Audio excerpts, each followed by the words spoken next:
Simply attack your friend gently, and you're gonna see that he's reacting with his hands. A body move can be added, but we cannot count in real life scenarios about the body defense, as the body is much slower than the hands, first of all. And second of all, we're not counting on arm locked. If we do arm lock in Krav Maga, that's going to be after I daze the attacker, after I punch, and he's not 100% there. Thank you guys for joining our Krav Maga class. You guys can stay tuned and check out our Facebook and YouTube page and learn more Krav Maga tips and lessons. Thank you.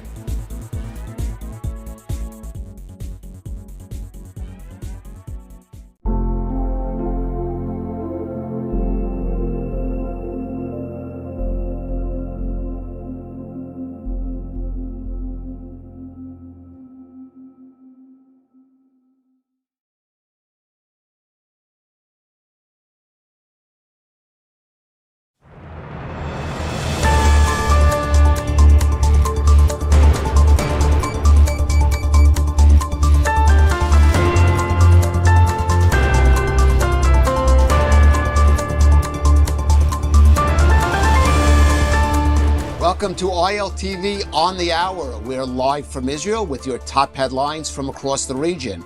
It's 7 a.m. in New York City. It's 2 p.m. here in Israel. I'm Khalid Ben David, and here are the latest developments coming to you. The U.S. has submitted a draft resolution to the UN Security Council that would grant it and other countries taking part in an international stabilization force the authority to govern Gaza and maintain security control over it for at least 2 years. Now, if approved by the Security Council, the resolution would mark the most significant international intervention in Gaza since the outbreak of the war, combining reconstruction, governance, reform, and security enforcement under joint Arab and Western oversight. Now, the Axios news site published a copy of the resolution, which calls for the stabilization force to be created together with a board of peace chaired by President Trump that would oversee its activities. Now, the plan aims to begin deploying the first troops of the ISF into Gaza by January 2027. Humanitarian aid would 2026, excuse me. Humanitarian aid would resume under the Board of Peace's oversight and in cooperation with the UN, the Red Cross, and Red Crescent, with strict measures to prevent diversion by armed groups. The resolution says the ISF's mission would be to, quote, stabilize the security environment in Gaza by ensuring the process of demilitarizing the Gaza Strip, including the destruction and prevention of rebuilding of military terror and offensive infrastructure, as well as the permanent decommissioning of weapons from non-state armed groups. Now, the ISF would also begin training a Palestinian police force and utilize apolitical Palestinian technocrats in the administration of Gaza. The Palestinian Authority would have no role in Gaza until it completed, quote, a process of reform acceptable to the Board of Peace. Now, Prime Minister Netanyahu has said repeatedly the PA can have no role in the future governance of Gaza. The Times of Israel cited a diplomatic source as saying the U.S. hopes to have the Gaza resolution approved by the Security Council before the visit to Washington by Saudi Arabia's Prince Mohammed bin Salman, which is set for November 18. Meanwhile, a dispute over the fate of some 200 Hamas terrorists still in the area of the Gaza Strip controlled by the IDF is highlighting the challenges faced by Israel under the ceasefire agreement. The Hamas fighters are reportedly hiding in tunnels under Rafah in southern Gaza on the Israeli side of the so-called Yellow Line. According to reports in Israeli media, the Trump administration is pressuring Prime Minister Netanyahu to allow them to cross over the Yellow Line into territory that's still controlled by Hamas, seeing this as a needed step to advance into the next stages of the Gaza deal. The hardliners in Netanyahu's cabinet reacted strongly to the report, with Finance Minister Bezalel Smotrich calling it, quote, utter madness, and National Security Minister Itamar Ben-Gvir saying all Hamas terrorists must be destroyed rather than be released under ridiculous conditions. Now, according to other reports in Israeli media, the Trump administration is pressuring Prime Minister Netanyahu to allow them to cross over the Yellow Line into that territory, seeing it as a step needed. The Prime Minister's office clarified in its statement that it will not allow any of the 200 to cross over unless they first give up their weapons in line with the agreement's conditions of disarming Hamas. The IDF reportedly not oppose a decision by the government to allow safe passage for Hamas terrorists, saying these are political considerations involved in terms of Israel's relationship with the U.S. And moving to the northern front now, last night an IDF airstrike succeeded in eliminating Mohammed Ali Hadid, a commander in Hezbollah's Radwan force, this in the Nabatea area of southern Lebanon. The IDF said Hadid had helped plan and carry out numerous terror attacks against Israel and recently worked to reestablish Hamas terror infrastructure in South Lebanon. And another IDF strike in South Lebanon eliminated another Hezbollah terrorist attempting to gather intelligence on IDF troops. Now, the IDF has stepped up its operations against Hezbollah in recent weeks, saying the terrorist activities constitute a violation of the understandings between Israel and Lebanon. According to security sources, Hezbollah, with Iran's help, is trying to rebuild and retrench itself in Lebanon. The U.S. Special Envoy for Lebanon, Tom Barak, earlier this week called on the Lebanese government to fulfill its obligations under the ceasefire agreement reached last November to disarm Hezbollah and prevent its infiltration back into southern Lebanon. Well, joining us now for more on these issues is Sarit Zahavi. She's president of the Alma Research Center. And IDF Reserves Brigadier General Yosef Kupawasa, he's the former head of research at IDF Intelligence. Thank you for joining us. We'll look at these issues separately, then maybe bring them together. Yossi, I'll start with you. This report out of Gaza about these 200 Hamas terrorists who are still apparently on the Israeli side of the yellow line and their fate. I just want to get your comment on that and how it seems to highlight the way. I mean, certainly these were issues that should have been decided or thought about before there was this rush to redeploy IDF forces in Gaza. Well, thank you for having me. And I'm the head of the Jerusalem Institute for Strategy and Security. Yes, also that. Yeah, amongst other things. Yes, regarding those 200 Hamas terrorists that are caught in the Rafah area, the problem is more complicated than one could have envisaged. The problem is that probably they were involved in breaching the ceasefire by carrying out several terror attacks from within the yellow line, in which three Israeli soldiers were killed. And that makes the situation even more complicated, because we can't just let people who were involved in breaching the same ceasefire they want to rely upon in order to get free passage to go free. And that's why I think that there's a tension here. If it were not so complicated, maybe we could have gone in this direction. But now that we know that these are the people that were involved in a terror attack that was carried out after the ceasefire, it really sounds very ridiculous to let them go. And I think that what we need to see is that if they are going to be released, this should be part of a wider deal that would guarantee that the Hamas brings back all the hostages bodies that were left in his area of control, and that Hamas is saying that they are ready to disarm, because what we are asking these people is to disarm. They're going to disarm probably in the context of a general disarmament of move by Hamas. And so if those two demands are going to be met, then we can let them go. If not, we should arrest them and keep them on our side.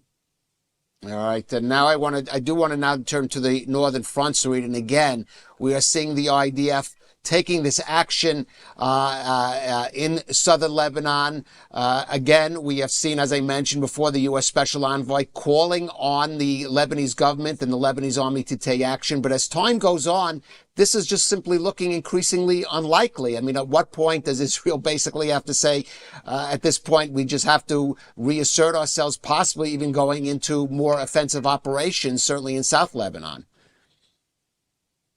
Well, first, thank you for having me. I want to put some proportions here. When we analyze the statistics, we don't see an escalation in the Israeli attacks in Lebanon during the ceasefire. If it's been a few dozens of attacks each month, it is pretty stable in almost the past year, and killing around 300 Hezbollah military operatives and attacking. Half of the attacks were in South Lebanon, south to the Litani River, in the UN area of operation. This is a little bit with statistics, and I think this exemplifies two things. First, that the Lebanese government is far from doing enough with regard to disarming Hezbollah south to the Litani River and anywhere in Lebanon. And second, that IDF is making sure that Hezbollah's efforts to recover will not be effective. Now, if it's kind of a competition between the efforts of Hezbollah to recover and the IDF activity against it, if we will understand that the activity of the IDF is not enough as well, then we will have to extend it. And I am not sure this extension will be exactly by boots on the ground, or just a airstrike, or just this, or just that. Maybe we cannot even imagine how exactly it would look like. But I believe that Israel will not enable Hezbollah, as time goes by, to win in this competition and to be capable of recovering. At the same time, I must say that looking at the expressions that are coming out from all players in the past 2 weeks, my feeling is that Lebanese and Americans are actually telling Israel, please continue, please extend your attacks, please do something against Hezbollah, because we are not going to do that. And I think that Lebanese have to understand that if Wait, sorry, can I just press you on one point? Obviously, yes, I think that's you could see that from the U.S. Why do you say that Lebanese officials? Because publicly they are condemning Israel's strikes. Because many people in Lebanon understand that if Hezbollah will recover, there is no prospect for the state of Lebanon, and it will continue to be a failed state, and no money will get in for the recovery of the state of Lebanon. They are afraid from a civil war, so they are afraid to do it by themselves. So Israel is a very convenient solution in this respect. I think that before rushing into a ground operation and all those suggestions that I hear in the media in the past few days, we should bring the Lebanese to a situation that they claim responsibility to their own country.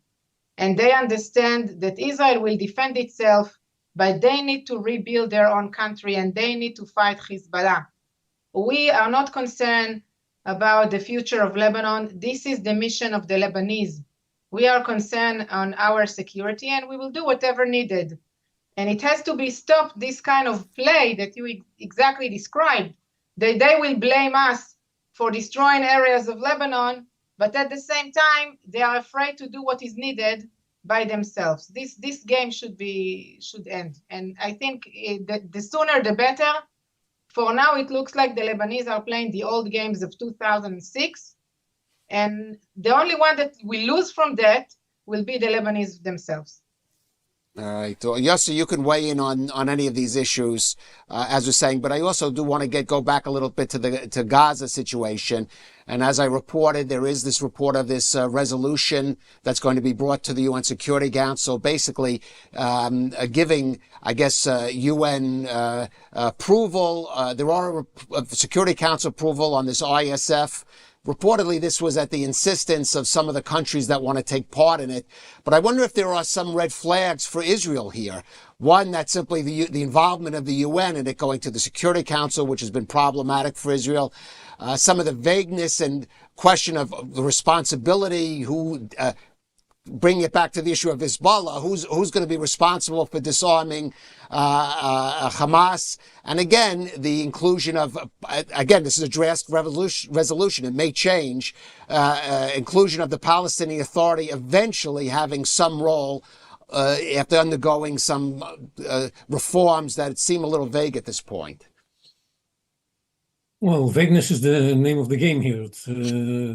This ambiguity is deeply embedded in the Trump plan. Trump plan is a bunch of principles that when you go to the field and you try to translate them into reality, it's very difficult, as is the case with what we spoke about before, the Rafah terrorists. And here too, there's a big question mark, because it's not clear from the plan who's actually going to be carrying out the move of disarming Hamas. If they're going to willfully lay down their arms, of course, everybody's going to be happy. But if not, is the ISF actually going to force Hamas to disarm? This is just supposed to overlook and make sure that the disarmament is taking place, but they're not going to fight for the disarmament of Hamas. And I don't think anybody is going to do that a part of Israel itself. So it's a big question mark. But the proposal brought forward by the Americans to the Security Council is, I'm sure, coordinated with Israel, and it's fine.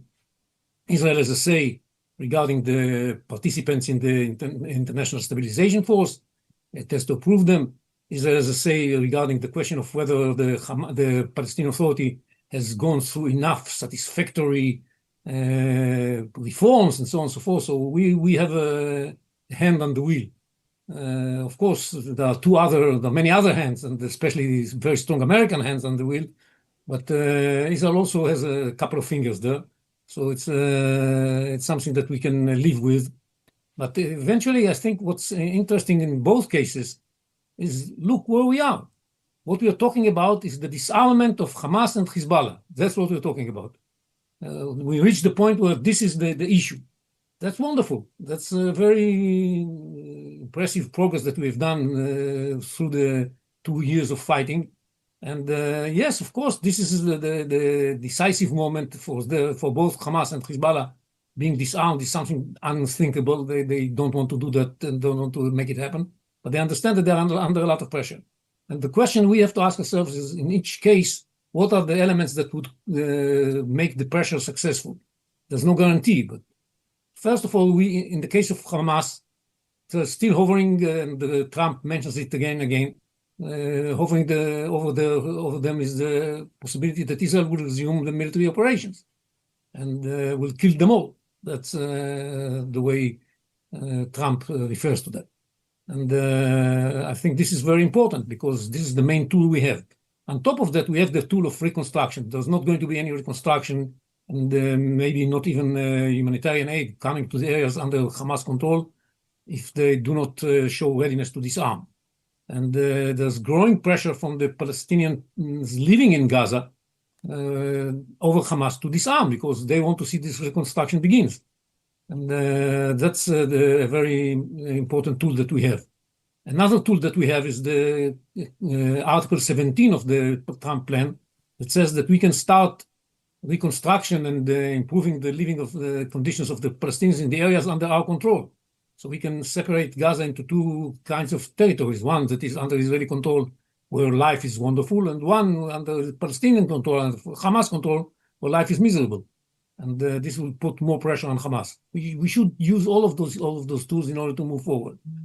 And when it comes to Hezbollah, as Sarit mentioned, we have to continue doing what we're doing, and even in a harsher way to deliver the message. There's a price, and we are here too, joined by the Americans. There was a time, a very short period of time, when the Americans went out of the order.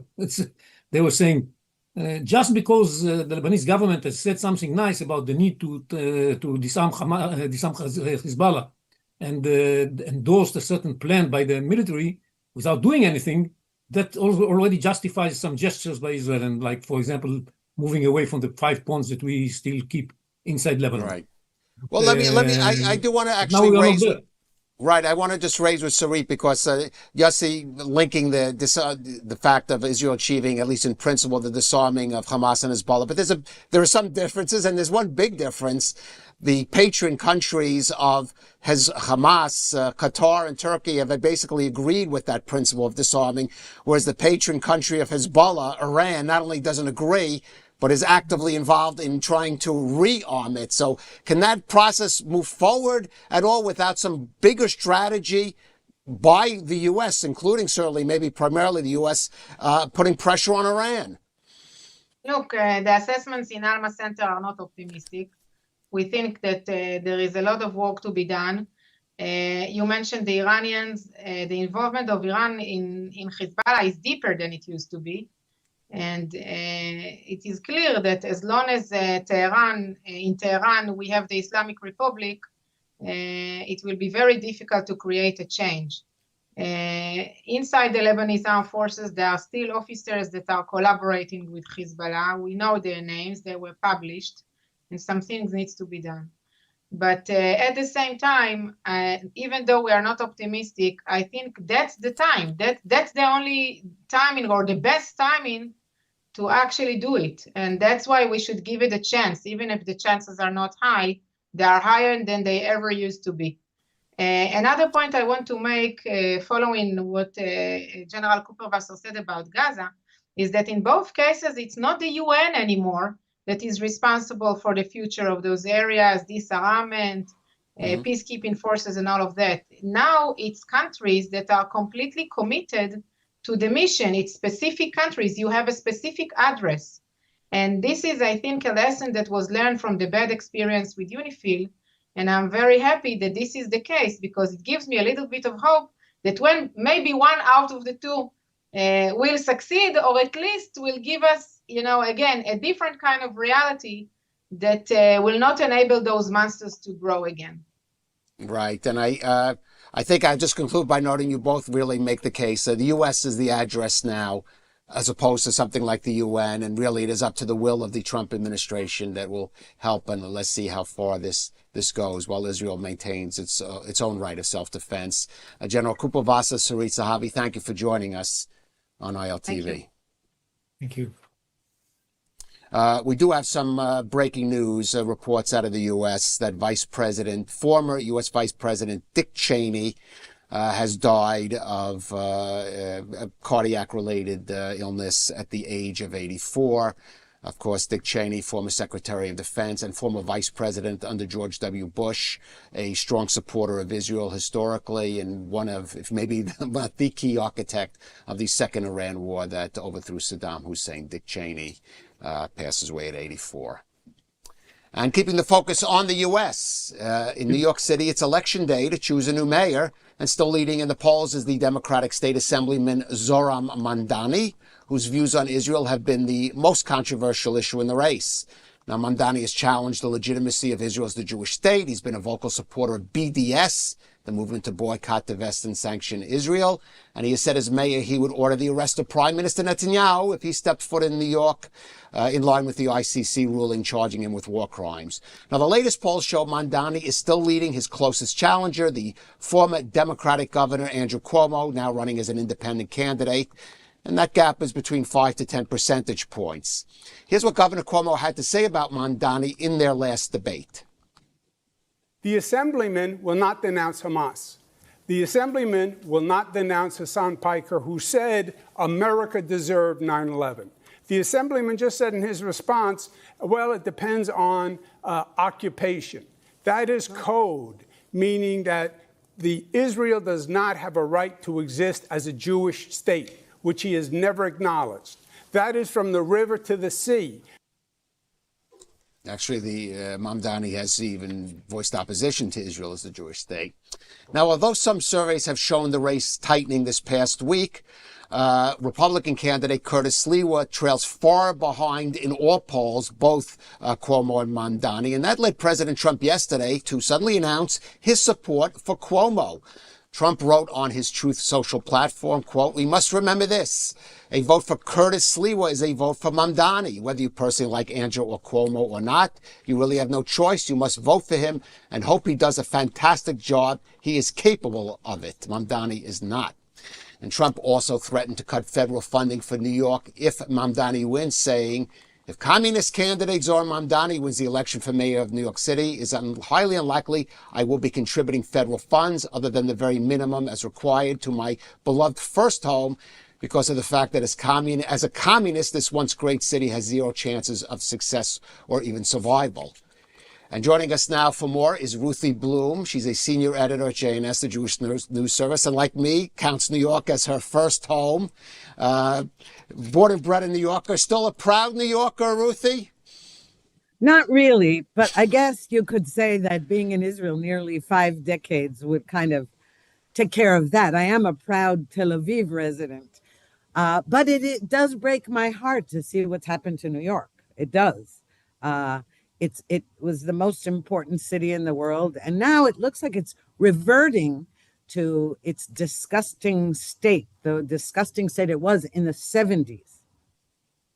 All right. Well, I lived in New York in the 70s. I didn't mind it. I didn't think it was as bad. But let me just ask you, New York City, for those who don't know, is home to some 1.3 million Jews. It's actually the city with the largest single Jewish population, even more than Tel Aviv, not the Tel Aviv metropolitan area, but the city of Tel Aviv. How do you count that Zohar Mamdani, who has made no secret of his view? He's been charged with anti-Semitism, which he's denied, but he certainly doesn't make any secret of his views about Israel. The fact that he is, at this stage, set to become the next mayor of New York. Well, it's like this. First of all, we don't know. 40% of Jews are voting for New York Jews, New York City Jews, I mean. We don't know that that number is accurate, but also it raises the question of who's a Jew in this context. And I have to say, you and I both know that American Jews, the definition can be very loose about who's a Jew. That's number one. Number two, the demography of New York has changed a lot. And there's a lot of, for example, young people. Now, I don't know if they're Jews or not Jews, but young people, educated people, I don't know, their education is dubious, let's put it that way. However, educated young people who feel that they can't afford their life in New York, even if they work there. We saw that, by the way, in protests in Tel Aviv as well.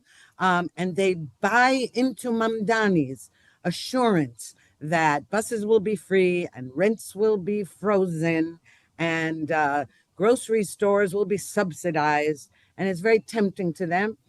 So much so that they don't seem to care what his views are on Jews in Israel. And their logic is, well, that's foreign policy. That doesn't matter for New York City. I disagree with that, of course, but I think that's what they're telling themselves.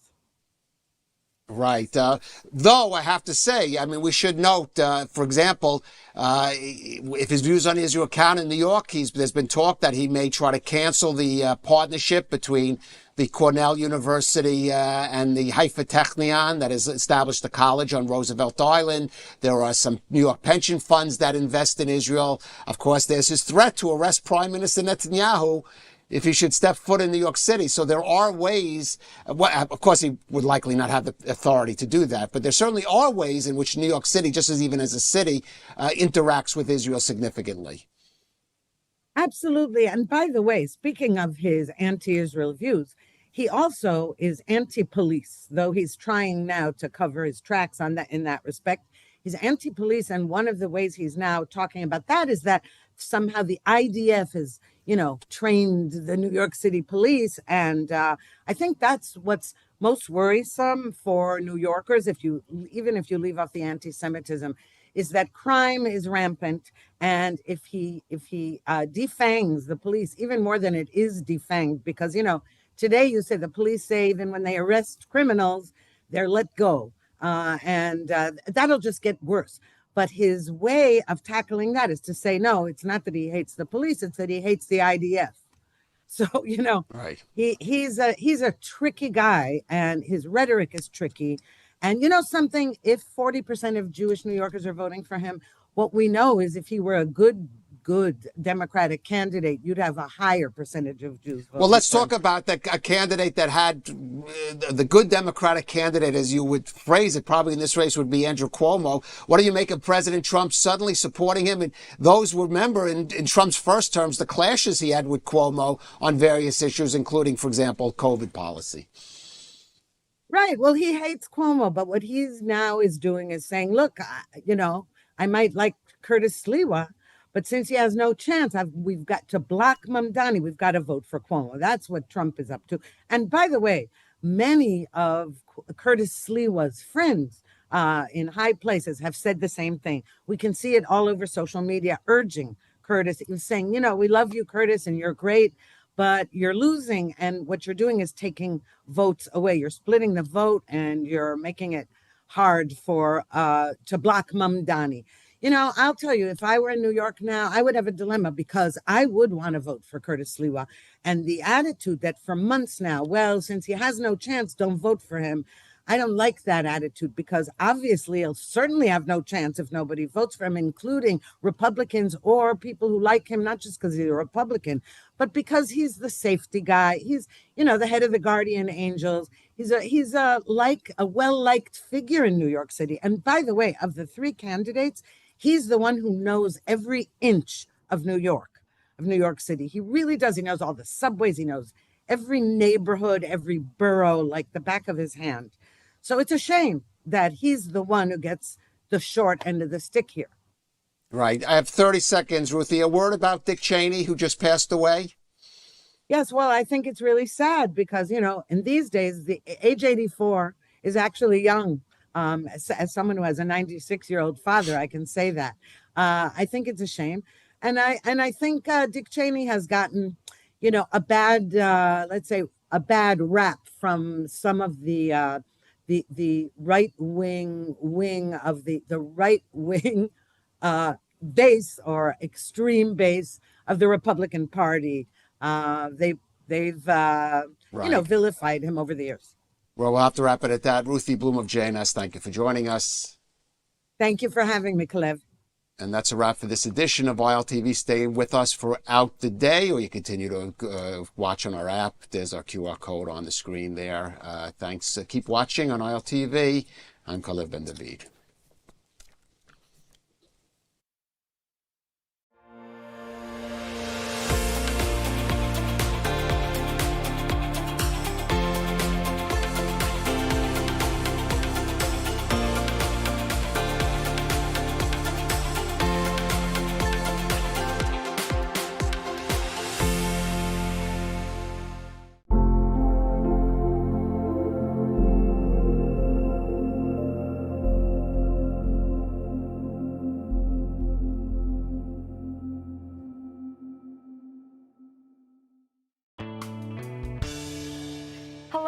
And welcome back to Good Week Israel, the show where we recap for you some of the positive highlights that have been coming out of Israel from this week. I'm your host, Devo Klein, and coming up on today's show, the World Zionist Congress brings together leading Jewish voices. Israeli hostages inspire us with their recovery journey. And a group of Israeli trekkers are rescued from a snowstorm in Nepal. Last week, the World Zionist Congress events kicked off for the 30th year, congregating at Jerusalem's International Convention Center. Around 2,500 delegates from 42 different countries attended this year's events, which was later named the largest ever parliament of the Jewish people. Have a look. Delegates of the historic gathering in Jerusalem will discuss hot-button issues, including army conscription, West Bank sovereignty, Jewish identity in a post-war Israel, and the distribution of more than $1 billion annually through major institutions. For many, this Congress is more than symbolic. It will determine leadership of influential bodies like the Jewish Agency for Israel and the Jewish National Fund, Kakal, which shape policy and funding for Jewish communities worldwide, and now for an Israel emerging from its longest war ever. Inside the plenary halls, committees will debate dozens of proposed resolutions and constitutional amendments. Some are steeped in controversy. Should Israel extend sovereignty over the Temple Mount? Should all Israeli citizens be conscripted? And perhaps most sensitive, the push for a state commission to probe the events of October 7th, 2023. Organizers describe the Congress as a demonstration of Jewish democracy, a moment when unity does not mean uniformity, bringing together Orthodox, Reform, secular, left-wing, and right-wing voices all under one roof. As delegates vote this week, the Jewish world will deliberate how to position itself amidst a changing Israel and post-war Middle East. And the World Zionist Congress events continued. Let's hear some of the most important voices from the Day 2 event. Inside the ICC Jerusalem, the Parliament of the Jewish people convened for the first full in-person Congress in a decade. 700 delegates and 200 alternates, spanning 42 countries. The U.S. arrived with 155 elected delegates and roughly 100 alternates, the largest American showing ever after a record turnout in this year's AZM elections. So the resolutions that come out of the Zionist Congress reflect the viewpoint of global Jewry. Statements and resolutions either set policy or make declaratory statements of the priorities of world Jewry on issues affecting both things that are happening in Israel and priorities for support for Jewish communities around the world. But the biggest headline here was political. A center-left, center-right power-sharing deal meant to split leadership of the WZO and KKL-JNF collapsed hours after it was struck, following a plan to appoint Yair Netanyahu to a senior WZO post. The plenary then voted to extend the Congress by 2 weeks to salvage a coalition. Tempers flared behind closed doors. Ministers traded accusations over who was cutting deals with whom. It was messy and very Jewish. Zionism is in our soul and in our heart. So no matter what happens on the streets of New York or around the world, those of us who are really compassionate about it, we can't let that stop us. Beyond the drama, committees advanced a raft of resolutions, combating anti-Semitism, strengthening Jewish education, and proposals from women's groups to expand mentorship and leadership pipelines. Some really do have bearing on what the World Zionist Congress and the World Zionist Organization can do moving forward. Women have to play a pivotal role in it, so we need to make it through resolutions, through positions, through keys of influence. It's not enough to say it's not quantity, it's also quality of what we do here. And yet, for first-timers, the site of a global Jewish town hall was the story. It's very cool and special to see so many different types of Jews coming together in Jerusalem, the undivided and eternal capital of the Jews, and discussing so many important issues that obviously have a big effect on our future. Inside the committees, arguments were sharp over borders, peoplehood, identity, and priorities after 2 years of war. For some, the danger is external. For others, it's internal division. For all, the work is to turn debate into budgets and programs that touch real lives in Jerusalem to the diaspora. It's a little bit hard to be with so many people with so many different ideas because the discourse is healthy, but the disagreement, it puts people in very different places. And what I see here is a proud people that come and raise their heads and say, guys, we are Jews, we're Zionists, and we will make this state stronger. I think this is our hope. Zionism in 2025 is not one thing. Here, it's sovereignty and security, social infrastructure, and equal opportunity, argued loudly, voted on democratically, and funded at scale, over $1 billion a year across Israel and Jewish communities worldwide. Even with the coalition chaos, the work continues. Set priorities, pass budgets, and remind a fractious world the Jewish peoplehood still gathers, debates, and builds in Jerusalem. In a week of sharp elbows and shared purpose, the World Zionist Congress showed that the family fight is real, but so is the family. And with the growing anti-Semitism around the world, it's the work of organizations like the Israeli American Council that truly makes the difference. ILTV was joined by Aya Schechter to discuss the Council's activities in combating anti-Semitism. Have a look. The wave of anti-Semitism around the world continues, but thankfully there are those shining a bright spotlight and combating this hateful phenomenon. One such organization is the Israeli American Council, and joining us now in the studio with more on their efforts is Aya Schechter, the Chief Programming Officer at the IAC. Aya, thank you so much for joining us. Thank you for having me. So first of all, can you tell us a little bit about the Israeli American Council? Because, you know, when this organization was originally established, it was to provide support, to provide a voice, essentially, for Israeli Americans. So the Israeli American Council was actually started after the Second Lebanon War, when some Jewish organizations organized rally in support of Israel. And they actually wanted to reach the Israeli American community. And then they realized that they have no way to do that because nobody was catering to this community. And that is how the IAC was first established. And ever since then, we have been working on strengthening the identity of the next generation and their connection to Israel. And how has that changed after October 7th and sort of this outbreak of anti-Semitism that we're seeing? So a lot of change in how we do things. So if before we did a lot of events and activities that were around, the holidays and celebrations of Israeli culture and Jewish traditions, after October 7th, a lot of our attention was focused around fighting anti-Semitism. A lot of what we did was around the fight to release the hostages.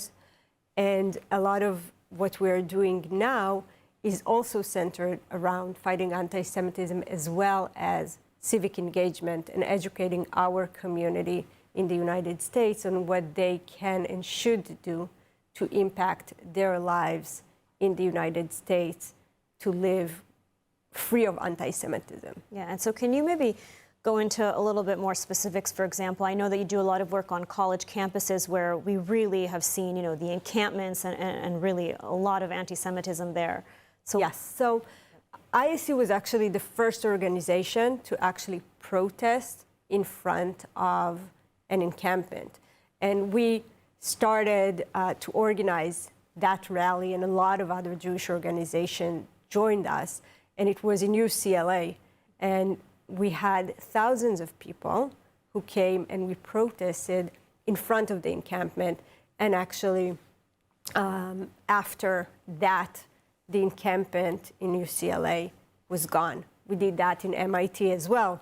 And days later, the encampment was gone. So we really took initiative against those encampments. And we were essential in actually the breakdown of those encampments eventually. Mm-hmm. And I understand that it's not only on college campuses that you're doing work as well. I mean, it's even at the level of elementary schools, because really this is a widespread phenomenon. Yes. So I think when we started seeing things on college campuses, it was, it's like seeing the fruit, but actually the roots goes much deeper. And we see more and more that anti-Semitism is in public schools, in K through 12. We have a service for our community that helps them to come to us and tell us, what is going on. And we track and help families and kids who experience anti-Semitism in schools. We see it all the time from swastikas on lockers through students who are being harassed by classmates or being discriminated against by their teachers. So there is a wide phenomenon of anti-Semitism in public schools now. And you're there, of course, to offer support and help to those affected. And I also want to ask, every year the IAC holds its annual conference, and I know that in the past you've had even U.S. President Donald Trump speak at this conference. Maybe you can give us a little sneak peek into what we can expect at this year's conference. So first of all, now the IAC summit is actually the largest pro-Israel summit in the United States. So that is something that is very essential for us to show that there is a very wide support for the state of Israel in the U.S. We are going to celebrate the 250 years of the United States, as well as the relationship between Israel and the United States and its strong bond. We're going to thank the administration as part of the summit for everything they did for Israel during the war, and especially the latest deal that brought us the last living hostages, and hopefully all those that we're still waiting for will come back as well. We always hosted people from the administration, but this year it will be bigger. Mm-hmm. And we will have, like we always do, both Israeli and American speakers that will speak about Israeli culture, innovation, business, economics, so very wide range of topics, as well as a very big celebration of Israel and the love of Israel. Absolutely. Well, we look forward to that. Aya Shechter, thank you so much for joining us today and for all of your insights. Thank you so much. Thank you for having me. Israel rejoiced when 20 living Israeli hostages were finally released from Hamas captivity. Today, these heroes are inspiring us every day. Returned hostage Bar Kupperstein had an incredible message visiting Hostage Square for the first time after his release. Have a look. Israelis gathered in Tel Aviv's Hostage Square last night to pray and sing for the release of the remaining 13 deceased hostages still held in Gaza. Bar Kupperstein, an Israeli hostage who was recently released, thanked the crowd for their support and invited them to join him in a mass prayer on Friday. Orna Nutra, mother of Israeli hostage Omer Nutra, whose body remains in Gaza, talked about the struggle of not having closure until she buries her son. באמת, אין לי מילים לתאר את כל האהבה ואת כל מה שאתם עושים בשבילי ובשביל כל שאר החטופים. זה פשוט מטורף. עם כל העניין של השיקום וזה, אמרתי, אני חייב להגיע לפה ולהגיד תודה ובאמת להעריך את כל מה שעשיתם בשבילי. אני באמת... אין מילים שיוצאות לי מהפה. גם כל מי שבא אליי ופוגש אותי אומר לי, גם לי אין מילים להגיד. אין, זה פשוט לא יוצא, זה פשוט טירוף. אז חשוב לי להגיד שיש לנו עוד אחים שלנו שנמצאים שם בשבי והם חייבים לצאת, ואני רוצה להזמין את כולם ביום שישי בשעה 10. אני רוצה לארגן הנחת תפילין המונית שכולכם תניחו ביחד איתי, תגשימו את החלום שלי. החלום שלי היה זה להניח תפילין בשבי, ואנחנו נעשה את זה בשביל שחרור כל אחינו שנמצאים עדיין בשבי. תודה רבה לכולם. זכינו לראות ולחבק חלק מהשבים מהמנהרות, וזו תחושת נס אמיתית. אבל במקביל נותרנו אנחנו בתוך חלום בלהות שנמשך כבר 753 ימים בלי נקודת סיום ברורה לעין. אנחנו נלחמים בכל מאודנו למען דבר שאף הורה לא אמור להיאבק עליו. ודאות המוות של בנינו עומר. זהו מאבק בלתי אפשרי. And in more hostage news, Alon Ohel, who also survived 2 years in captivity, won the nation over when he joined the Israeli show Eretz Nehederet for an emotional performance. Let's see. And here's a triumph of the human spirit. Released hostage Alon Ohel appeared at the end of the popular satirical comedy show Eretz Nehederet, playing the piano as the cast sang David Brose's Under the Sky. Host Ayel Kitzitz said that having Ohel with them closed the circle from 8 months earlier when the singer Hanan Ben-Ari joined the Eretz Nehederet cast to sing a song for Ohel, a budding pianist who was held hostage for 2 years and finally freed earlier this month. Ohel, wearing a patch on his right eye due to untreated injuries he sustained on October 7th, 2023, grinned from time to time as he accompanied the cast, especially when his parents and sister joined him and the cast on stage. Members of the Eretz Nehederet cast hugged Ohel and embraced the freed hostage as he played. A massive group of nearly 100 Israelis were rescued from Nepal after a devastating snowstorm cut their trekking trip a little short. The hikers are now safe, and most of them are even back in Israel. Let's see. Israelis are notorious travelers, and with the peak season wrapping up, Israeli trekkers in Nepal were probably not expecting this storm to catch them. Of the group of 100, many Israelis were stuck in a village in Nepal after stormy conditions obstructed their hiking trail in Mount Everest. Reports confirmed that one hiker was evacuated via helicopter due to a serious medical condition to a nearby village, likely caused by the conditions.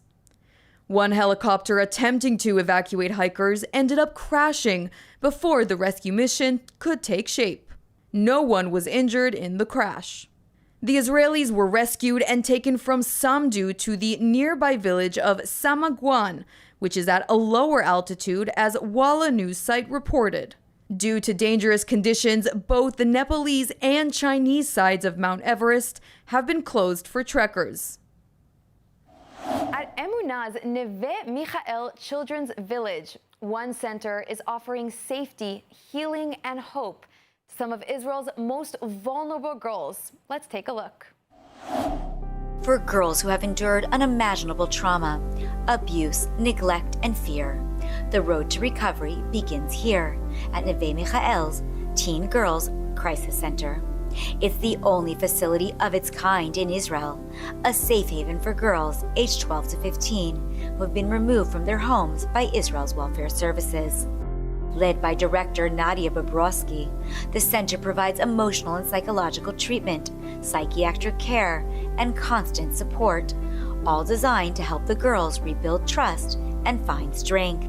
The first thing we try to give them is the feeling that they are wanted, that we waited for them. When a new girl arrives, she's greeted not with judgment, but with love, a personalized sign, a small gift, and the reassurance that she is seen and accepted. We don't judge them, and we accept them. And this is the first feeling we want them to get when they come to our center. Each girl's story is different, but their needs are the same: safety, stability, and someone who believes in them. Many arrive in crisis, scared, withdrawn, and mistrusting of adults. But over time, something changes. The biggest change that we see in those girls is the ability to trust people, to form a healthy connections that based on respect. Behind every breakthrough is a dedicated team of therapists, social workers, and caregivers. And behind them stands Amuna, the organization that makes this work possible. For 90 years, Amuna has been at the heart of Israel's social welfare system, helping vulnerable children and families break cycles of abuse and distress.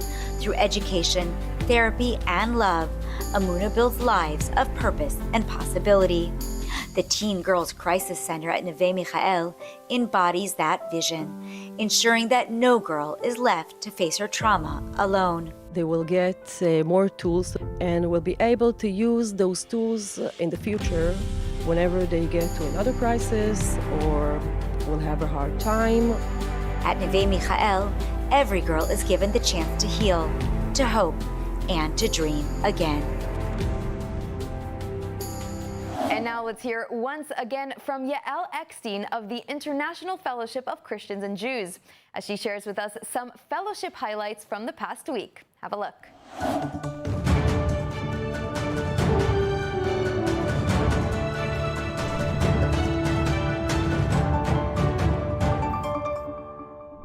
Shalom, my friends, from here in the Holy Land. Here are two fellowship projects that you should know about this week. Number one, renovations of kindergartens. On October 7th, when the terrorists infiltrated, they destroyed all of the towns on the southern border with the Gaza Strip. That included the kindergartens. That's why the fellowship has come in to renovate all of the kindergartens in the kibbutzim that were destroyed and attacked on October 7th.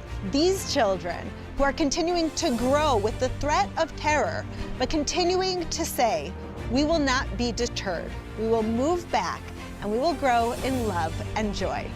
That's why the fellowship is there to help them. Number two, I want you to meet Rena, who's 94 years old and elderly, who lives in a small apartment. Recently, we went to go visit her. I sat with her. She was crying tears of loneliness and sadness. And as soon as she saw the food box that the fellowship provided for her, she immediately broke out into a smile. This food box gave her the knowledge that she's loved. She's loved by Christians and Jews around the world who are caring for her in her old age. Well, there you have it, friends. Now you know how the fellowship is feeding the elderly and building kindergartens for children who are affected by terror. Thank you for making that possible. Join us next week, same place, same time, for more updates of what's happening here in Israel at the fellowship. Shalom.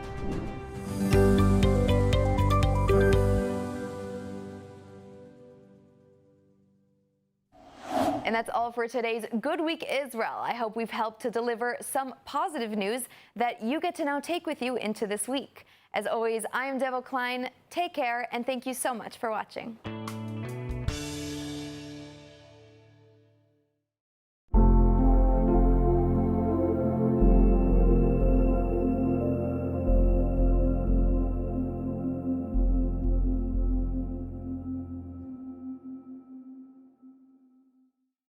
And our final story tonight, more than 2,700 people from over 20 countries gathered in Hollywood, Florida, as Jewish National Fund USA launched its annual global conference for Israel. The event highlighted the organization's circles of impact, representing the transformative work on the ground in Israel that touches every community from the north to the south. The conference aimed to unify the global Jewish community in a spirit of hope, resilience, and action. From former hostages to international allies, speakers shared powerful personal testimonies, showcased rebuilding efforts across Israel, and called for a worldwide movement of truth, faith, and freedom. ILTV's Deva Klein has more. The Jewish National Fund USA Global Conference kicked off with an extraordinary opening expo, where the organization proudly showcased local Israeli craftsmanship, including handmade jewelry, clothing, and art, to support Israeli businesses and entrepreneurs. Guests were then ushered to the main hall, where Jewish National Fund USA President Deb Lust Zaluda and CEO Russell F. Robinson emphasized the theme of radical hope, marking the end of captivity for living hostages and the beginning of rebuilding efforts. After sharing his personal story and connection to Israel and the Jewish people, JNF USA CEO Russell Robinson had one message to the people of the organization and to the people of the world. So let's shout out to the world without any hesitation. Israel makes the world a better place. Robinson honored the men and women who make the organization's operations possible, saying that they are, quote, the secret sauce. Former hostage Omer Shem Tov took to the stage alongside his parents, expressing heartfelt gratitude to the Jewish National Fund USA community for their support. His powerful words, "I stand here as a free man," generated a standing ovation. My name is Omer Shem Tov, and I'm a free man. The many projects of Jewish National Fund USA were on full display, including the launch of the Emergence of a New North initiative in northern Israel. This visionary project showcased high-tech incubators, the Galilee Culinary Institute, new housing developments, and the delivery of bomb shelters to farmers on the front lines. All part of Jewish National Fund USA's ongoing efforts to revitalize Israel's north and restore security, stability, and resilience to its communities. Jewish National Fund USA positions itself not just as a fundraising organization, but as a global movement of builders, defenders, and visionaries. The message to attendees was clear: visit Israel, engage with its communities, support tangible development, and stand united with Israel against hate and misinformation. In times of crisis, one Israeli organization is saving lives in a very different way. For decades, Efrat has helped women facing unplanned pregnancies, offering real choices, emotional support, and practical help. Their work has touched tens of thousands of families. Let's take a look. Efrat was founded by a Holocaust survivor who believed the future of the Jewish people rests in new life. Since then, the organization has helped nearly 90,000 women choose motherhood, ensuring that babies are not only born, but raised in loving homes. When the war broke out, we felt we had to do something. We bought 10,000 soft shell jackets and we ran to the posts where these soldiers are and we gave them jackets. What was so amazing is when they saw our car, they said, "Wait a second, you're Efrat with the abortions?" We said, "Yeah." They said, "Well, I'm alive because of you." Soldier after soldier, we all of a sudden discovered we met our children out there. The idea that we started meeting our children decades later was overwhelming. Women who call Efrat are often in deep crisis, alone, pressured, and afraid. The first step is listening. Volunteers meet each woman with compassion, practical solutions, and a clear message: she is not alone. The assistance that Efrat gives to the pregnant women who deliberate with us whether or not to continue the pregnancy is very meaningful for the women. First off, when the baby is born, they get a crib and a stroller, a baby bath, a baby kit with bottles, clothing, diapers, and then 2 years of monthly packages with diapers, wipes, formula when needed, food for the family when needed. And then after that, that's not the end of the help. That support extends even further, helping mothers with job training, daycare, and the tools they need to become independent. Many, like Hannah, say Efrat changed their lives. When I reached 26 years old, I got pregnant. It was very difficult for me. I didn't have education. I was living at my mom's house. I didn't know what to do, but the environment was pushing me not to continue the pregnancy. So I called Efrat, and a very nice woman heard my story. And with the help of Efrat, I decided to have my son. Efrat organization helped me when I was in the lowest point in my life. After they helped me, I get back on my feet to become an independent woman. Her son is now grown, and she volunteers with Efrat to support women facing the same fears she once had. With just a small investment, Efrat can provide hope, strength, and a future for mothers and their children. My high vision is that no woman would go into abortion without knowing that she has a choice and that she can stop and think about it, and there are organizations and people who want to help her.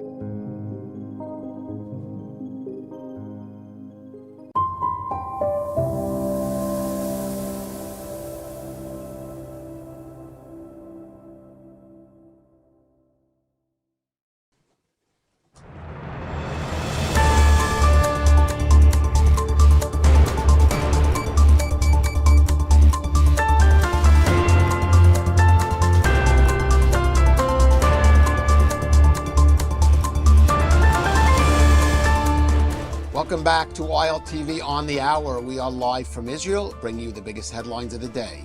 I'm Caleb Ben David, and here's your roundup of the latest developments across Israel and the region. The U.S. has submitted a draft resolution to the UN Security Council that would grant it and other countries taking part in an international stabilization force the authority to govern Gaza and maintain security control over it for at least 2 years.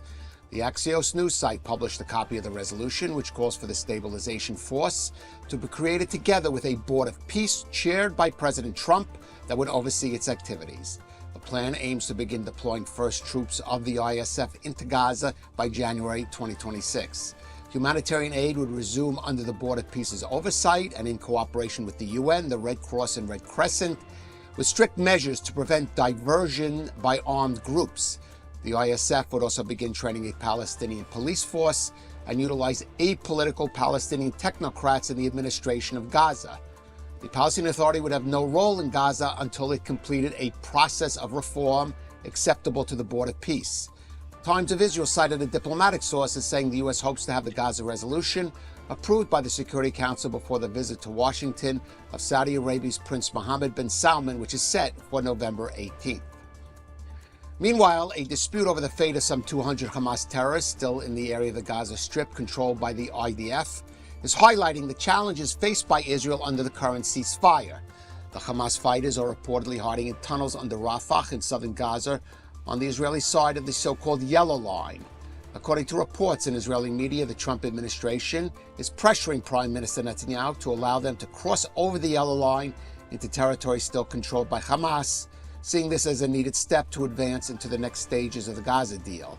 The hardliners in Netanyahu's cabinet reacted strongly to the report, with Finance Minister Bezalel Smotrich calling it utter madness, and National Security Minister Itamar Ben-Gvir saying all terrorists must be destroyed rather than be released under ridiculous conditions.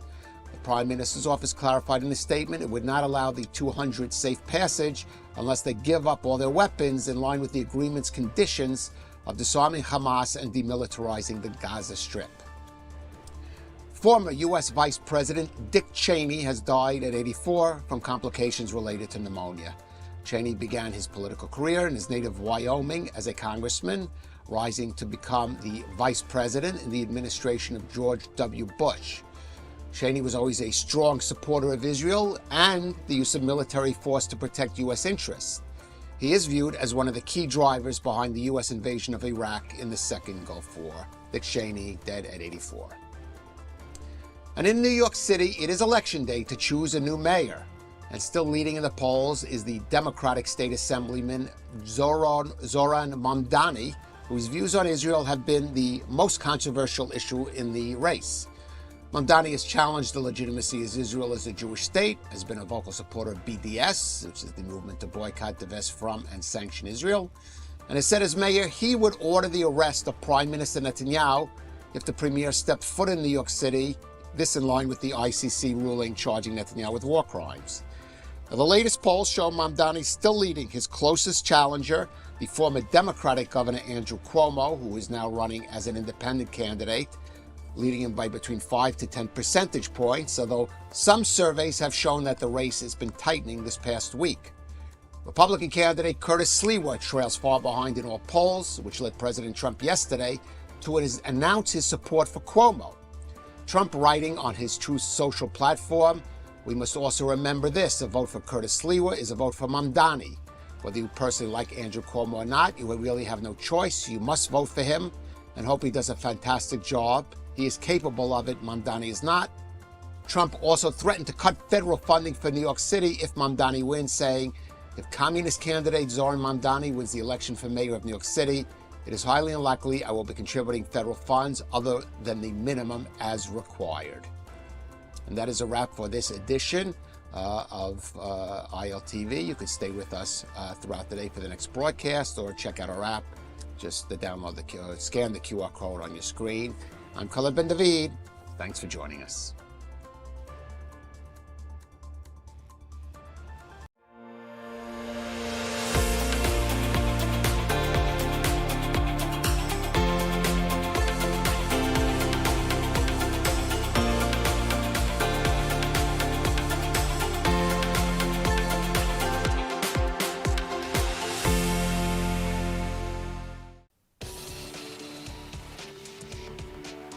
Welcome to ILTV's Israel Daily. I'm Sivan Raviv, and coming up in today's newscast.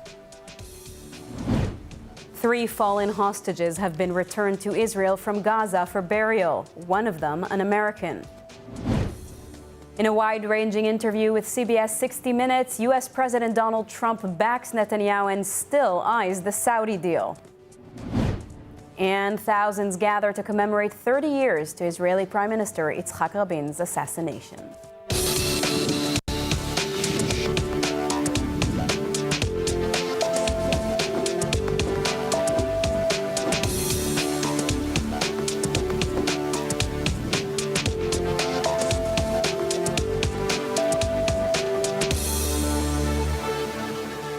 Last night, Israel received the bodies of 3 fallen hostages from Gaza. They were all IDF soldiers who were killed while defending the country on October 7th, 2023, and whose bodies were held in Gaza for more than 2 years. ILTV correspondent India Naftali has more for us on their return. After more than 2 years of waiting, 3 fallen soldiers, Colonel Asaf Hamami, Captain Omer Maxim Nutra, and Staff Sergeant Oz Daniel, were brought home last night. According to Hamas, the bodies were recovered earlier Sunday from a tunnel in Gaza. The group released a photo showing one body bag labeled with the name of a deceased hostage, while the other 2 were left unnamed. The bodies were returned to Israel through the Red Cross and identified by forensic teams. Colonel Asaf Hamami, 40 years old, commanded the Gaza Division's Southern Brigade. He was killed while defending Kibbutz Nirim and is remembered as a brave commander and a loving father of 3. Captain Omer Nutra, who was 21 years old and a lone soldier from New York, led a tank crew in the 7th Armored Brigade. He was killed when his tank was hit by RPG fire near the border. U.S. President Donald Trump personally confirmed that Nutra, an American Israeli, was among the bodies returned and said he spoke with Omer's parents. Trump said, quote, "They're thrilled in one sense, but in another sense, obviously, it's not too great." Staff Sergeant Oz Daniel, just 19 years old, served in the same tank crew as Nutra. He died trying to grab a grenade from a Hamas gunman during the attack. Daniel, a passionate guitarist, is remembered by his friends as everyone's best friend, a young man who brought light to every room. The Prime Minister's office said Israel is determined and working tirelessly to bring home the remaining hostages still in Gaza, including the bodies of 8 more fallen hostages. And joining me now is our correspondent, India Naftali. India, what can you tell us about the 3 hostages whose bodies were returned? Well, Sivan, thank you for having me. Omer Nutra, just 21 years old, was the grandson of Holocaust survivors. He came here in Israel to enlist in the IDF. He took a gap year, a pause from his university to be here, and he was in one of the tank squadrons. He was in one of the 6 tanks that were near the Gaza border on October 7th. He is the second to last American in hostage that is left in Gaza, and there's one left remaining. His name is Itai Chen. We have the second hostage who was returned yesterday evening, Oz Daniel. He was 19 years old. His family already held a funeral. They buried a bloodied IDF uniform, and now they plan to have a proper burial for him. Now, interestingly enough, the third hostage who was brought back last night is Colonel Asaf Hamami. He was actually the first soldier to declare when Israel went to war. He said, guys, we are at war. We are at war, shortly before he was killed. He was the highest ranking IDF officer whose body was kept in Gaza. Now, can you tell us more about how their bodies were discovered? So their bodies were recovered from a Hamas terror tunnel. Thereafter, Hamas took photos of the body bags, one of them which had Colonel Hamami's name on it, and the other 2 bags had no names on it, but they also published the ID cards of Colonel Hamami. Now, Hamas did agree not to have any sort of handover ceremonies, and in their own sick way, they decided to publish these photos online as sort of an online ceremony to send a message to Israel that they, not Israel, decide when and how the hostages will return. Now, what's next after their return?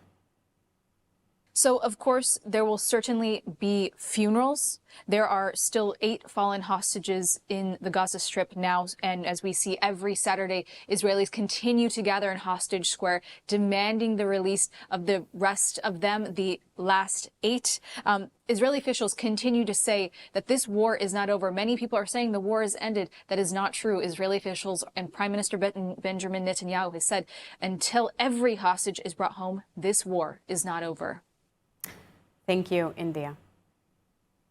In a wide-ranging interview with CBS 60 Minutes, U.S. President Donald Trump made headlines by tying his Middle East strategy to Israel's leadership and in particular to Benjamin Netanyahu.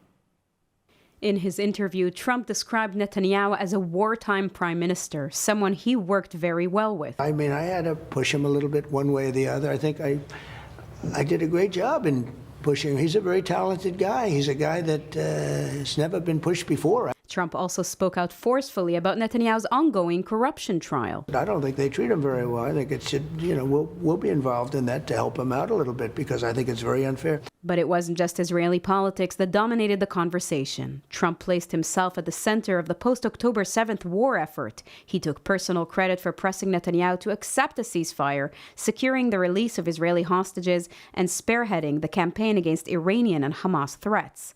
On Saudi Arabia and normalization, Trump reiterated that Israel's future stability depends on Gulf states joining the fold and on Israel aligning with U.S. priorities. He reaffirmed his push for Saudi Arabia to join the Abraham Accords. The Crown Prince of Saudi Arabia is coming to the White House this month.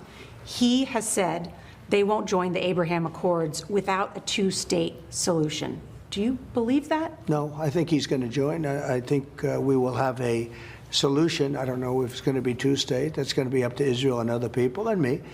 But look, the main thing is you could have never had any kind of a deal if you had a nuclear Iran. And you essentially had a nuclear Iran.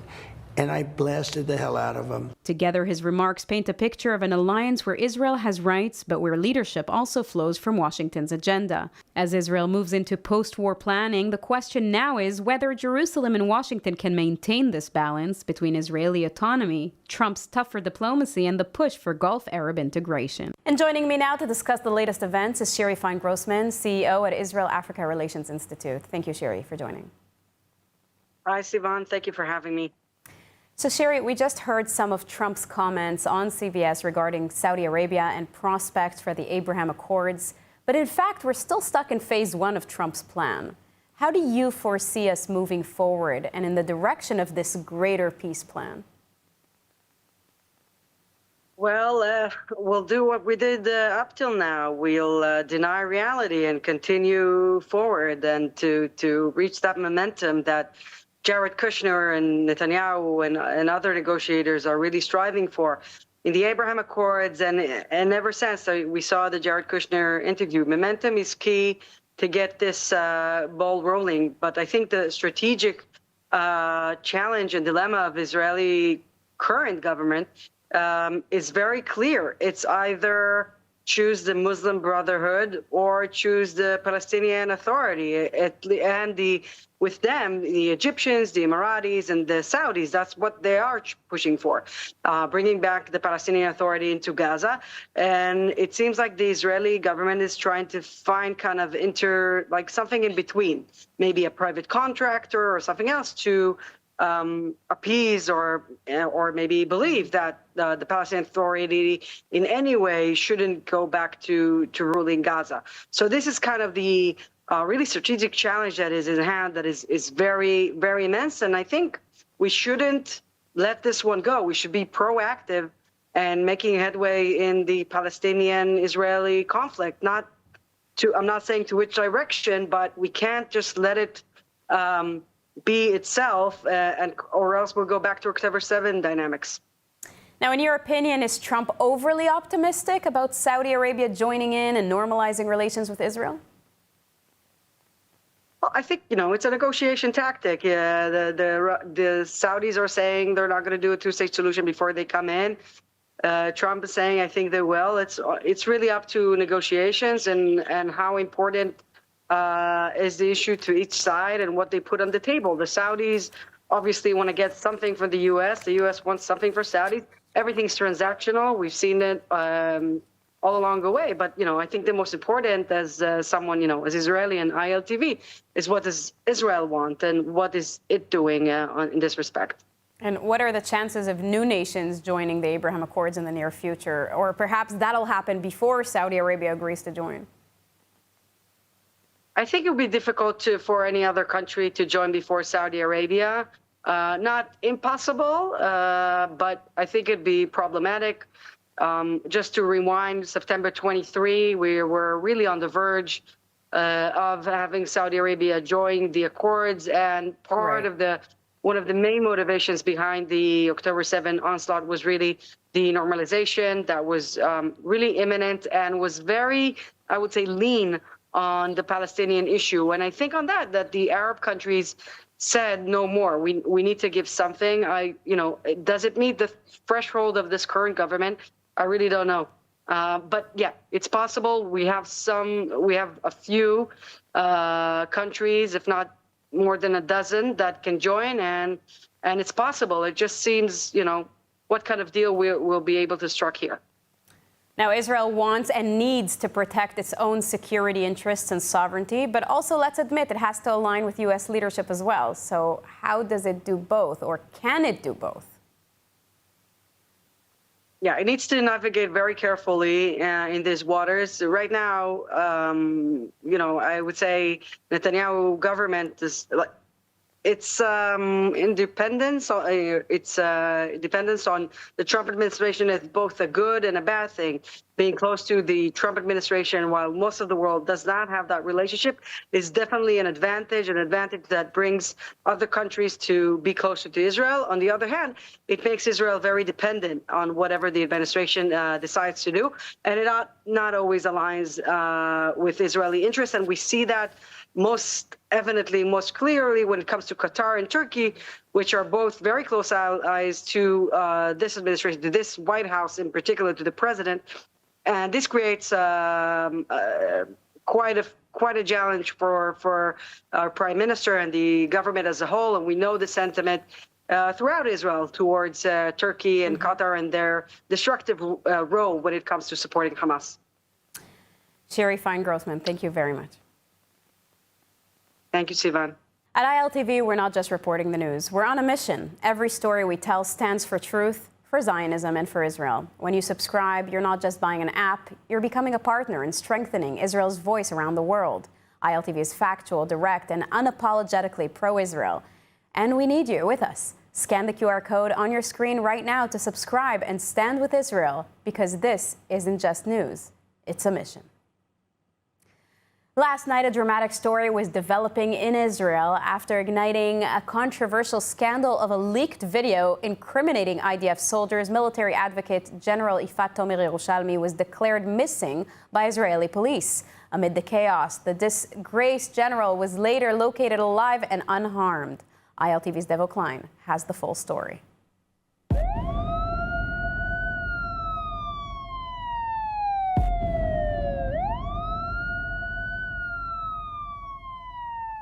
Israeli police spent hours on Tel Aviv's Cliff Beach late last night, searching for the woman whose photo was plastered on every Israeli newspaper that day. Massive teams of search and rescue were deployed to the beach, all to find outgoing military advocate general Yifat Tomer Yerushalmi, after her car was found abandoned with only a letter left behind. Just as the Israeli public began assuming that the general had taken her own life, Israeli police announced that Tomer Yerushalmi was found alive. She was later detained for questioning. A few hours before her disappearance, Tomer Yerushalmi was revealed to be the general who leaked a video that rattled the nation. The video supposedly depicts IDF soldiers of the 100th unit allegedly abusing Palestinian prisoners. The prisoners in question, Nukhba terrorists who, before being taken to Israeli prisons, spent the morning of October 7, 2023 slaughtering, raping, mutilating, and beheading their way through Israeli civilian kibbutzim. And yet, that is not the most damning part of the story. After being analyzed by experts upon its initial release in July 2024, it was determined that the video had been doctored, edited to splice together 2 separate days of footage in order to incriminate the soldiers. Despite piles of evidence suggesting that the video was doctored, the damage had already been done. Tomer Yerushalmi's betrayal, which she says was because of a smear campaign against the IDF's prosecution, had ignited a nationwide catastrophe. Israel's public image had been destroyed, with international bodies quick to condemn Israel for its treatment of Palestinian prisoners, Nukhba terrorists, with the blood of innocents on their hands. Tomer Yerushalmi will be investigated in the coming days, but police were too late in locating the general, who had already managed to dispose of her mobile phone, which is still not found. Her phone likely contained more evidence that could shed more light on this anomalous story. This story is developing. And joining us now is Hillel Fuld, an Israel advocate and social media influencer. Hi, Hillel. Hey.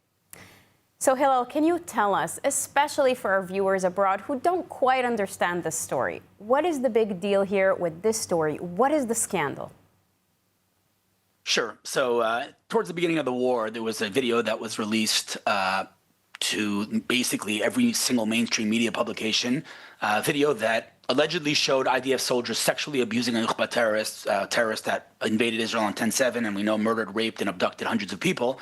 And apparently they committed sexual abuse. That was his claim. As soon as he claimed that, basically these soldiers were arrested without any evidence of any kind. This terrorist wasn't even interviewed, and of course the public in Israel did not accept that and pushed back and demanded evidence, at which point our friend Yifat Tomer Yerushalmi decided to release a video. Of course, we didn't know at the time that she had leaked it, that allegedly showed these soldiers indeed abusing this terrorist. Now, pretty quickly, it was clear that this was a video that took two videos and combined them as if they were one video, which begs the question, what else did they doctor?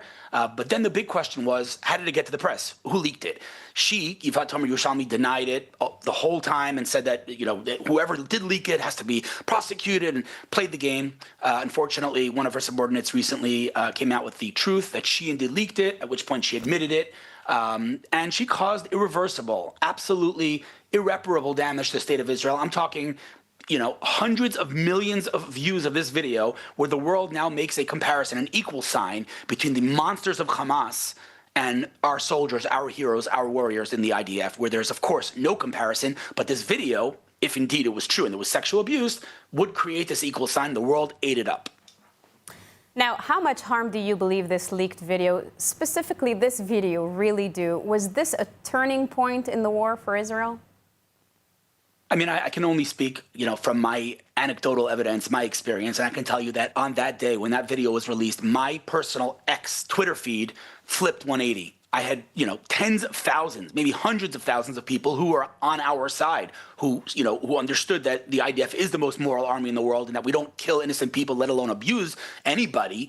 On that day, it flipped because look, even the IDF sexually abuses people, right? And so it completely shifted as far as I'm concerned. Of course, it's not like the world would have loved us had they not seen this video. There was, of course, the rumor about the hospital and many other rumors and blood libels, and the world turned on us pretty quickly. But this video, as far as I'm concerned, was really a nail in the coffin of Israel's just cause and the world's support of Israel's cause to, indeed, bring our hostages back and eliminate Hamas. Till that day, as far as I'm concerned, the world still sympathized with Israel's cause, but on that day, everything flipped.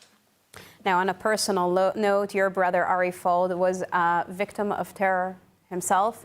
How does that make you feel about the sympathy that these Nukhbas terrorists, or terrorists in general, are getting? Yeah, I don't know that my personal experience should change anything. These are subhuman, vile monsters. I don't know what else, mothers tell their children there's no monsters in real life. I don't know what to call them other than the word monsters. These are monsters. And, any attempt to create an equal sign between Israel and Hamas is morally bankrupt, beyond belief. On my personal experiences, Ari, my older brother, was indeed murdered by a terrorist, and his murderer, the terrorist that murdered him, was released in the hostage deal, not the last one, the one before. So that's of course terrible. But as we know, this is a very complicated thing. We needed to get our hostages back at all costs, and that's what we did. But I think as far as this case, this story with Yifat Tomer Yerushalmi, I think we're just scratching the surface. And I believe that the reason that her phone so mysteriously disappeared, and the terrorist, who is the foundation of the entire case against these soldiers, was mysteriously released to Gaza, I think there's something way bigger happening here. And I think if she did indeed try to commit suicide, it's because she knew that on her phone and in her brain, she has too much information that will not just bring down her and her colleagues, but perhaps the entire leadership and, what people like to call the deep state. But now we're already entering, conspiracy theories. All I know is that there's a lot more than meets the eye, and we're going to hear a lot more about this in the next couple of days and weeks. Hillel Fold, thank you very much for sharing your thoughts and also your personal experience, and sorry again for your loss. Thank you. Today, schools around Israel are marking 30 years to the assassination of Prime Minister Yitzhak Rabin. Over the weekend, thousands of Israelis gathered at Rabin Square in Tel Aviv to commemorate the assassination that shocked the nation. Rabin, a Labour Party prime minister, was assassinated on November 4th, 1995 by right-wing extremist Yigal Amir after a peace rally in Tel Aviv. His murder shocked Israelis nationwide, and the event was branded as one of the darkest days in Israeli history. But this year's anniversary carries immense significance and resonates with a lot of Israelis in the wake of Israel's war with Hamas. During his term as prime minister, Rabin was actively engaged in peace talks with then-Palestinian leader Yasser Arafat, when the hope for coexistence was widely seen in Israeli society as a step toward peace. In the shadow of October 7th, Rabin's ambitions continue to reflect a divide in Israeli society. I came here tonight, first of all, with my family, my children. For them, this is something that they didn't live through, but I remember Rabin's assassination very, very well. I was 21 years old then, and it was a time when I thought there was a lot of hope for a different future with the Palestinians and with peace in the region. And unfortunately, things turned out very, very differently from that. We see that even today. Tonight in Israel, over 100 representatives of leading Christian media outlets, opinion leaders, religious figures, and heads of organizations from various countries are expected to attend the Christian Media Summit 2025, a bridge of international communication, faith, and understanding. The event will honor distinguished guests with the Pillar of Jerusalem Award, one of which will be given to the late Charlie Kirk. ILTV's Devo Klein has more.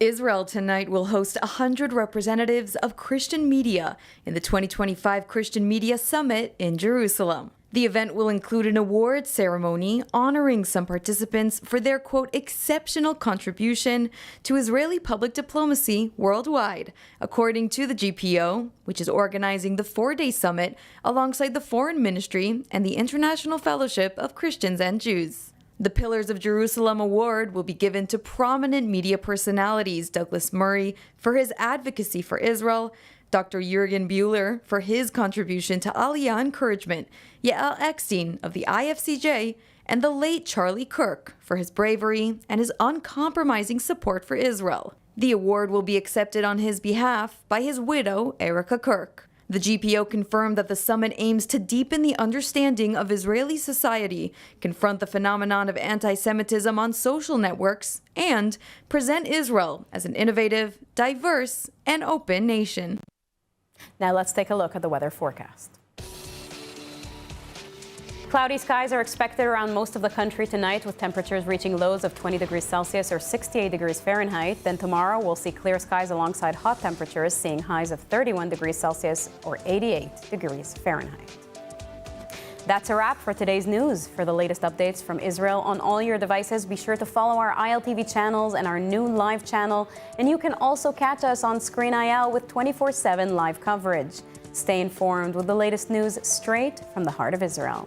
I'm Sivan Raviv. Be well, be safe, and thank you so much for watching.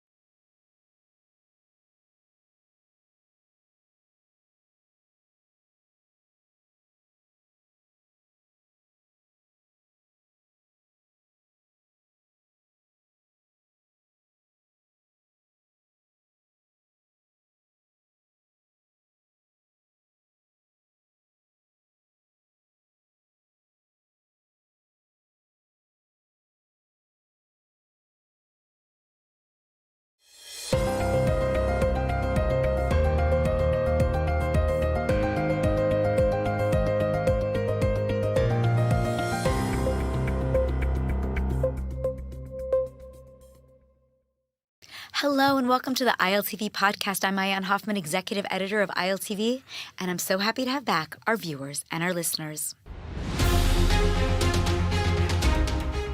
Now, I have with me today a very interesting guest, an author of a book called Israel Valley. His name is Edward Kuckerman. He is a veteran venture capitalist and the founder of Catalyst Investments.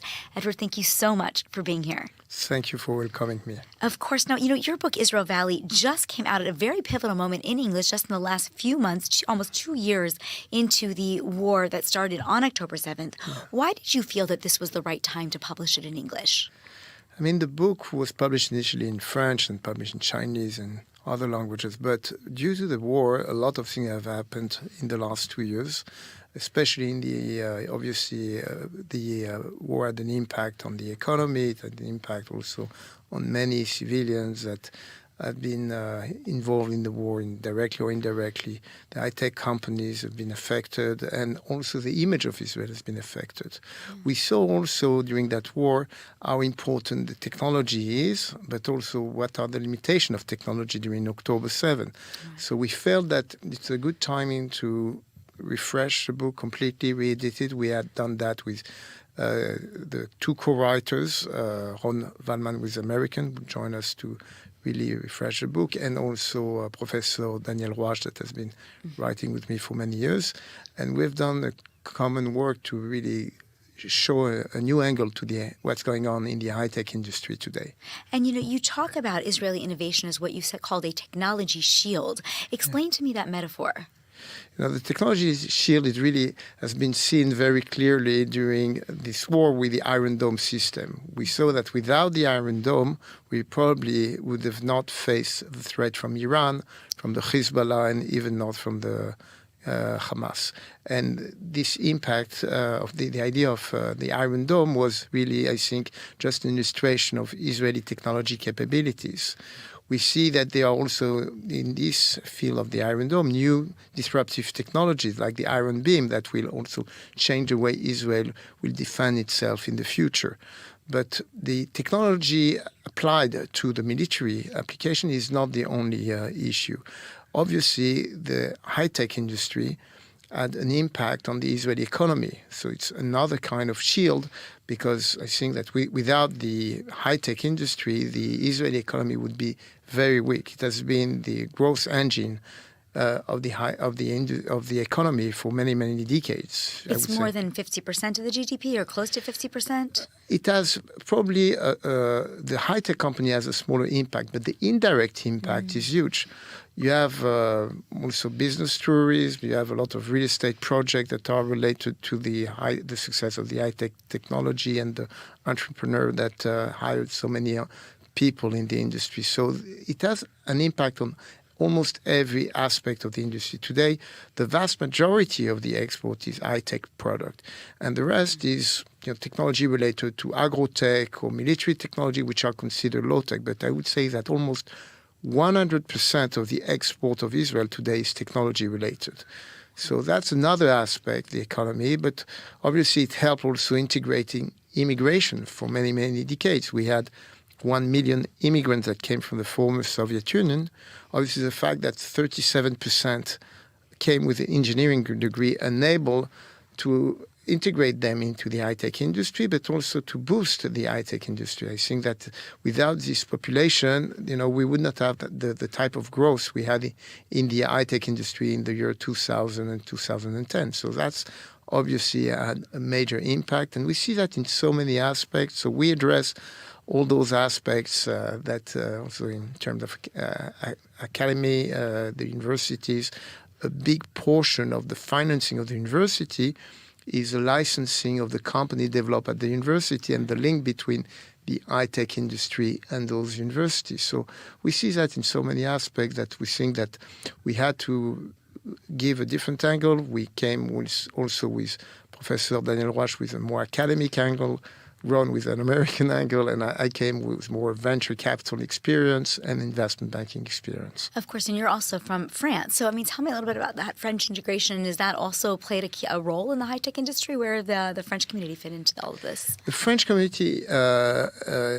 is today, I would say, the immigration from France is more important than ever. Also because of the crisis going on in France with anti-Semitism.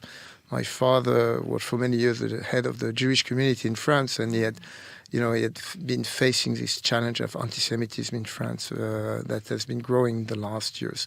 But the French immigration has an impact, but not a major impact.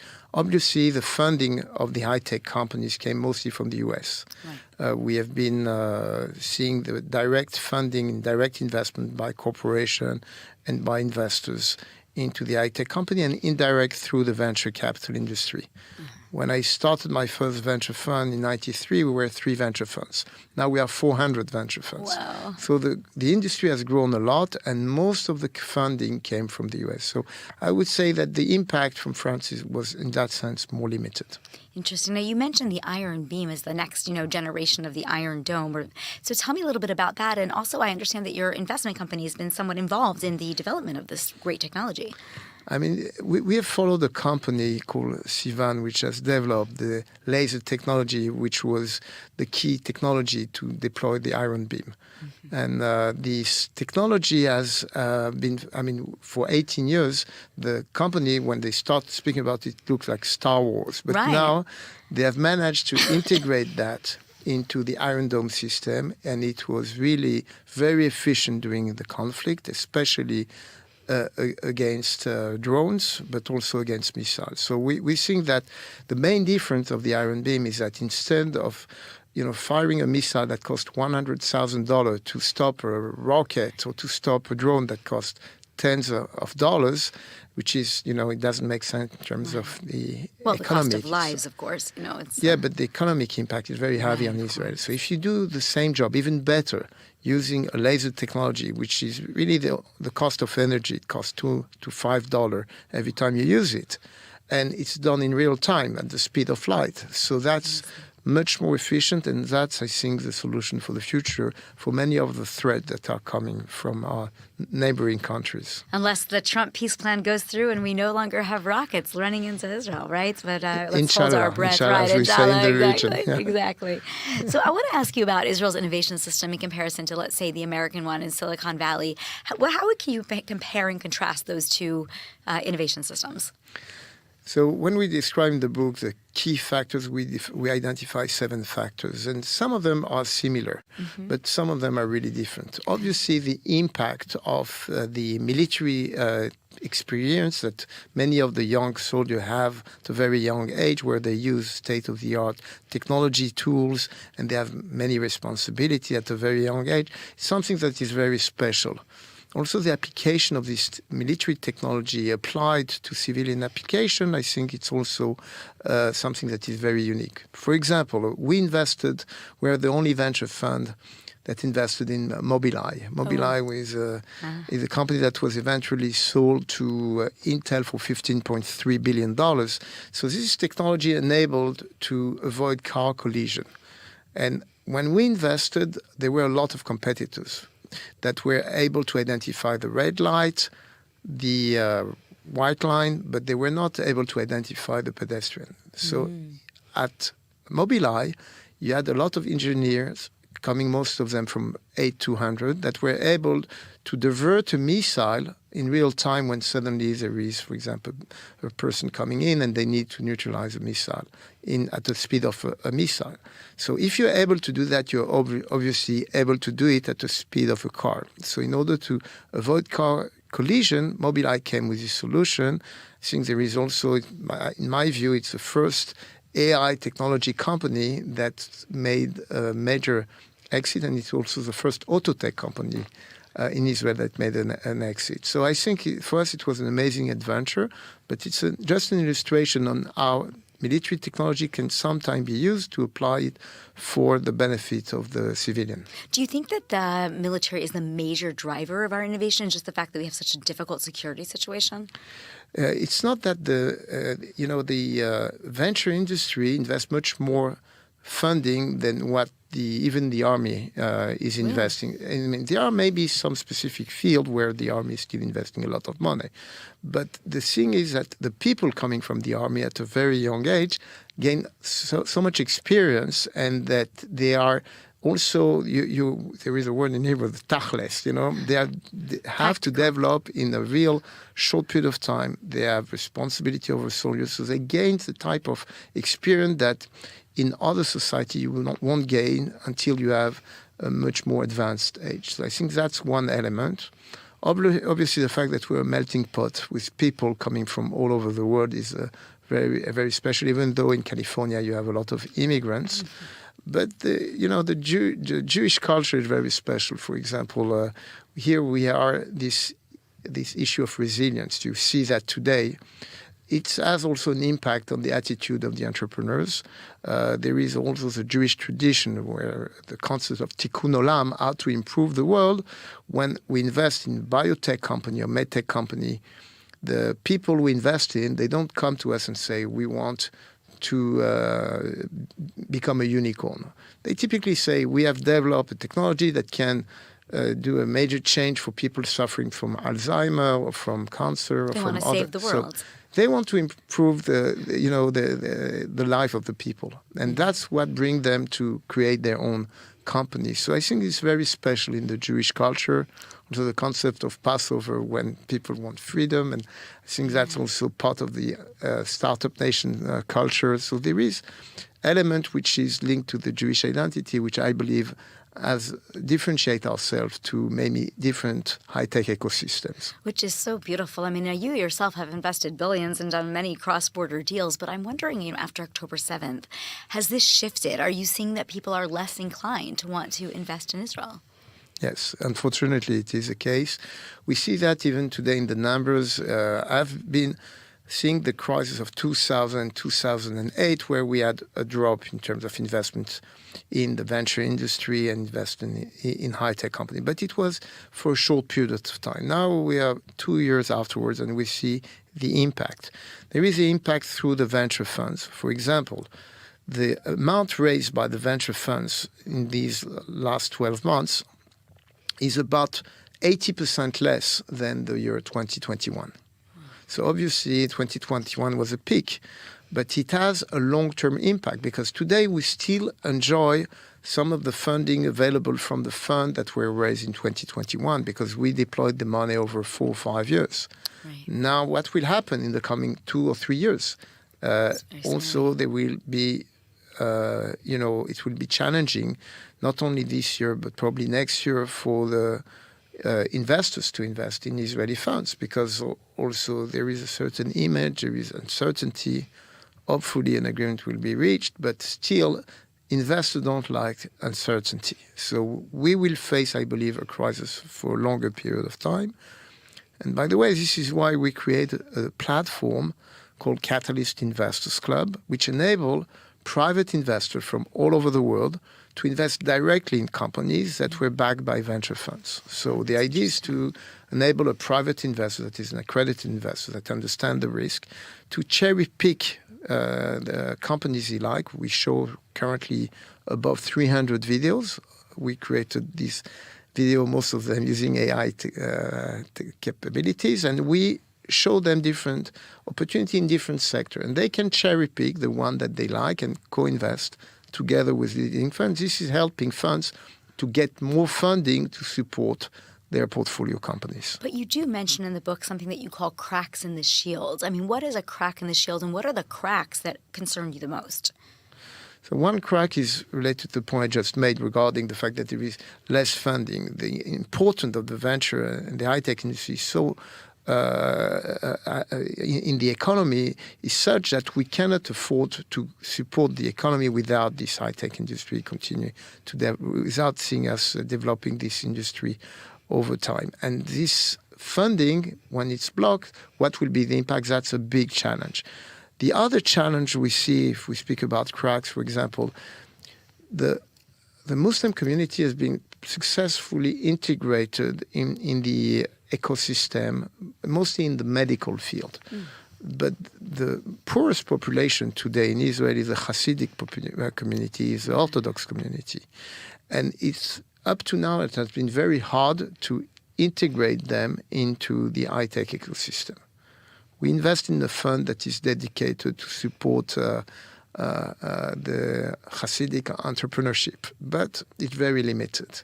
And they need really to have a basic understanding on the mathematics, computer science, and start learning that in order to contribute. They have a lot of skills. They can do it. But right now, the leaders of the rabbinic community, the Orthodox community, is very reluctant to enable this community to integrate the Israeli high-tech ecosystem. Do you think, piggybacking on that in terms of cracks, that the reliance on the defense industry to be able to develop these technologies is hindering our development in other areas, like let's call it climate tech, for example, or other areas? And as the world shifts and potentially, God willing, again, we'll say peace one day, we won't need as much defense tech. Will we not be working in the fields that become most important to the world? I think the climate tech is challenged not because of what's going on in Israel, but in general with the speech of Trump in the UN. I think he made his point very clear. So it's hard for people to invest in long-term, renewable, for example, energy infrastructure, while the government doesn't support that. That's a big issue.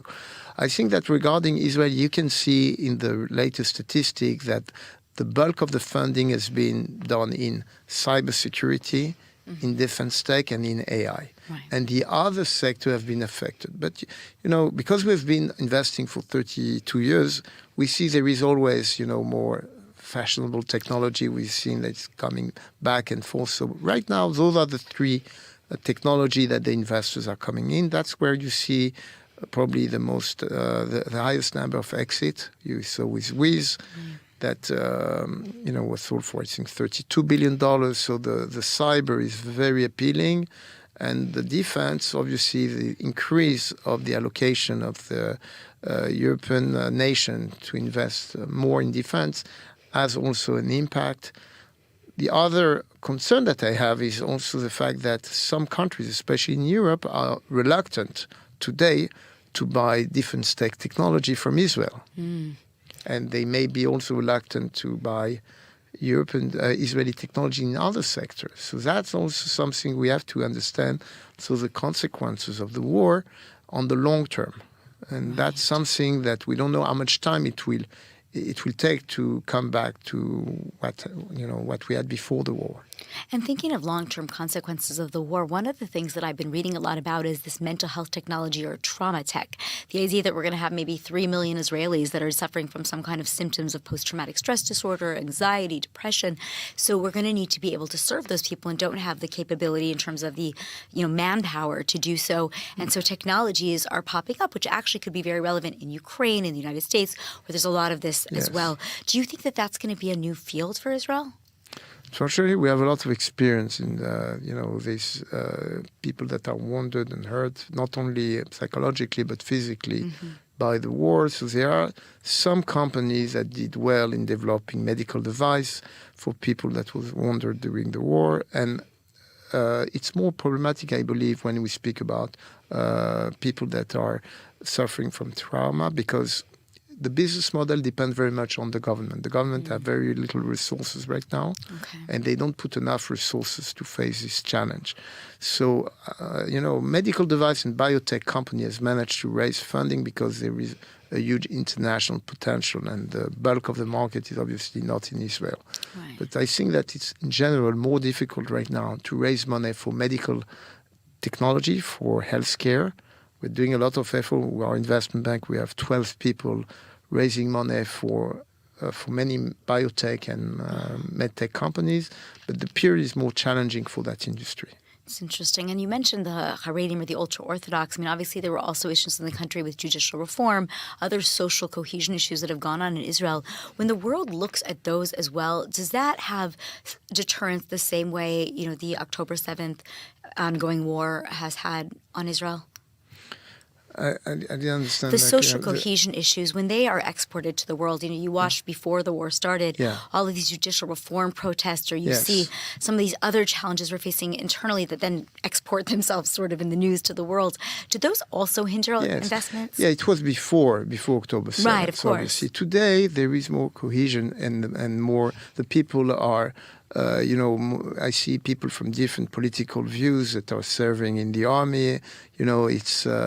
We are really in the survival mode. So the attitude is very different, and I don't think that it doesn't matter from which political party you are. I think that almost all the Israeli population was supportive of what happened, what are the steps that were taken regarding Iran, regarding the Hezbollah. And if at the end of the day we have the release of the hostages in Gaza, I think that there is much more cohesion than any time before. So I think this problem was a big issue before October 7. It's less of an issue today. Fascinating. And, in terms of the international image of Israel, do you think that the technology, the things you're talking about, for example, in your book, the incredible innovation could be part of our Hasbara? And if so, how could we more effectively use the technology rather than looking for the investments, but to improve Israel's image? Yeah. It's a good point. I think the high-tech is a message that is of interest for any population in the world. When you disrupt an industry, you come with a solution that is to help people that are facing cancer or diabetes. We invest in a company, CureLife, focusing on fighting people that have diabetes problem. We are in a situation where we address that to everyone. I was spokesperson of the army for many years. I was also quite a lot in the news in Europe, speaking about the situation. It's always challenging when we speak about the military action. And when you speak about the high-tech industry, my first fund went public at the time in Europe, and I was presenting in 1997 already the high-tech industry to the European investor community. They were more intrigued, more interested to learn about it. The political issue is put aside, and I think it's a very good way to present Israel. Yeah, so hopefully, through the book and through other ways, we'll be able to do it more. Now, I mean, you've been in the space for 35 years already. And 32, yeah. 32, almost 35 okay. years, okay. So, modest. Tell me, do you think the DNA, though, of the Israeli entrepreneur has changed over those 30 years, from what we were when the kind of concept of the startup nation and the young entrepreneur was to where we are today? It has changed a lot. First, one of the challenges the entrepreneur have today is that in order for an Israeli entrepreneur to do an exit, he needs to reach a critical size of $100 or $200 million sales per year. Mm-hmm. In the past, you could go public at a $100 million valuation a few years after you created the company. And that's why we call it the startup nation, because we're good at creating startups. Today, if you want to be successful, you need to create an international operation, to have critical size, have sales all over the world. So you need different skill set than what you needed many years ago. That's also why today the statistics shows that from the day you created your company till the exit, for exit above $200 million, you have to wait for 18 years. So it's more challenging. It's a long time. And that's also why we shifted our investment strategy at Catalyst from early stage to investment in more mature companies and pre-IPO companies, because we know we cannot afford to wait 18 years to make an exit. So that's why the profile of the company is evolving, and the profile of the entrepreneurs that support the company until the exit is different.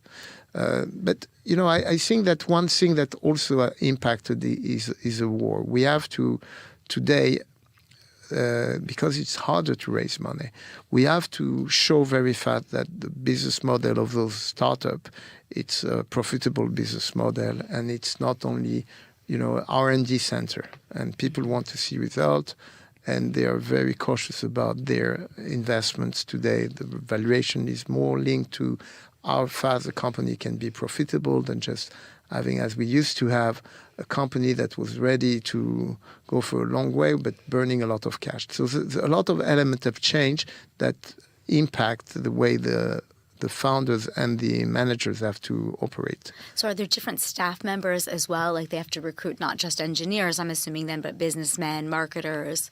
Exactly. One other aspect in the war is that many of the companies decide to establish their headquarters overseas. Mm. You see that before the war, only 25% of the Israeli startups were established overseas. Today, we're at 45%. Oh, wow. Just in the last 2 years, it's grown that much. So it's a big change.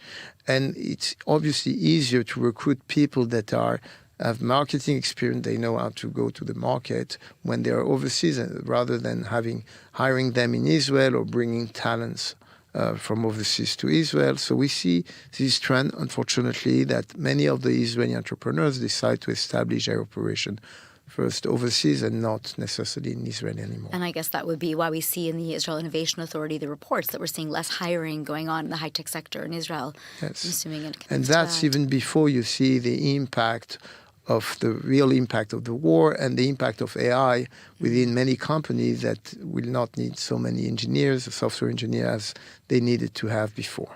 Oh, wow. So now in the book, do you offer some of these tips to the more international companies? Like, in other words, this is about Israel, but are any of the lessons applicable for companies that are not Israeli? Yes, I think our experience, for example, in venture capital is obviously very unique, because Israel is a small country, but it's a huge ecosystem in the high-tech industry. For example, there are more unicorns in Israel, about 100, than the number of unicorns all over the EU put together. Oh, wow. Okay. So Israel has a great experience. When we published a book in In Italy, at the time, there were about $10 billion invested in the high-tech industry the same year, while there was 300 million euro invested in the Italian market. So the allocation, the expertise, there is field of expertise where Israel has a unique positioning, especially in relation to cyber and biotech, and where, for example, 7 of the leading drugs in the world were developed at the Weizmann Institute. So Israel is appreciated, and we have gained a lot of experience. Obviously, the American is the first market, the leading market, but for example, we see a lot of interest from European companies, of even Asian companies. We have raised quite a lot of money from Asia in the past, and we think that this is something that will continue over time. So we're going to run out of time, and I just want to ask you one final question. You know, this podcast is about 30 minutes long. People will remember some things, other things they'll forget. But if you had to give one final headline to describe the book, the takeaway that you really want people to have about Israel Valley and the Israeli ecosystem, what would it be? I think Israel has developed so many great technologies in so many fields over the time. Even though it's a challenging period, it's also a period of opportunity. I think it was Ross Perot that said, when there is a crisis, there is an opportunity. So it's a good opportunity for international investors, especially investors from the US, to look at opportunities today in Israel. The value of those companies are cheaper. We offer them with this Catalyst Investors Club platform the opportunity to cherry pick the company they want to back. So I think that when there is a crisis like that, it's also the time to look at opportunity in that market. So from crisis comes opportunity. Well, Edward, thank you so much for being here today. Thank you.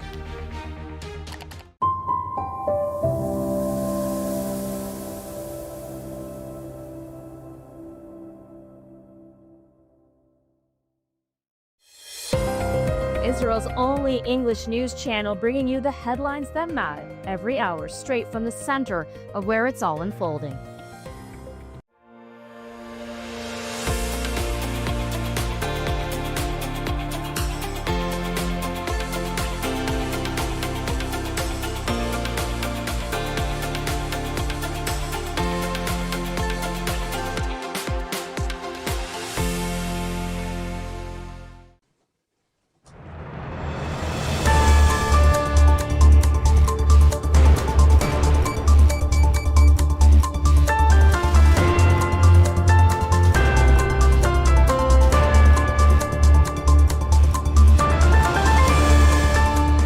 Welcome back to ILTV On the Hour. We are live from Israel, bringing you the biggest headlines of the day. I'm Caleb Ben David, and here's your roundup of the latest developments across Israel and the region. The U.S. has submitted a draft resolution to the UN Security Council that would grant it and other countries taking part in an international stabilization force the authority to govern Gaza and maintain security control over it for at least 2 years. The Axios news site published a copy of the resolution, which calls for the stabilization force to be created together with a board of peace chaired by President Trump that would oversee its activities. The plan aims to begin deploying first troops of the ISF into Gaza by January 2026. Humanitarian aid would resume under the Board of Peace's oversight and in cooperation with the UN, the Red Cross and Red Crescent, with strict measures to prevent diversion by armed groups. The ISF would also begin training a Palestinian police force and utilize apolitical Palestinian technocrats in the administration of Gaza. The Palestinian Authority would have no role in Gaza until it completed a process of reform acceptable to the Board of Peace. Times of Israel cited a diplomatic source as saying the U.S. hopes to have the Gaza resolution approved by the Security Council before the visit to Washington of Saudi Arabia's Prince Mohammed bin Salman, which is set for November 18th. Meanwhile, a dispute over the fate of some 200 Hamas terrorists still in the area of the Gaza Strip controlled by the IDF is highlighting the challenges faced by Israel under the current ceasefire. The Hamas fighters are reportedly hiding in tunnels under Rafah in southern Gaza on the Israeli side of the so-called Yellow Line. According to reports in Israeli media, the Trump administration is pressuring Prime Minister Netanyahu to allow them to cross over the Yellow Line into territory still controlled by Hamas, seeing this as a needed step to advance into the next stages of the Gaza deal. The hardliners in Netanyahu's cabinet reacted strongly to the report, with Finance Minister Bezalel Smotrich calling it utter madness, and National Security Minister Itamar Ben-Gvir saying all terrorists must be destroyed rather than be released under ridiculous conditions. The Prime Minister's office clarified in a statement it would not allow the 200 safe passage unless they give up all their weapons in line with the agreement's conditions of disarming Hamas and demilitarizing the Gaza Strip. Former U.S. Vice President Dick Cheney has died at 84 from complications related to pneumonia. Cheney began his political career in his native Wyoming as a congressman, rising to become the vice president in the administration of George W. Bush. Cheney was always a strong supporter of Israel and the use of military force to protect U.S. interests. He is viewed as one of the key drivers behind the U.S. invasion of Iraq in the Second Gulf War. Dick Cheney, dead at 84. And in New York City, it is election day to choose a new mayor. And still leading in the polls is the Democratic State Assemblyman Zoran Mamdani, whose views on Israel have been the most controversial issue in the race. Mamdani has challenged the legitimacy of Israel as a Jewish state, has been a vocal supporter of BDS, which is the movement to boycott, divest from, and sanction Israel, and has said as mayor he would order the arrest of Prime Minister Netanyahu if the premier stepped foot in New York City, this in line with the ICC ruling charging Netanyahu with war crimes.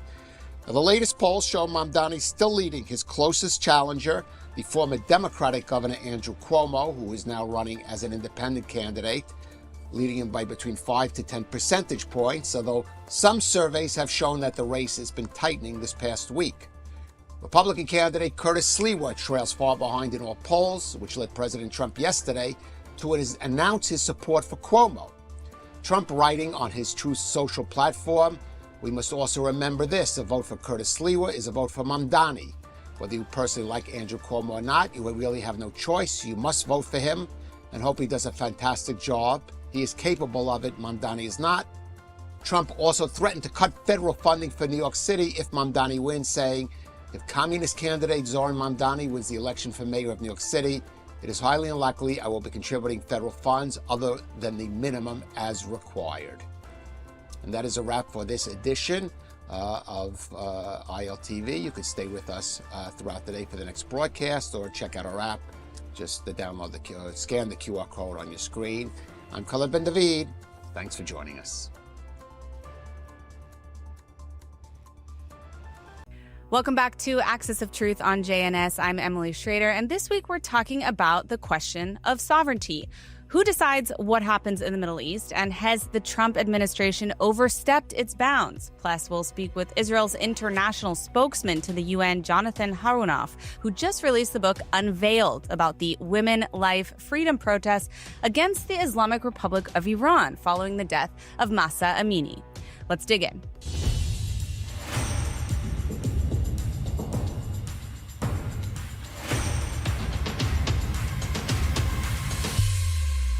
First things first, let's talk about fantasy. Not the Hollywood kind, but the Washington kind. Yes, I think a lot of Israelis had high hopes, but the reality is that the Trump administration, I think, is living in a bit of a fantasy land when it comes to the Middle East on a number of fronts. I think in Trump's desperation to declare peace, first off, they seem to believe that the Islamist regimes like that in Iran can be persuaded with business deals, photo ops, and, of course, charm.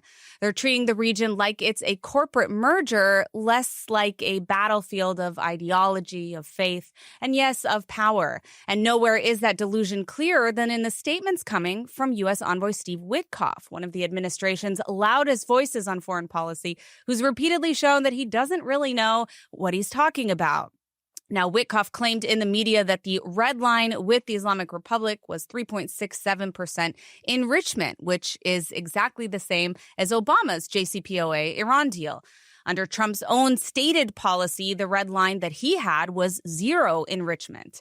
So his comments, the envoy's comments, reveal a dangerous misunderstanding of both who and what the U.S. is dealing with.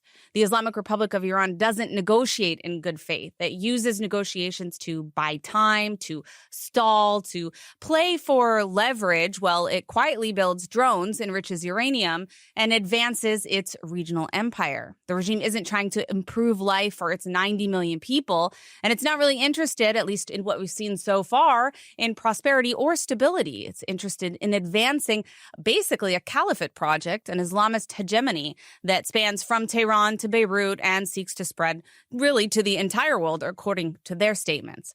Now, Witkoff told media that Hamas could be persuaded, that they're not ideologically firm, as if this was some political party open to compromise.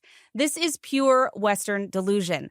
Hamas is not misunderstood. It's committed to the destruction of Israel and, yes, also the genocide of Jews by their own statements.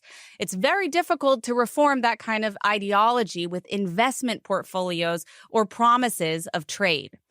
And now we also have J.D. Vance trying to dictate what Israel's policy should be and even what policies other Middle Eastern states should adopt. Now, I have plenty of criticism of the Israeli government, but the arrogance of parachuting in from Washington to tell a sovereign nation that they will decide their security when they don't pay the price really shows a complete ignorance of the region. The policy of the Trump administration is that the West Bank will not be annexed by Israel. That will continue to be our policy. And if people want to take symbolic votes, they can do that. But we certainly weren't happy about it. I mean, Israel isn't a client state. It's not a campaign prop. And support isn't the same as control. Partnership is not the same as permission. For many years, myself and others have advocated for more independence for the state of Israel from the U.S., and this is precisely why. Israel provides its best technology to jointly develop defense technology that really has saved countless American lives. But what good is that if someone else is dictating what Israel's security is with a U.S. government in bed with Qatar, no less? Now, the Trump administration also sent leader after leader to oversee this ceasefire, yet it doesn't want Israel to respond to Hamas's blatant violations when Hamas killed 2 IDF soldiers just days ago after the ceasefire had begun. Trump actually made excuses for them, suggesting maybe Hamas is not in control. Seriously? Hamas deployed 7,000 fighters to seize neighborhoods the IDF had just withdrawn from, and then publicly executed and tortured hundreds of Palestinians accused of being collaborators, without due process, of course. Now, they know exactly what they're doing.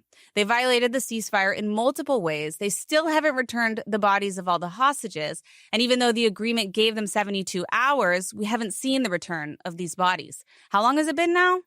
Instead, Washington is lecturing Israel right now about restraint while Hamas reorganizes the terror infrastructure under the protection of a ceasefire that the West refuses to enforce. Now, beyond that, Hamas openly opposes demilitarization and removal from governance in Gaza, 2 key components of that ceasefire proposal. And yet Washington continues to act as if it's Israel that's violating the ceasefire, refusing to let Israel respond even after, as I mentioned, 2 IDF soldiers were killed post-ceasefire.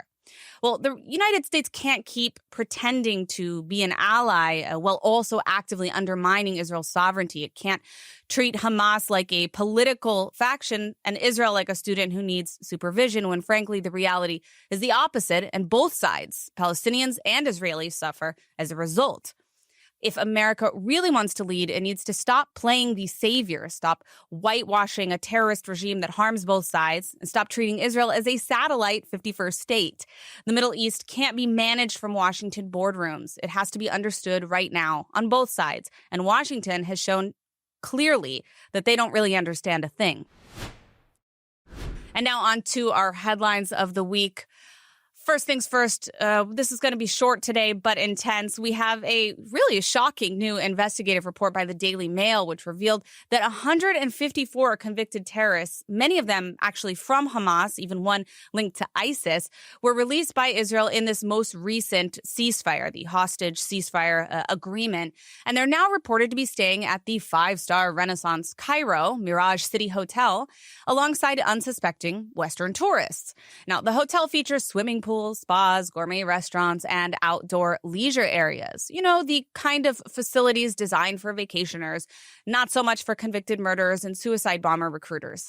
One of the men identified as Mahmoud Isa, 57 years old, who is the founder of Hamas's Special Unit 101 of the Izz al-Din al-Qassam brigades, imprisoned since 1993 for multiple suicide bombings and murders. He was repeatedly just seen pacing the pool deck with family, just meters away from tourists. Among others exposed in the reporting, a 47-year-old ISIS-linked recruiter of suicide bombers and a hijacking plotter, Samir Abu Nima, 64 years old, who was convicted for the 1983 Jerusalem bus bombing, along with a list of other convicted kidnappers and murderers who were seen at the luxury resort enjoying leisure time. As a reminder, these aren't low-level offenses. These are the high-risk convicted terrorists that were released under this deal. They were extracted from Israeli jails, but not to build peace or anything like that, really to recover the hostages that had been kidnapped on October 7th from their homes in Israel. So as a result, hundreds of these convicted murderers are now effectively being treated as privileged guests in this resort. Obviously, the response has been outrage from much of the people, both in Israel and abroad. But we see that Egyptian security reportedly claims that they're monitoring their perimeter. But many of these men also have local visas and are believed that they're planning to relocate later to places like Qatar, Turkey, or Tunisia. Some of them are even using the hotel amenities as cover for potential networking. Now, from an Israeli perspective, I think this is deeply problematic because it tells a story of a government-negotiated concession that actually turned really into a networking opportunity for these convicted terrorists. You strike civilians, you murder Israelis, you serve part of your sentence, and then you get to vacation in a resort and move abroad with impunity. If Israeli leadership continues to allow this kind of scenario, it's permitting Israel's enemies to parlay their crimes in comfort. And then this very notion of deterrence collapses. I mean, if this is the West's idea of peace, then they're kind of missing the point entirely. The next story we have is the development that the U.S. is pressing states that have long harbored Hamas and promoted its propaganda to now place troops on Israel's borders. According to a report from the Jerusalem Post, President Donald Trump plans to stop in Doha for talks with the Emir of Qatar about forming a Gaza ceasefire monitoring force. Now, they've already talked about this force that they're going to have in the areas that the IDF has withdrawn from. And so far, Israel has not had a problem with that, with the exception of states like Qatar and Turkey. Now, Hamas has really been a safe haven for a lot of Hamas's leaders and financiers for many years. It funds and operates the state-sponsored network of Al Jazeera, which has served as sort of a global mouthpiece, at least in Arabic, for Hamas throughout this war, spreading a lot of disinformation, celebrating terrorism even long before October 7th, and inciting violence, even against other Arab states, which have at times banned Al Jazeera because of their open support for terrorism. We're talking Bahrain, the UAE, and others. Yet Washington now expects Doha to coordinate troops on Israel's border. That's not diplomacy, it's delusion. Consider the case of Gaza journalist Abdallah al-Jamal, a contributor to Al Jazeera and a Hamas spokesman who was found holding 3 Israeli hostages in his home with his family. These states, if Qatar and its allies can't control their own terror operations within their borders, I mean, how can they be trusted to secure Israel's? The United States is now asking Israel to allow some of the very regimes that protected Hamas, that refused to demand, at least initially, the release of hostages, even that cheered October 7th, to station troops on Israel's borders. I mean, the logic seems upside down. These are not peacekeepers we're talking about when we're looking at Qatar. They're the enablers of war. Well, I want to take it back to Iran. I want to turn now to our guest for this week, who's joining me from New York, Jonathan Harunoff, the international media spokesman for Israel at the United Nations. He's also the author of the new book, Unveiled, which chronicles the women life freedom movement following the death of Mahsa Amini at the hands of the morality police in Iran. An Iranian Jew himself, Jonathan breaks down the impact of the movement and what the next steps are towards a potentially free Iran. Jonathan, I want to thank you so much for joining us today. It's such a pleasure to finally have you on. I know I've wanted to do it for a while. Now, your book, Unveiled, captures the courage of Iranian women who defied the regime after the killing of Mahsa Amini. But as we speak, we're seeing another wave of repression under the so-called Noor plan. We also see no shortage of disinformation campaigns across social media, especially in the Arab media, falsely claiming that the regime is granting leniency on that mandatory hijab law. Now, given the scale of surveillance and arrests that we're seeing right now, do you think that the world is falling for the regime's propaganda? I mean, why are people misguided on this issue? I think it's very much a result of quite shoddy and irresponsible reporting and not enough research being done into actually what's happening on the ground. So all you have to do is, and I don't cite Amnesty very often, but all you have to do is look at some of the data that they're putting out and that other places are putting out, showing that so far in Iran, there have been 1,000 executions in 2025, which is the highest in decades. And that's certainly not a result of the regime pulling back, becoming more lenient. All you have to do is look at the details of the Noor plan and how aggressively the regime is being on these women, young girls, who all they did was fight back for the freedom of choice. Some of them want to sort of dress with the hijab. They want to cover their hair, but they want ultimately the fundamental freedom of choice, which is something that they've lacked for so long. And I think when you look at the mainstream media, they just focus on statements by people like President Masoud Pezeshkian, who has said many times that he wants to sort of scale back the role and influence of the morality police. But the reality is that Masoud Pezeshkian doesn't have any authority or influence inside Iran. He's very much a puppet figure working at the behest of the supreme leader and his inner circle, who time and again refutes anything that the president says or anyone else says about moderating. They've been very clear that their war on women has been waged ever since the Islamic Republic's founding in 1979, and they don't show any signs of moderating.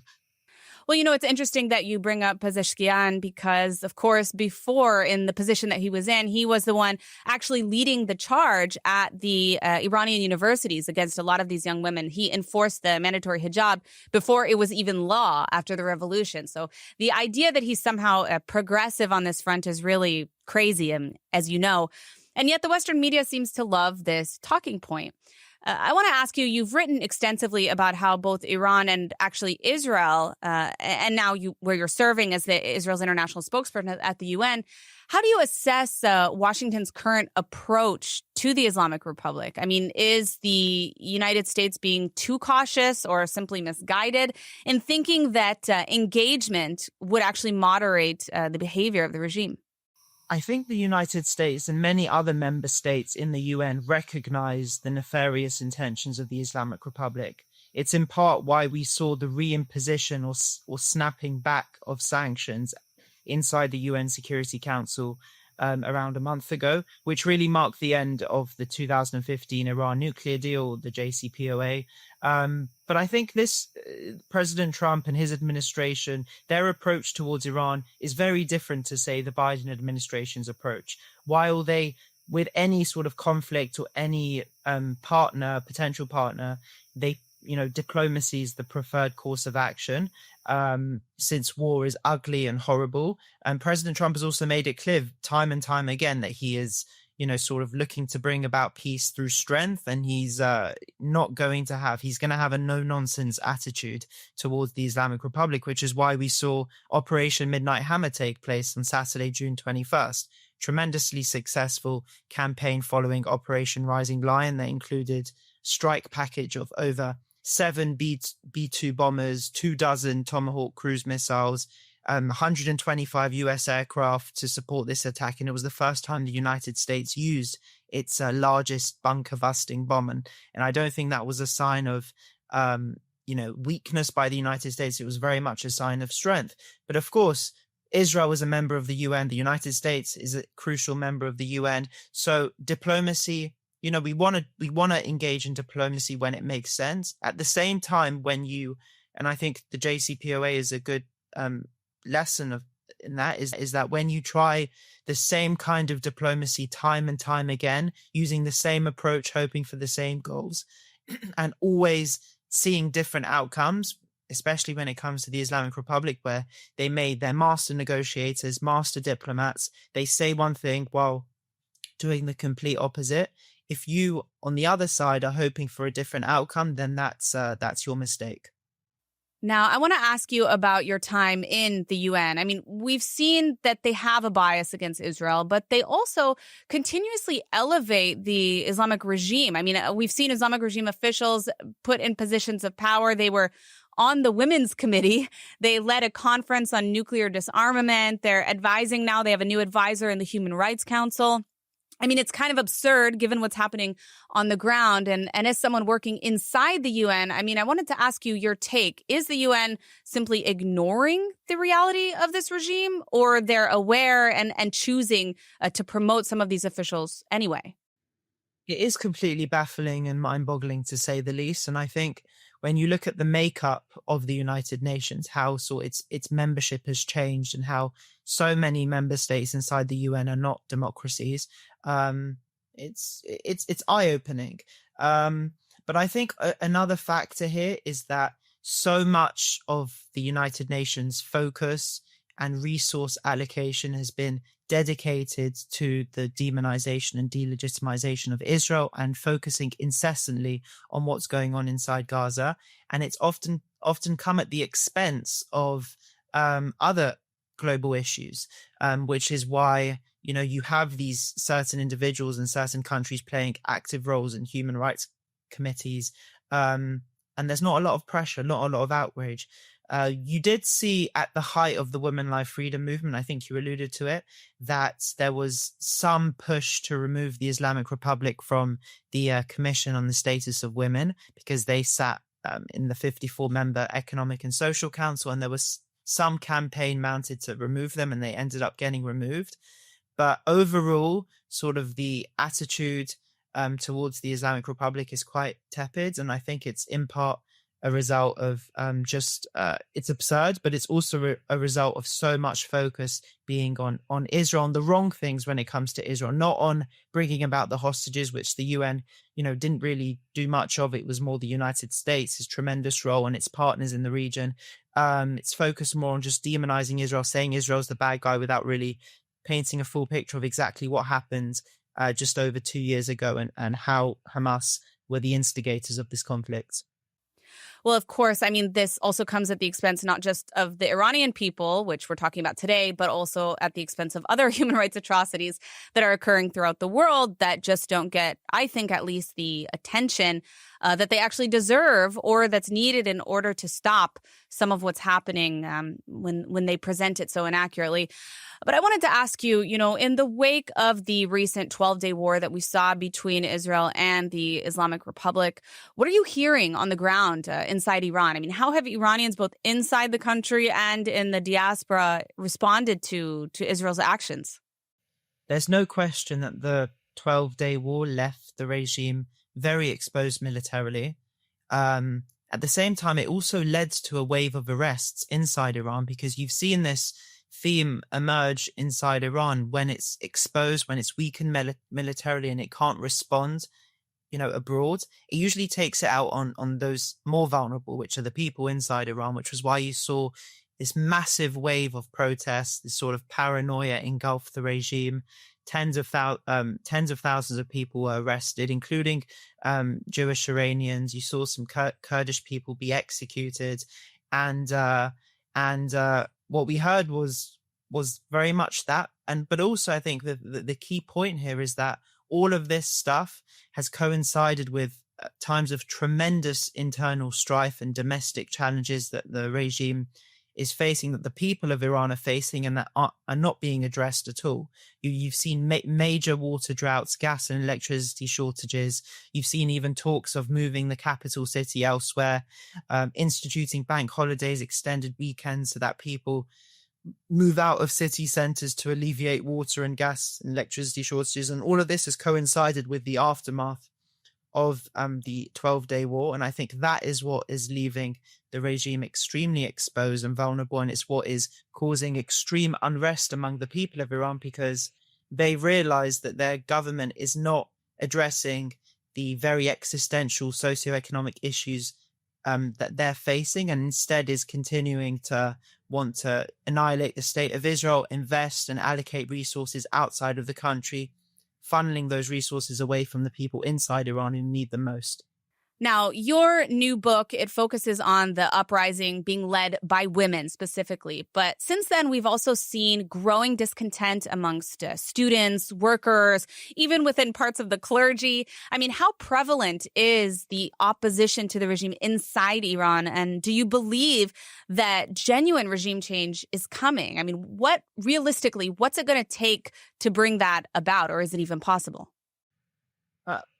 I think there is tremendous opposition inside Iran, because even if you put aside politics or ideology, for the past 46 years, the people inside Iran have risen time and again because their basic human needs in order to survive, in order to take care of their families, are not being taken care of by the regime. They're very much a last priority.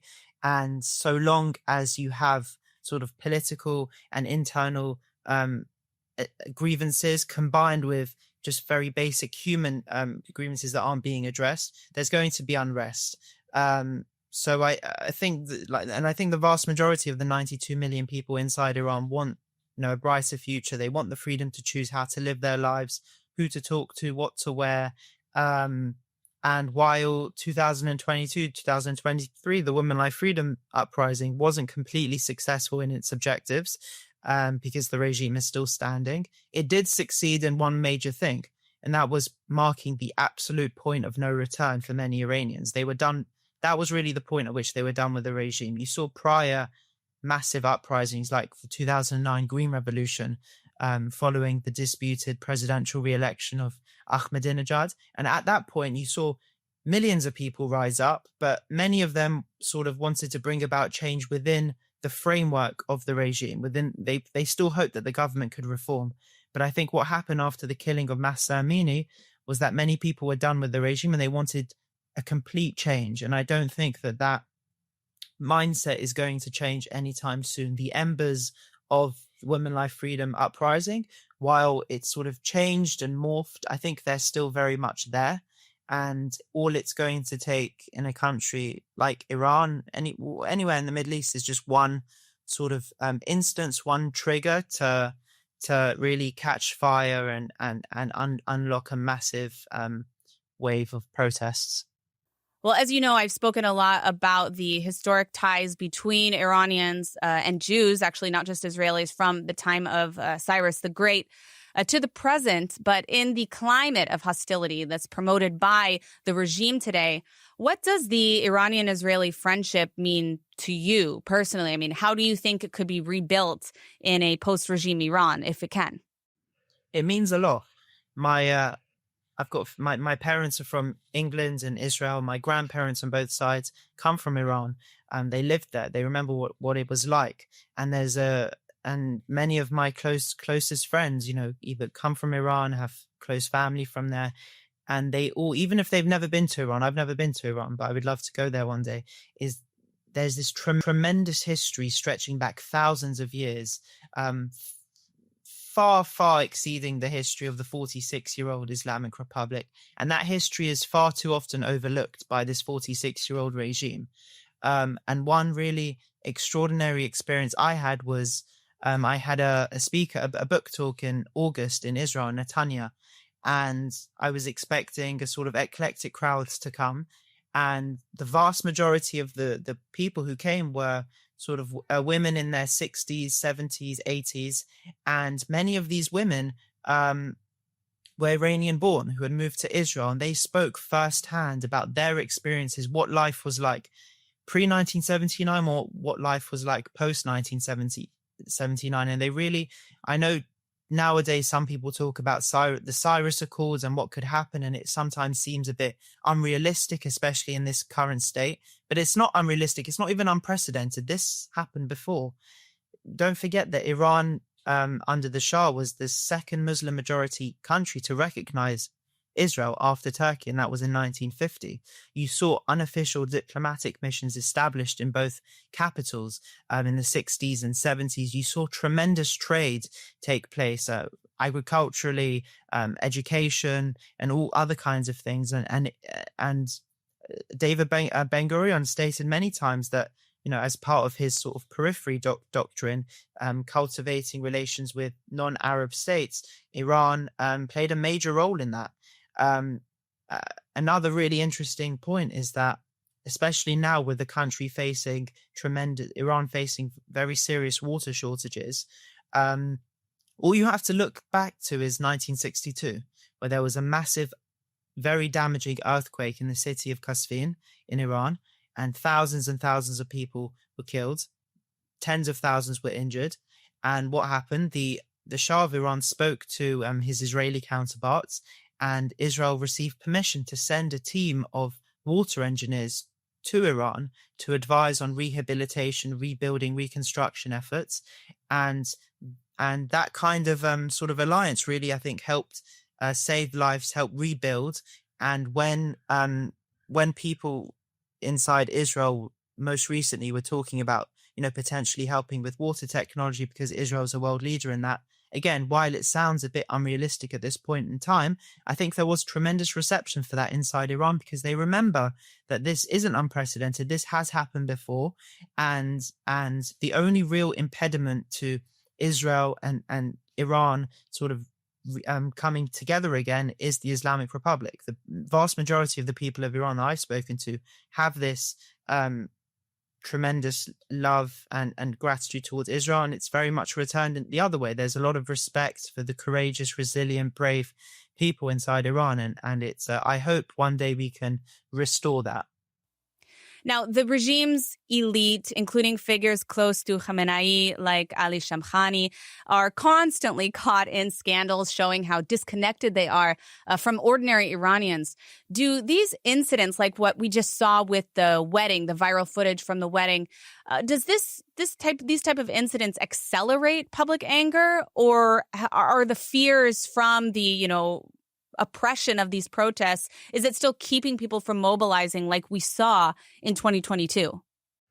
I think they certainly do accelerate anger and frustration that the people inside Iran, and also the Iranian diaspora abroad, have towards the government, because those same people who kill people, who violate stringent dress codes, are the ones who only, themselves flagrantly violate those same dress codes. And you mentioned Ali Shamkhani, his footage went very viral this past week, where he was walking his daughter down the aisle, and his daughter's hair was not covered, and she was dressed in a way that if anyone without government connections was dressed, would be very quickly apprehended by the morality police and arrested, and perhaps much worse. So it really highlighted the hypocrisy of the Islamic Republic's elite, and also perhaps states that, their commitment to the sort of ideological foundations of the Islamic Republic, and sort of this very literalist reading of the Quran and what the Islamic Republic stands for, perhaps is quite shaky, and it's not that sincere. So it really unlocked a lot of anger, because this wasn't the first time that this had happened. You see these instances of hypocrisy emerge time and time again, and it's a cause of huge concern, because people are killed for those very actions inside Iran. Now, finally, if tomorrow the Islamic Republic did indeed fall, who should lead Iran? I mean, do you see a credible opposition figure or a movement that's capable of uniting Iranians around a vision of freedom, democracy, and hopefully reconciliation with the world? The future of Iran can only be dictated by the people inside Iran, who are, who would be the ones who would be bringing about the change, but also dictating what their future looks like. I think the role of the Western world and the international community, and those really invested in the future of Iran and the peaceful Middle East, their role is to support the people and to sort of disassociate from the Islamic Republic, to distance themselves, to impose and enforce sanctions that are coming into place. But it's ultimately down to the people of Iran to decide what kind of future they like. You've seen some opposition figures sort of emerge abroad, and it's much harder for those same opposition figures to emerge inside Iran, because they're targeted with much greater ease. which is why you've seen a kind of decentralized opposition materialize inside Iran, because that's much harder to target. When you don't have one single person who's emerging as the leader, then it's much harder for the regime to target. But I think it'll be down to the people inside Iran who they want as their leader. There are some very important voices out there who no doubt want to bring about a brighter future for the people of Iran, but it's down to the people of Iran to decide who that leader looks like. And finally, I know I said it was the last question, but I want to ask you, how can our viewers purchase your book? It's available at all major retailers, Amazon, maybe Stimatsky as well in Israel, I have to check. But all major online retailers and bookstores. All right, probably Amazon easiest for our audience. But regardless, Jonathan, thank you so much for joining us on Axis of Truth. A lot to unpack and the things that you brought up here. Thank you so much. And now we're on to the good, the bad, and the ugly stories of this week. Our good story of the week is U.S. Secretary of State Marco Rubio standing firm this week, refusing to work with UNRWA, calling it a Hamas front with a humanitarian logo. Now, while many question the continuation and the viability of the current ceasefire, as well as what the next steps are in rebuilding Gaza, Rubio did make it clear that the U.S. won't tolerate the involvement of UNRWA in aid distribution due to their previous involvement with Hamas. Also, we saw their staff's participation and, of course, praise of the October 7th massacre. Sadly, when you fund UNRWA today, you're also funding Hamas when it comes to Gaza. Take a look. UNRWA's not going to play any role in it. Okay. UNRWA's not going to play any role in it. The UN is here. The UN is. We're seeing the work they're doing. The World Food Program. There's also not-profit NGOs, humanitarian assistance organizations that are involved in this. Samaritan's Purse. So it's a conglomeration of about 8 to 12 groups that are here. The United Nations is here. They're on the ground. We're willing to work with them if they can make it work. But not UNRWA. UNRWA became a subsidiary of Hamas. And the bad story of this week is the revelation Israel is bleeding talent. Now, the number of Israelis leaving the country is rising, what one MK called a tsunami of immigration. And it is not hard to see why. Yeah, of course, there's war.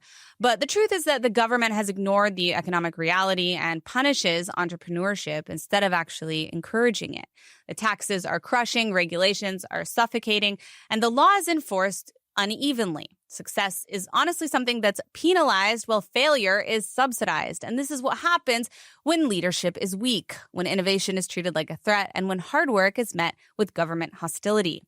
The truth is, if Israel wants to keep its brightest minds, it has to make the country livable for those who actually build it, not just for those who are draining it. And finally, our ugly story of this week in London. An Israeli economics professor, Michael Ben-Gad, was threatened with beheading by masked students on a university campus, City University of London. There were activists who barged into his classroom during class, and even more bizarre, this was reported initially by Press TV, which is a state media of the Islamic Republic. Now, they have no license to broadcast in the UK since 2012 because they're under sanctions. So why is Islamic Republic state media in UK classrooms? Or alternatively, why are students in an Israeli economics professor's class filming content for Press TV? Take a look at the footage.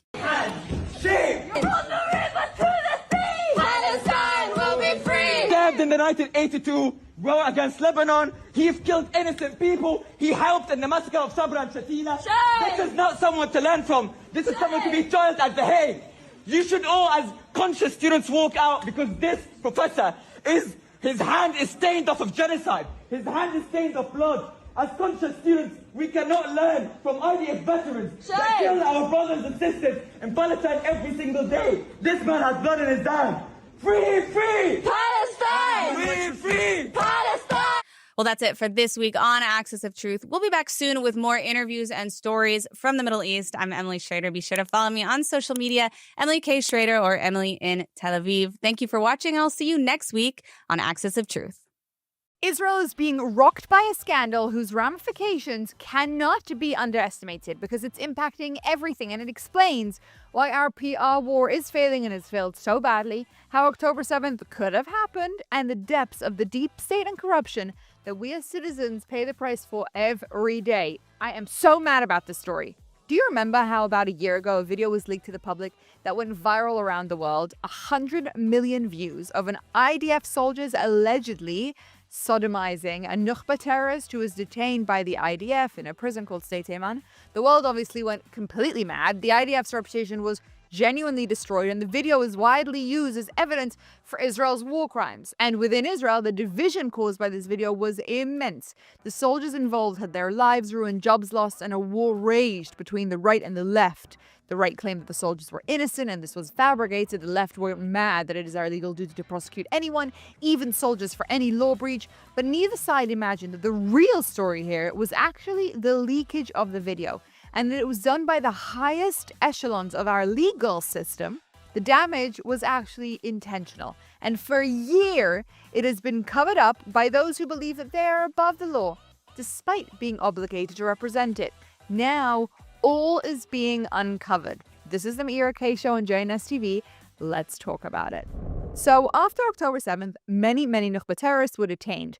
As you'll remember, the majority of them on an army base near Gaza called Sde Teman, which was then converted into a detention center due to the massive influx of terrorists that were caught and the need to get information from them. The rumors surrounding the conditions of the prisoners held there have been massively exaggerated. What else is new? Obviously, with the help of Haaretz, internal enemy number one here in Israel, otherwise known as the very left-wing newspaper that tries to do everything to destroy our reputation. The worst terrorists, those who took part on that terrible day, are being held there still till this day, and the conditions are not comfortable, to say the least.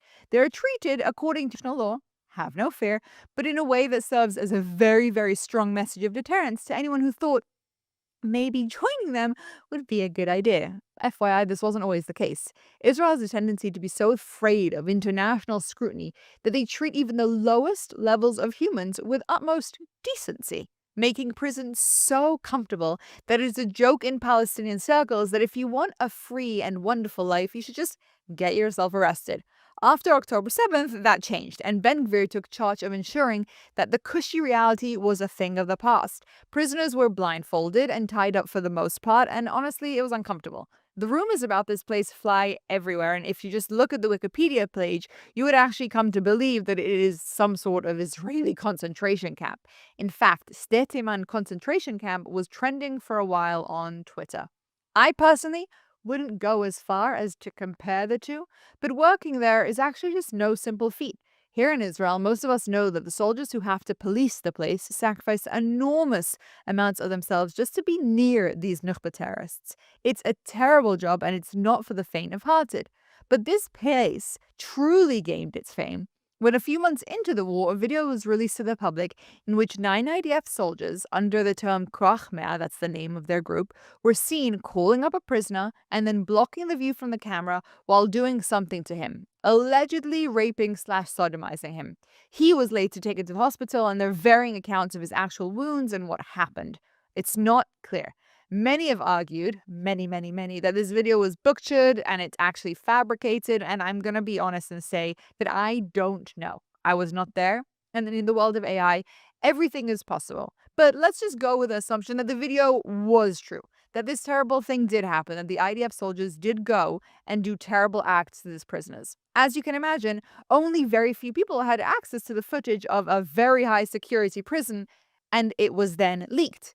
The fallout from this video was, again, as you can imagine, immeasurable. The damage to the IDF's reputation, not to mention soldiers' safety, was insane. Here it was, the proof that the world has been waiting for, that the IDF are truly evil rapists of the worst kind. Keep in mind, this video, which just FYI isn't super clear anyway, you can't watch it and know exactly what's going on, is really the only actual evidence that has ever been presented of these alleged rapists of the IDF outside of, as we know, fake testimonials from Palestinians. It was used as evidence of our war crimes, and the world's media reported on it. Everybody, including the New York Times. This was a story that struck the headlines for weeks and weeks on end.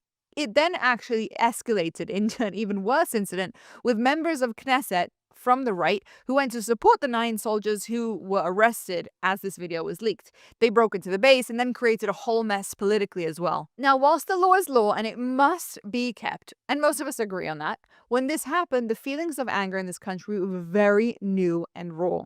and the right particularly do not take kindly to bad treatment of IDF soldiers. More accurately, they were absolutely furious at the time where the IDF is giving everything. Going after reservists to defend terrorists was seen as just a total betrayal of the system. I am personally not of the opinion that just because you're a soldier, you can get away with anything. But I do agree with the sentiment that the effort and time that went into investigating these 9 soldiers during the height of the war was inappropriate. There was so much media attention, and it just should not have been our focus.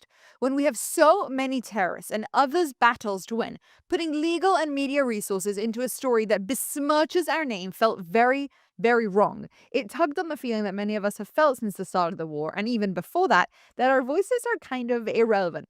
But higher powers can move things however they want, regardless of what the country actually wants and needs. And boy, oh boy, did we turn out to be right.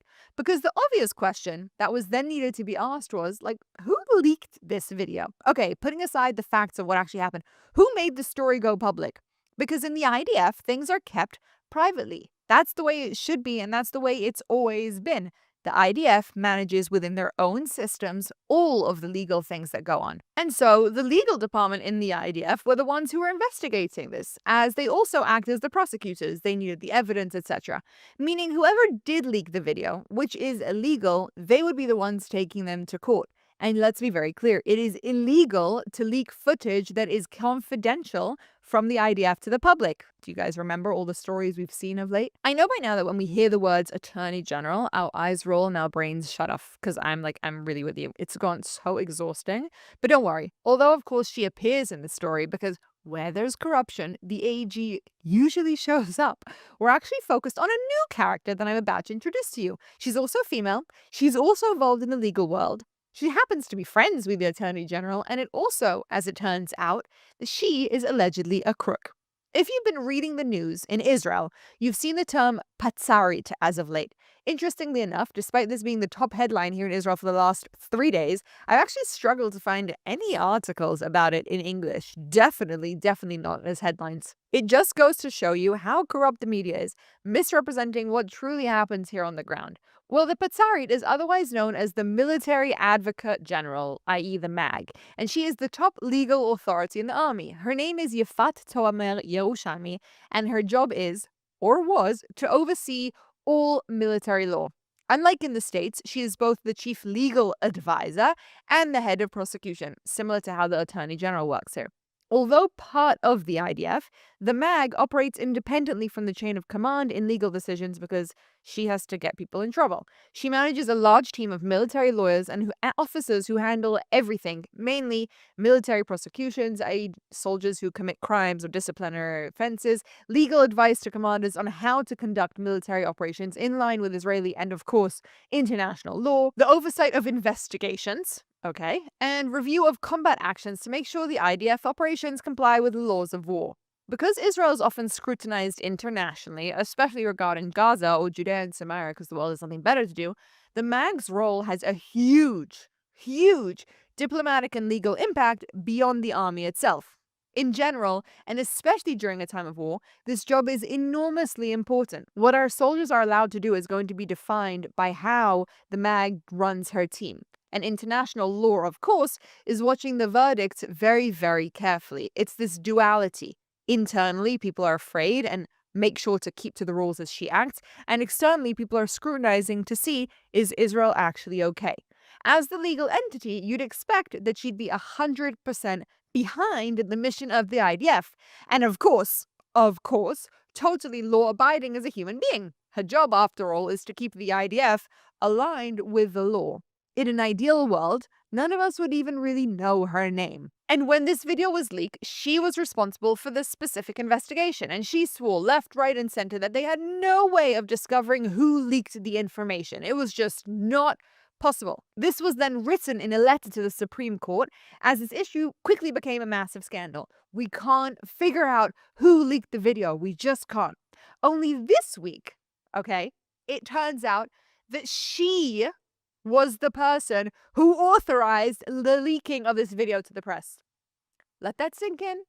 You heard me correctly. This woman, who for the last year and a half has dragged out the prosecution of these soldiers. She wrote letters to the Supreme Court saying they have no way of discovering who leaked the video, is actually the person who authorized it. And how did we find out? Well, as it turns out, her whole department knows. One of her spokespersons was being considered for a promotion and underwent a polygraph in which she admitted, and has text messages that have confirmed this, that the MAG had overseen the leaking of this video. Okay? And why was she suddenly unafraid to speak out after a year and a half where this entire department knew? Well, because of the new leadership that has recently been brought in, i.e. David Zini. We discussed him in a previous episode, but the soldiers who were forced to cover up the story recognize that with the new leadership in place, they have less to fear about being honest about the corruption within the system. With the MAG and the Attorney General in control, if they say anything, they'll get destroyed. But now, with this new leadership, they actually might be able to get away with it. I don't know if you've wrapped your head around the fact that the head of the IDF legal system was caught in an enormous legal scandal, knowingly and repeatedly lying to the courts because she believed she could get away with it. And it seems very likely that her close friend, the Attorney General, was also in the know. After all, it was the Attorney General who sent a letter to the Supreme Court telling them there's no justification to keep pushing to figure out who released the videos, and time again just pushed all of the things that needed to be done to actually figure out who is behind this leaking. Now, the government is actually making sure to push her out of being involved in prosecuting the MAG because she has clearly been covering up for each other. Again, it's alleged, but if you look at the evidence, we all know that these two have been helping each other get away with whatever the heck they want to stay in power. I want you all to remember that these are the same people, the prosecution and the IDF, that have kept my friend, an IDF soldier, who was the person who leaked intel about Hamas that the IDF was keeping from the government, under house arrest until this point because they deemed leaking classified intelligence so severe. Remember that story?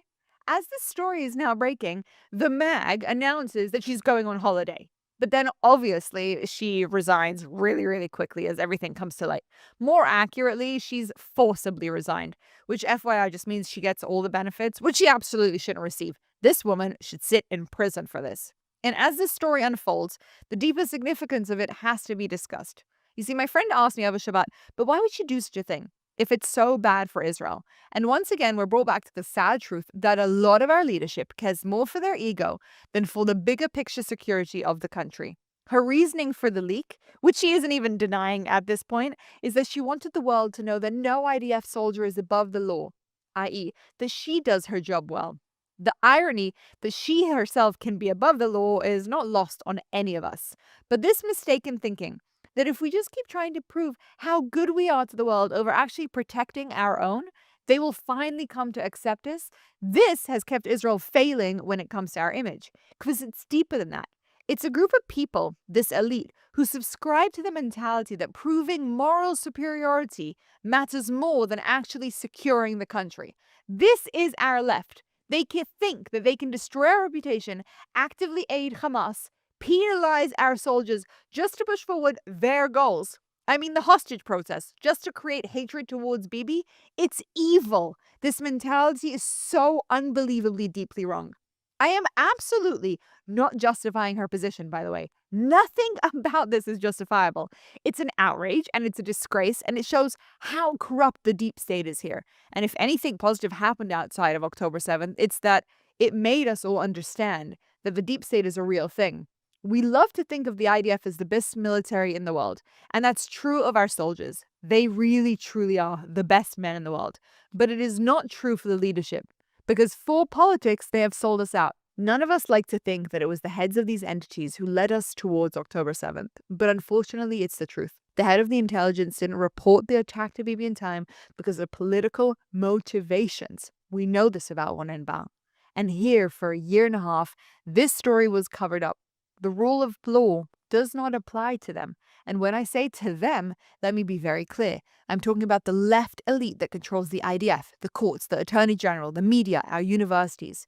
The Attorney General actually wrote a letter claiming that there was no fallout from this video, despite it having hundreds of millions of views. And well, now we all know why. The foreign ministry then needed to refute this and release a statement showing just how much damage was actually done. She was trying to tell the world, no, this isn't a big deal, when we all know that this was an enormous deal, besmirching the name of our IDF soldiers during this war, causing so much damage, not just to these 9 soldiers, but to soldiers everywhere as a whole. And it was done by the head of the IDF, who then proceeds to lie and cover it up.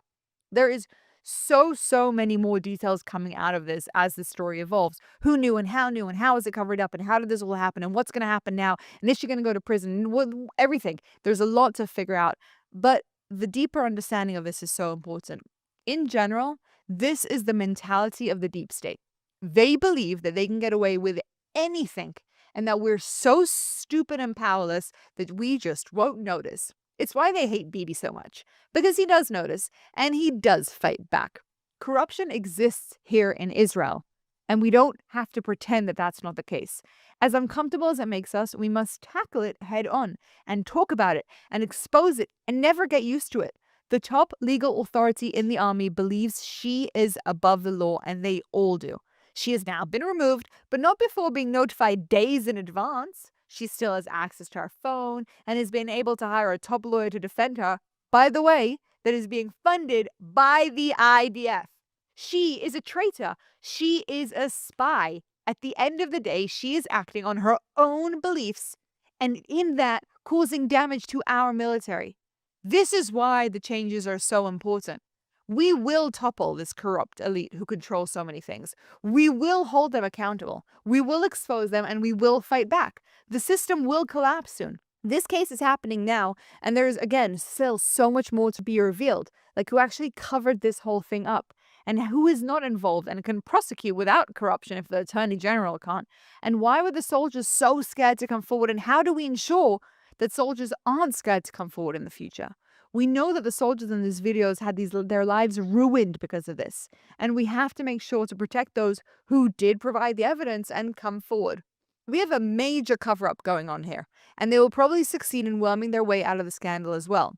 Some way or another, it will reach the Supreme Court that we already know has been compromised, but regardless of what happens in the case, the wool has been removed. More and more of us are seeing what's really going on. If you wonder to yourself how it is that October 7th happened with such an amazing army, and if you ask yourself how it is that we can do anything, but we can't actually control or try and produce some kind of clear, coherent narrative, here it is.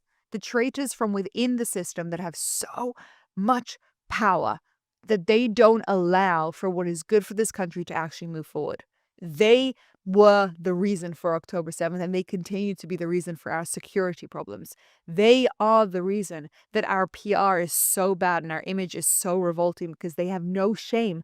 And for their own internal agendas, they will reveal to the world whatever they think is good, just so that they can feel better for themselves. It was true with the hostages. It's true with Bibi Netanyahu. It's true with everything that's going on. And we have to take a stance against this. As I said, the details of this are still coming out, and we will learn more and more about what actually happened in the depths of controversy of everything that's gone on. But very simply put, here's what we all need to remember. We cannot and shall not accept any sort of corruption like this anymore.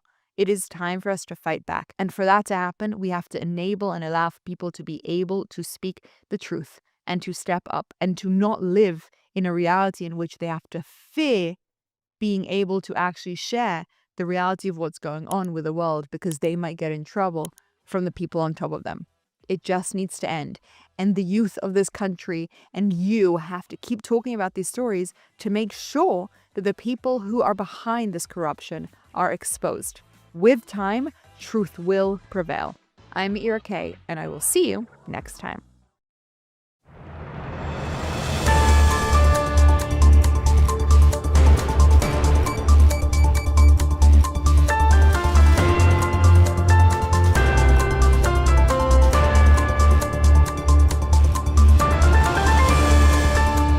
Welcome back to ILTV on the Hour. We're live from Israel, bringing you the biggest headlines of the day. I'm Sivan Raviv, and here's your roundup of the latest developments across Israel and the region. In a somber moment for Israel, the bodies of 3 additional hostages were returned from Gaza to their families in Israel last night for burial. The fallen were IDF soldiers who were abducted on October 7th. Colonel Asaf Hamami, 40 years old, Captain Omer Maxim Nutra, 21, and Staff Sergeant Oz Daniel, 19.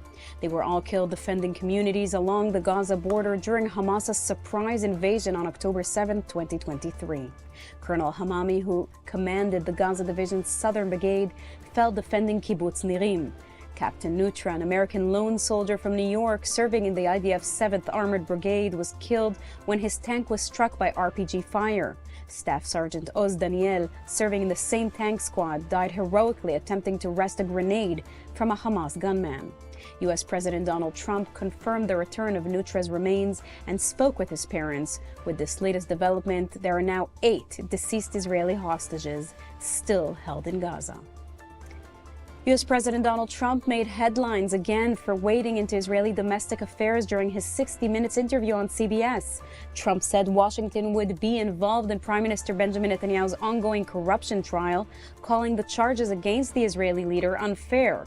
He urged Israel's President Yitzhak Herzog to consider a pardon, repeating his long-standing claim that Netanyahu has been mistreated by Israel's judicial system.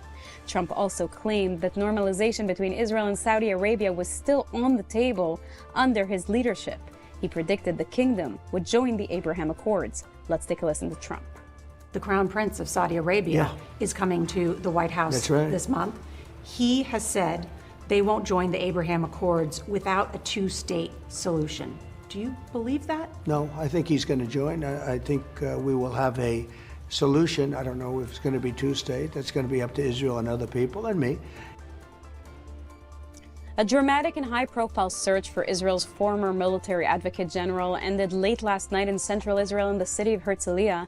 Ifat Tomer Yerushalmi, the outgoing IDF advocate general, who recently resigned amid a leak investigation tied to a controversial leaked video scandal, which drastically impacted Israel's image during the war. She was reported missing last night. Police and search and rescue teams launched an urgent coastal search using helicopters and flares. 2 hours later, Tomer Yerushalmi made contact with her husband and was found alive near Herzliya. Controversial leaked video scandal, which drastically impacted Israel's image during the war. She was reported missing last night. Police and search and rescue teams launched an urgent coastal search using helicopters and flares. 2 hours later, Tomer Yerushalmi made contact with her husband and was found alive near Herzliya. Then, just hours after being located, Tomer Yerushalmi was arrested in connection with the classified video leak. Her detention is now being extended. Meanwhile, Prime Minister Benjamin Netanyahu is warning that Israel's northern front could escalate again. Speaking at his weekly cabinet meeting, Netanyahu said Hezbollah is attempting to rearm and rebuild its capabilities in southern Lebanon, adding that Israel will do whatever is necessary to defend its citizens and maintain security along the border.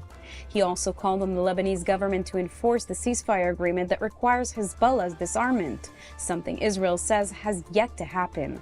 The IDF confirmed earlier that 4 members of Hezbollah's elite Radwan force were killed in an airstrike in southern Lebanon on Saturday night, and another commander was eliminated a day earlier. The 2024 ceasefire deal has required Hezbollah to withdraw from the border region and for the Lebanese army to take control. Israel, however, continues to strike targets it says violate that agreement and maintains a limited presence in key areas along the border. And finally, Yad Vashem has reached a historic milestone in Holocaust remembrance. The institution has now documented the names of 5 million victims of the Nazi genocide, over 80% of the estimated 6 million Jews murdered during the Holocaust. The achievement follows more than 70 years of painstaking work as Yad Vashem continues its mission to collect, verify, and preserve each individual name before the memory of the survivors fades. The names are housed in the central database of Shoah victims' names, which is fully accessible to the public on Yad Vashem's website. It includes testimonies, archival material, and pages of testimonies submitted by family members and friends. Yad Vashem officials say the milestone strengthens the fight against Holocaust denial and underscores the urgency of remembrance as the survivor generation dwindles. And that's all for this edition of ILTV. Stay with us throughout the day for our next edition of ILTV on the Hour. I'm Sivan Raviv. Thanks so much for watching. President Trump gives Hamas 48 hours to return the hostage remains or face consequences. But what are those consequences, and how will they affect future plans for Gaza? Netanyahu says Israel will draw its own red lines, but behind the scenes, a power struggle is brewing, not just over Gaza, but over who truly controls the peace. So is the US really in control of Israel? We're covering it all and leaving nothing off the table on today's Quad.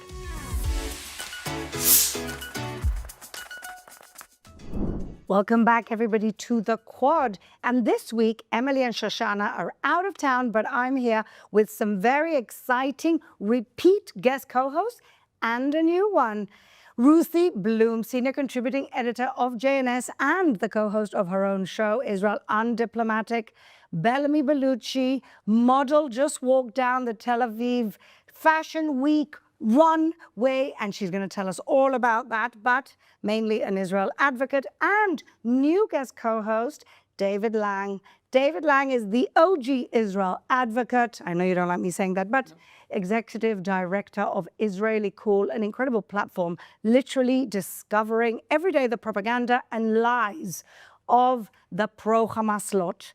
Every single day I learn something from your website. Okay, post-war Gaza. Are we post-war, or is there a war still going on? And what are the Gazans continually saying? Look at this. شرسة بتقوم فيها ميليشياتهم ضد من يخالفهم رأي أو من كان لهم ثارات معهم خلال الحرب أو شكلوا أي نقطة خلاف مع حماس، يعني بيطلعوا بجبات تويوتا وبأسلحة ومجنومات وأمورهم، يعني للأسف توحي إنه قد يمكثوا في غزة لفترة.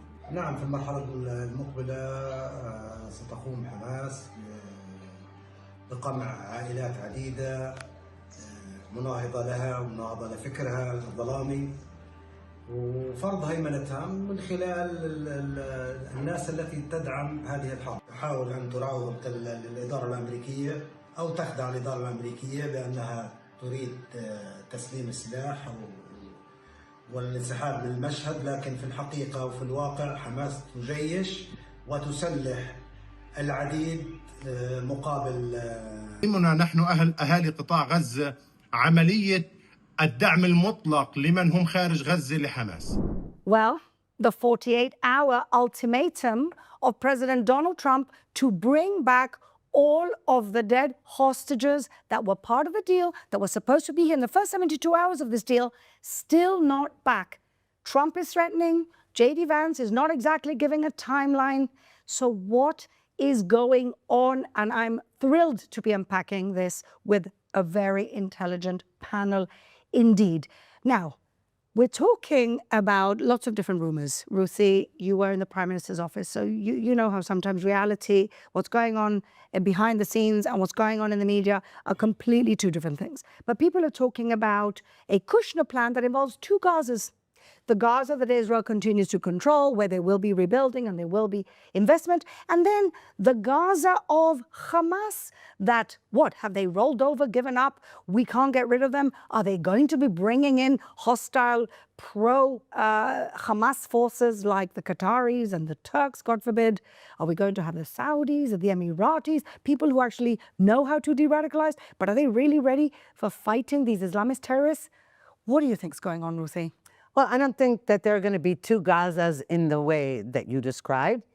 Rather, one of the ideas thrown around is that in the meantime, while Hamas is still armed and is still roaming the streets of Gaza, to get it into its own area, to get all the civilians out of the way, again, as we've been doing throughout the war, to get them out of the way, to make it easier to have Hamas all in one central place in order to disarm them, etc. I don't think it's very realistic, but also keep in mind, you mentioned Kushner, there's also Vice President J.D. Vance, but you know, they also say things differently from the way Trump is saying. Trump is saying that Hamas has to disarm completely and be completely obliterated, and that he'll be fair with Hamas if it complies. I guess that means he'll let some of them live and or escape. Yeah, exactly.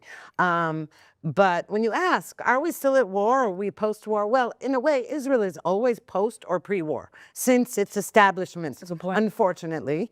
Yes, we are post-war in the sense that I really see Netanyahu as playing a long game here. And though Trump has he's worked miracles, he also doesn't quite understand the Middle East, but Netanyahu does. And that's why I think that critics to his right in Israel are not giving him the benefit of the doubt, as though he's totally capitulating. And Well, they always do that, right? They do that, and always do I that. don't think that's the case. I think he's playing a long game, and he has his eye on the ball, and it has to do with the greater Middle East and connections with Arab allies, if you want to call them. Or regional arrangement post-war. Exactly. Tell me, one of the accusations that are thrown at the moment within Israel is, oh, Israel's becoming a vassal state of the United States. They've set up a central command down in the south. Do you think that's a fair criticism? Because we feel like we can't move without America's say-so? I think right now it is a very fair thing to say because there's also not enough information that's being put out there. It's all a game. Just like you just said right now, Trump wants one thing and then the Kushners are saying another thing. So I, as an American, am looking at it going, wait, this is starting to sound more and more like a real estate plan. Because what are you talking about, two different kinds of Gaza? So at some point, like I said last week, Israel needs to do what it needs to do. And to the world as well, they deem Israel, it's useless or very weak without America. It's one thing in terms of strategy and making sure that we have a massive powerhouse, which is the United States of America in the West. But at this point in time, is it to our own demise? Do you think it is? I think right now it is because we're in a holding cell. We're in a holding space because ultimately 48 hours, 72 hours, this person says this was, how about you figure out what will happen for you to get all of those bodies back, disarm Hamas. Disarm Hamas. Stop saying it. Actually do it. And then maybe that might be a different conversation because right now we're all just sitting going, oh, maybe it's this, maybe it's not this. Well, I feel that it might be this way. But in everything that they're presenting, it's all fluff. David, what do you think? Do you think there's even a chance of disarming Hamas? And if so, who's going to do it? Anybody but the IDF? Yeah, well, first of all, thanks for having me. I just wanted to point out that I feel very honoured to be one of the only males, Australian males, to ever be on. We might be the only Australian males. So I feel very honoured. I just wanted to put that out there. But back to your question. First of all, just to talk about the idea that we might be a vassal state. I don't agree with you, Bellamy. I think that the US has leverage, but not a joystick over Israel. And there's always, throughout the history of American-Israeli relations, there's been this relationship that the US has leverage through their aid to us, through the veto power in the UN, to basically, not get their way, but, to sort of set the agenda and look at the sort of the macro picture of the Middle East. Now, Israel, of course, we have to look at our security first and foremost. Yeah. And I think Bibi actually said something very interesting. I think it was earlier this week. He said that when he goes to America, the detractors say, oh, look, the America is bowing down to the Israelis. But here in Israel, it's the opposite. They're saying, look, you're bowing down to America. Now, I don't think anyone's bowing down to anyone else. It's just the real politic of the situation. Yeah. And I think, time and time again, you remember the famous incident with Menachem Begin and how he told off, I think it was Biden at the time, basically, we're never going to be the Jew with weak knees. I think when it comes to security, we know how to sort of navigate that tricky little area with the US. And I think with President Trump, he's giving us a little bit of that wiggle room. Now, going to the 48-hour timeline, or the ultimatum rather. Yeah, things are a bit vague, but I think that's deliberate. I think what we have here is a bit of a good cop, bad cop dynamic. Trump is the ultimate negotiator and businessman. Yeah. And so he knows how to put on the pressure. He's putting on the pressure. I think that Vance, he's coming in, he wants to see that things are more practical. Like the operator. Yeah, and like the things can actually, be put into practice. Right. Now, you've got all the regional allies, you've got Qatar, Egypt. You can't put them offside in terms of this plan. So I think, and in addition, I don't believe that Hamas, although there's a lot of psychological war games, warfare going on in terms of where the bodies are, they're saying that they don't know. I don't believe they do know where all the bodies are. You think they don't actually know? I think they might know where the majority of them are. Yeah, definitely the majority. But, we do know that on October the 7th, other players, other terrorist groups did take some of the hostages. So it could be that they were lost. But, so I think that Trump is sort of giving a little bit of wiggle room, and Vance is sort of the good cop. We've given the wiggle room. Well, I think we're kind of playing the game. Yes. We're playing the long game, as was said. Yeah. I mean, hopefully all the bodies will come back. I agree with you that, you never know if they know where all of them are, but I do think they're still playing a psychological game, and they're kind of trying to push. So when Trump said something, then they try to appease, and they're like, oh, we're looking and we're bringing.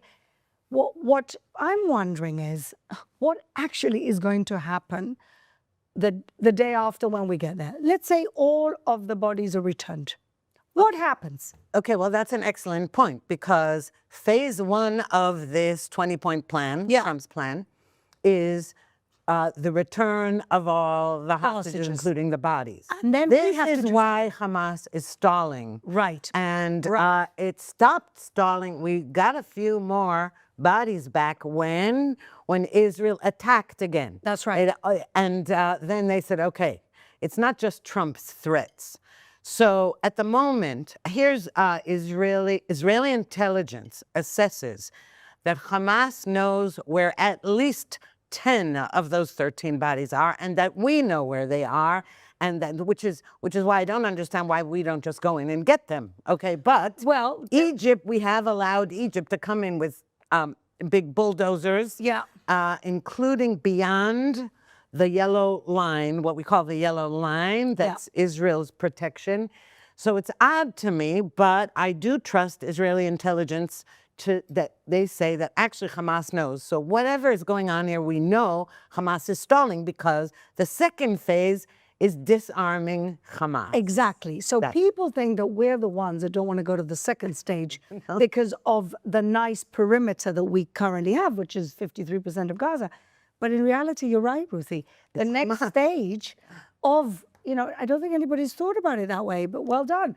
The next stage is them disarming. They don't want to get there, so they're going to drib-drab the hostages.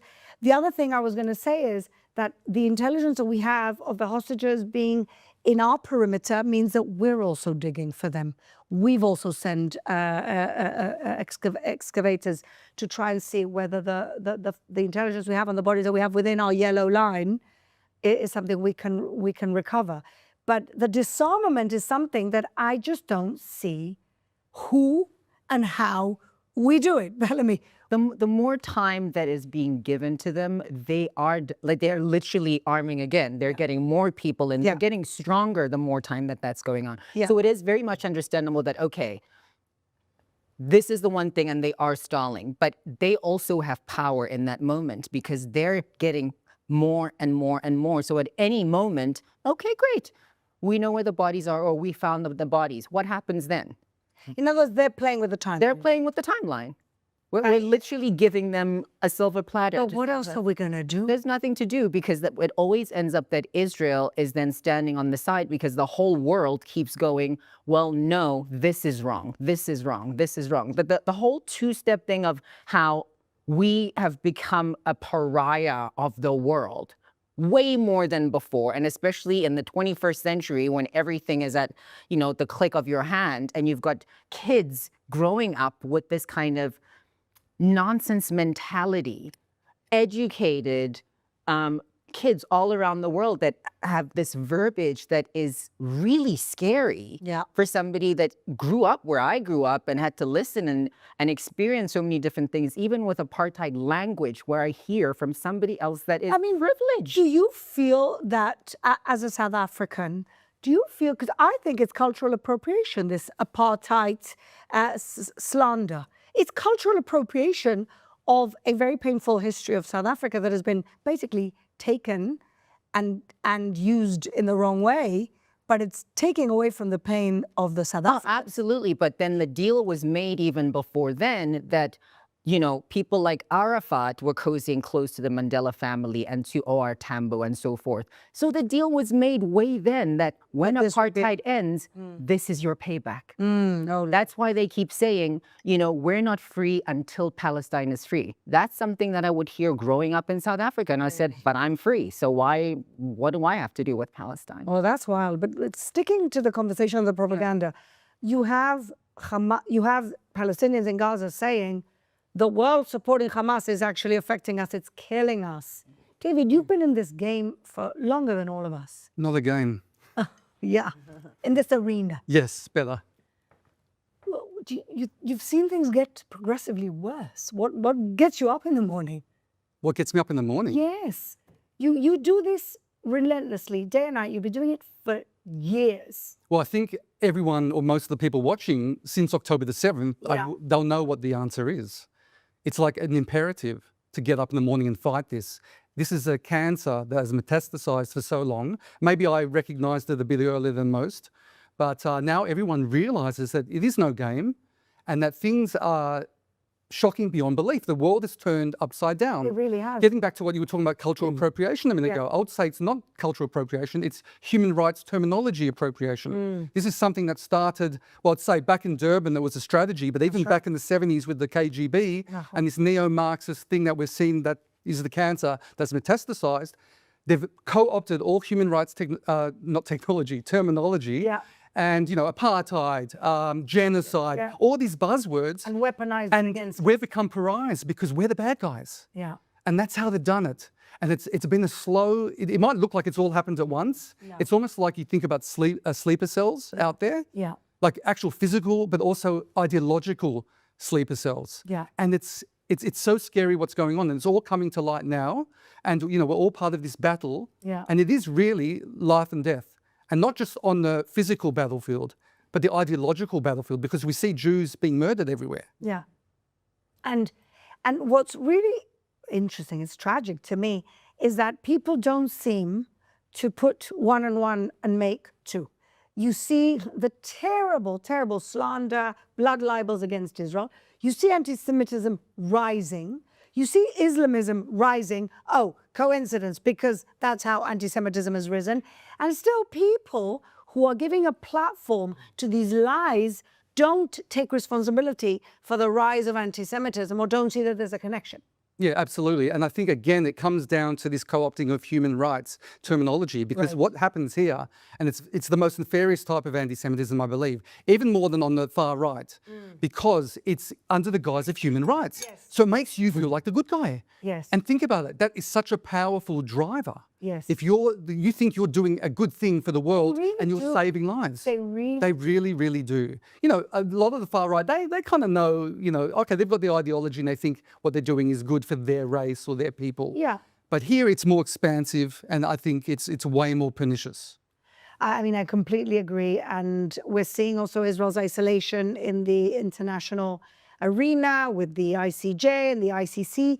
And UNRWA, thank God for Mark Rubio, when he came out the other day. Well, he was here. I mean, we've had, and this is, I guess, where the accusation of, oh, Israel's becoming a vassal state, because we had Trump.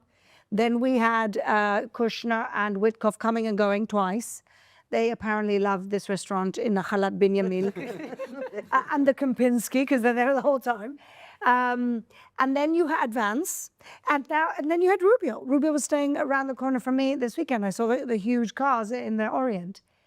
And you think, you know, and Rubio got up on stage and said, yes, there may be UN forces for the rebuilding of Gaza, or there may be UN forces for the food distribution in the future, but UNRWA cannot stay in the picture, which was honestly the best thing that's happened here over the last few weeks, because UNRWA is complicit with Hamas, in bed with Hamas, and many of its workers were part of the October the 7th massacre and, you know, took hostages, etc. UNRWA's not going to play any role in it. Okay. UNRWA's not going to play any role in it. The UN is here. The UN is, we're seeing the work they're doing, the World Food Program.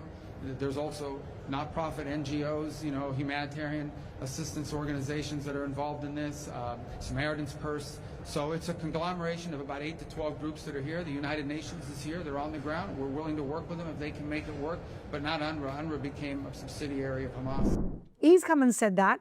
And it almost feels that maybe the administration, the nuances in the administration confuse people. Oh, definitely. What we know, okay, is that J.D. Vance has his eyes on the presidency, on the next election, after the primaries, Trump, and Rubio does too. And Rubio and J.D. Vance are actually in different camps. Now, J.D. Vance has been moderating his more isolationist views. Yes. Rubio is much more openly pro-Israel, helping Israel, seeing Israel as an ally.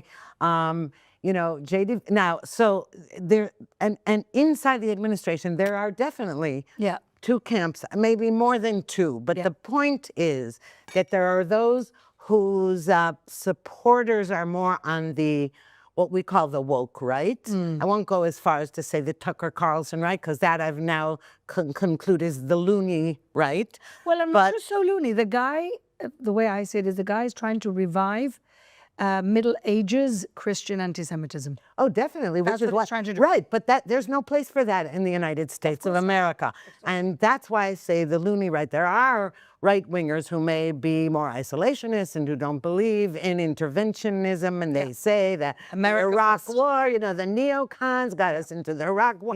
It's a thing. But Rubio, and that's why, by the way, just here's the neoconservatives, the woke right hates, really supported Rubio in his first run for president and before that. So there is this tension inside the administration, and that's one thing. But the other is the irony, tragic irony, has to do with Qatar. You're talking after Durban. It's not just Durban, but when you know, ironically, the Soviet Union fell.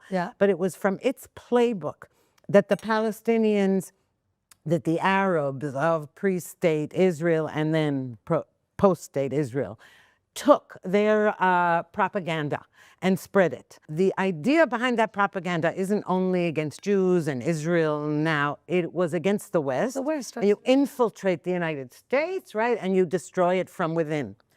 Qatar has taken on that role. Qatar funds all the lies and indoctrination at universities across the United States, Europe. the media. The media with Al Jazeera. But Al Jazeera isn't openly, you know, people can see that. But it does more underhanded things. And it funds all kinds of organizations, and you can't keep track of where they are and who they are. And we know, probably in Israel as well. And Qatar became a mediator in this war. Qatar houses Hamas, funds Hamas, is on Hamas's side.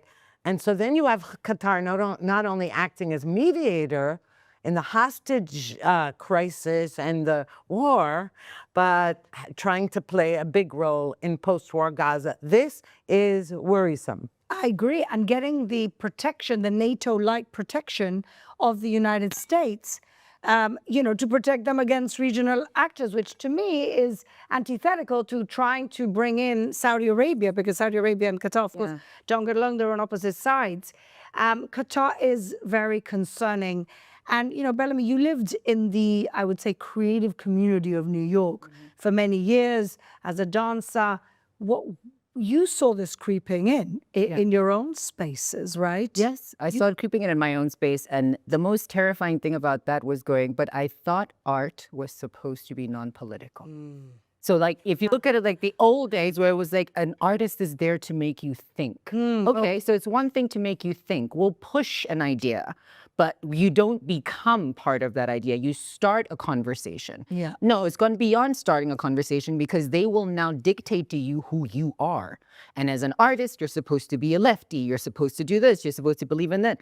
I was never that person. So I had a lovely time. I can imagine. I had a lovely time. But also what they don't understand is that this is all very deliberately sponsored by an Islamist country that is against every one of these liberal values they think they stand for. Every single thing on a daily basis. You're waking up and you're living a lie because you're being made to believe something that is not real. So that's one thing. So when someone says to me, Israel's not real or Israel, and I'm like, okay.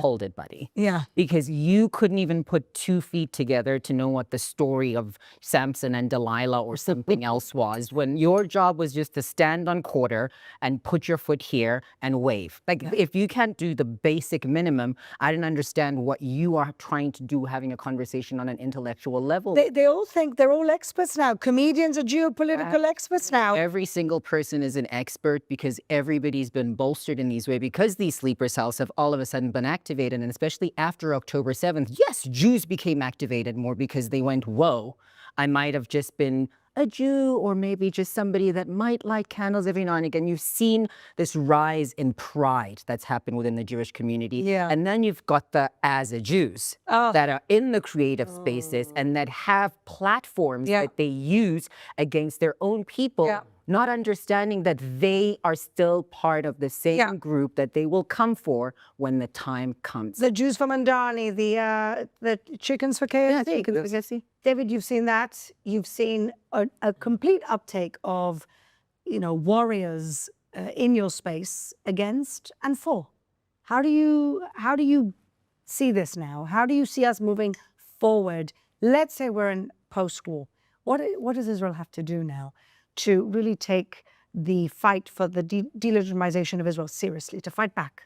Well, if you're speaking about online predominantly? Yes. But not just, because, Balam's talking about creative spaces. Yes. They've taken over everywhere. Yes. So again, I don't think the fight is Israel's fight. I think it is Jews' fight. But more than that, it's actually the West's fight, going back to what Ruthie was saying, which is 100% correct. Yeah. So what I believe we need to do more of to effectively fight what is going on is to bring it into the context of a fight for the West. So zoom out. We have to zoom out, for sure. And it's very easy. Now, I'm very much, one of the things I love to do, I don't like blocking accounts that are disseminating anti-Semitism at all. Yeah. I actually love those accounts in a way. You engage with them. I engage with them for a certain period of time, with the purpose to basically shine a light on them, because they are their own worst enemies. And I want people who are watching to understand this. Yes. That they are giving us a gift. They are really, really horrible people. I was going to say another word, but I don't think we should swear. Well, we've got scumbag coming up. Okay. Scummy. The S word is scummy. That word is part of the DNA. I don't have to censor this. So I do believe, like, for instance, we see all these sorts of protests. Yes. Okay, riots, protests. And they are, for instance, burning the American flag in Australia, my home country. They are burning the Australian flag. Yeah. Shine a light on that. Yeah. Because what I'm seeing is that there's a silent majority of people who are being activated along with us. Yes. They are not the loudmouths on social media or the bots on social media. Quiet majority. And all of a sudden, okay, maybe when they came for the Jews, they didn't get activated, but when they see that they're starting to come for them, they're starting to come for their Christmas by candlelight, carols by candlelight. They're coming for their cultural symbols. They're coming for their jobs. For instance, truck drivers being stuck in New York on the way to their job, and there are people lying across, blocking the traffic. They're starting to get majorly peeved. Yes. The P word. So you think that look, I also believe it, but I think sometimes am I just fooling myself to think that people are waking up? We had Tommy Robinson here last week. Emily and I interviewed him, and that's what he's saying. I'm waking people up. Is it going to be enough, and is it going to be enough on time? That's the question. Well, I have one caveat to what you said, David, and that is that the people, if you take the United States, for example, the people, what you would call average Americans, you don't hear from, they're not bots, they're not active, they're not interested. Are patriots, and they already know this, and they have woken up, and that is why Donald Trump is president in the United States. Yeah.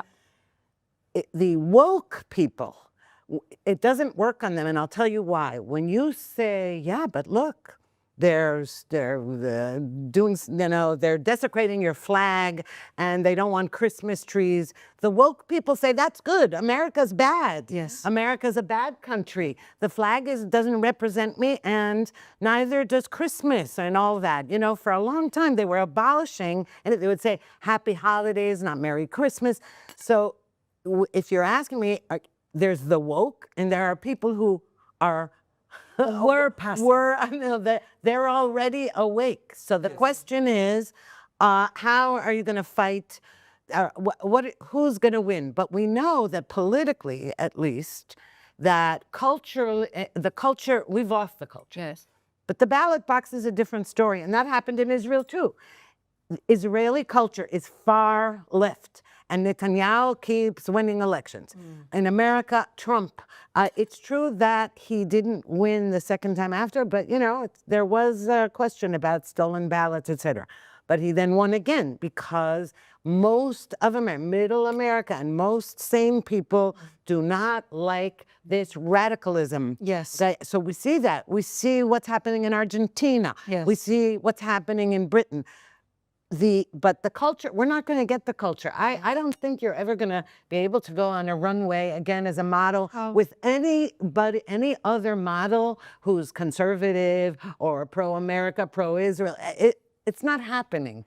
But that doesn't mean that the majority isn't. So that's the question. How do we win over universities and other, because that shouldn't be uniculture the way artists and writers are. So I don't know. Maybe when America starts waking up about foreign funding influencing their academia, and I guess the test ground of what you're saying is what's going to happen next week in the mayoral elections of New York, which is probably a test of what you're exactly talking about, even though New York may not be representative of the whole of America. So we'll hold our breath and see what happens. But Scumbag of the Week is a very important part of this show. So let's get on with it.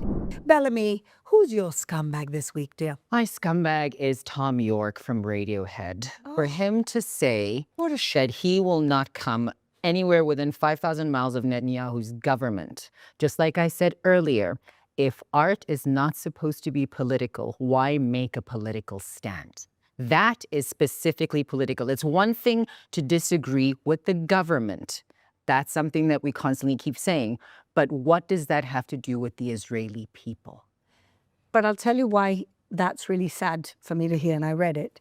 Tom York was actually pretty pro-Israel. Why? And I read the story. It's amazing. Maybe you know the story because you're as old as me. Essentially, when Radiohead were nobodies, one DJ in Israel couldn't stop playing their music. And he couldn't stop playing the music to the point that other people started catching on to this. They became popular in Israel before they became popular anywhere. And then it trickled down. And he, at the beginning of this war, actually was on stage in Australia. And people started shouting things against Israel. And he left the stage and said, if you don't want to hear me, why? Because he was pro-Israel. So he's been now pushed and harassed to a corner. And of course, he doesn't want to say Israel or Jews. So he says Netanyahu, which is, by the way, what that other moron, Natalie Portman, kept saying. I was born in Jerusalem, but I won't go to Israel because of Netanyahu. There's always a big bad wolf in the Jewish world, right? You're being played as well. It's a shame that he has to be a scumbag because he didn't start off as a scumbag. It is, and especially because he's been somebody that was steadfast on holding on to the fact of and knowing the history that Radiohead has with Israel and what the Israeli people did for their career. Yes. That is the most painful thing. It's such we're losing everyone. And also, don't say anything at all. Yes, don't. Keep your mouth shut. You are not politicians. You are not public political figures. You can just stay home and do whatever you do. Okay? It's radical. It's a shame. It's a scumbag for me, which is painful, but well done for picking that up. Ruthie. Okay, my scumbag of the week, but I could use him as my scumbag of the year or the decade. The decade, yeah. Is President Erdogan of Turkey. And he is trying desperately to have a role in post-war Gaza because he wants to take over Gaza. He wants to invade Israel. He wants to take over the Middle East and Syria as he's the Neo-Ottoman Empire. Yes. Now, it wouldn't normally bother us. The trouble is two things. One is NATO. Two is President Trump treating him as though he's a great guy. I mean, Trump, let's face it, Trump says that about a lot of people. Yes, he said that about Putin. He says that he's a great guy and all this. So it doesn't, so it doesn't mean anything. But what does mean something is that Turkey is prominent in all these discussions. Yes. Okay, now, he is an open anti-Semite. He has said that Israel is a terrorist state. He has supported Hamas. He has housed Hamas. He was responsible for the flotilla in 2010, the Mavi Marmara. Yes. He is an evil guy, and he should be nowhere near anything that involves disarming Hamas or creating a new Middle East. And lately, I just want to say, in Turkey, by the way, there was an effigy of Netanyahu hanging from a crane by his neck. You know, that's what Turkey has become, and it's a shame. Turkey pre-Erdogan, yes, we were really good friends with Turkey, and Israelis flooded Turkey and vacations, and Erdogan is my scumbag. That's it. I agree with you. He's a perpetual scumbag. And the guy also, which is very scary, has gotten himself very influential in Syria.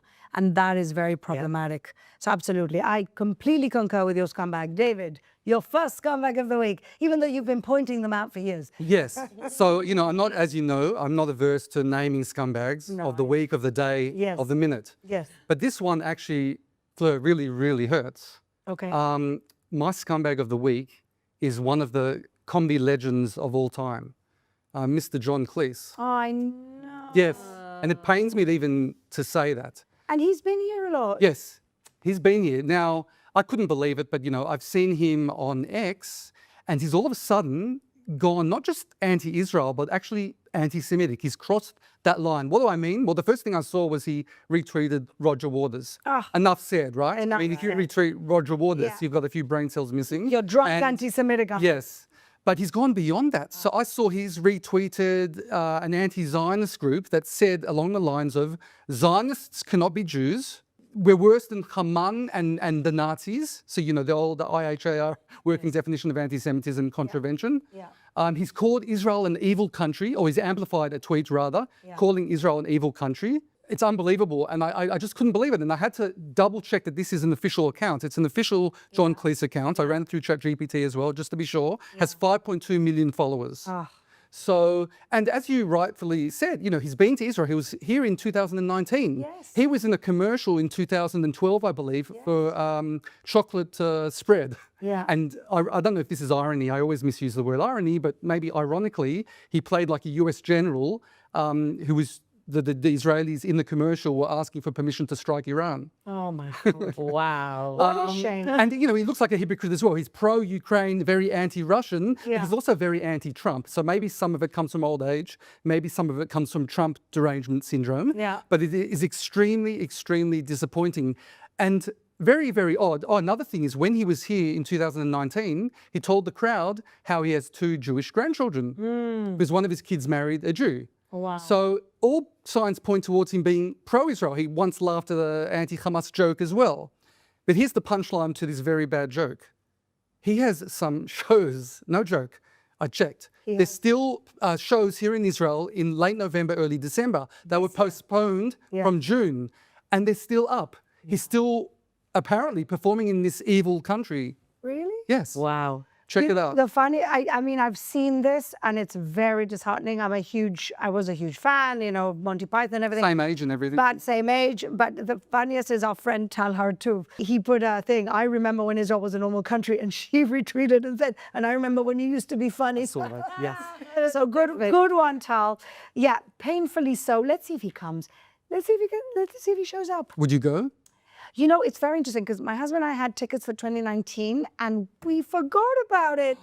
And we were so bummed. Maybe that's why he became anti-Semitic. It could be that I wasn't there in the audience to give him my vibes. Yeah, it's a painful one. I think we've had some painful ex-friends who are scumbags this week. My scumbag is a little bit more political. Spain, unfortunately, has been a den of anti-Semitism in the last few years. And unfortunately, the American Jewish Committee is acting this week as a tool to legitimize a government that spreads anti-Semitism. On October the 24th, Jewish leaders from Latin America gathered in Madrid for a forum organized by the AJC and the Spanish Federation of Jewish Communities. None of my Spanish friends are part of these federations. The venue, Casa America, part of the Spanish Ministry of Foreign Affairs. According to some sources, this event could have been meaningful only if it had denounced the growing anti-Semitism in Spain.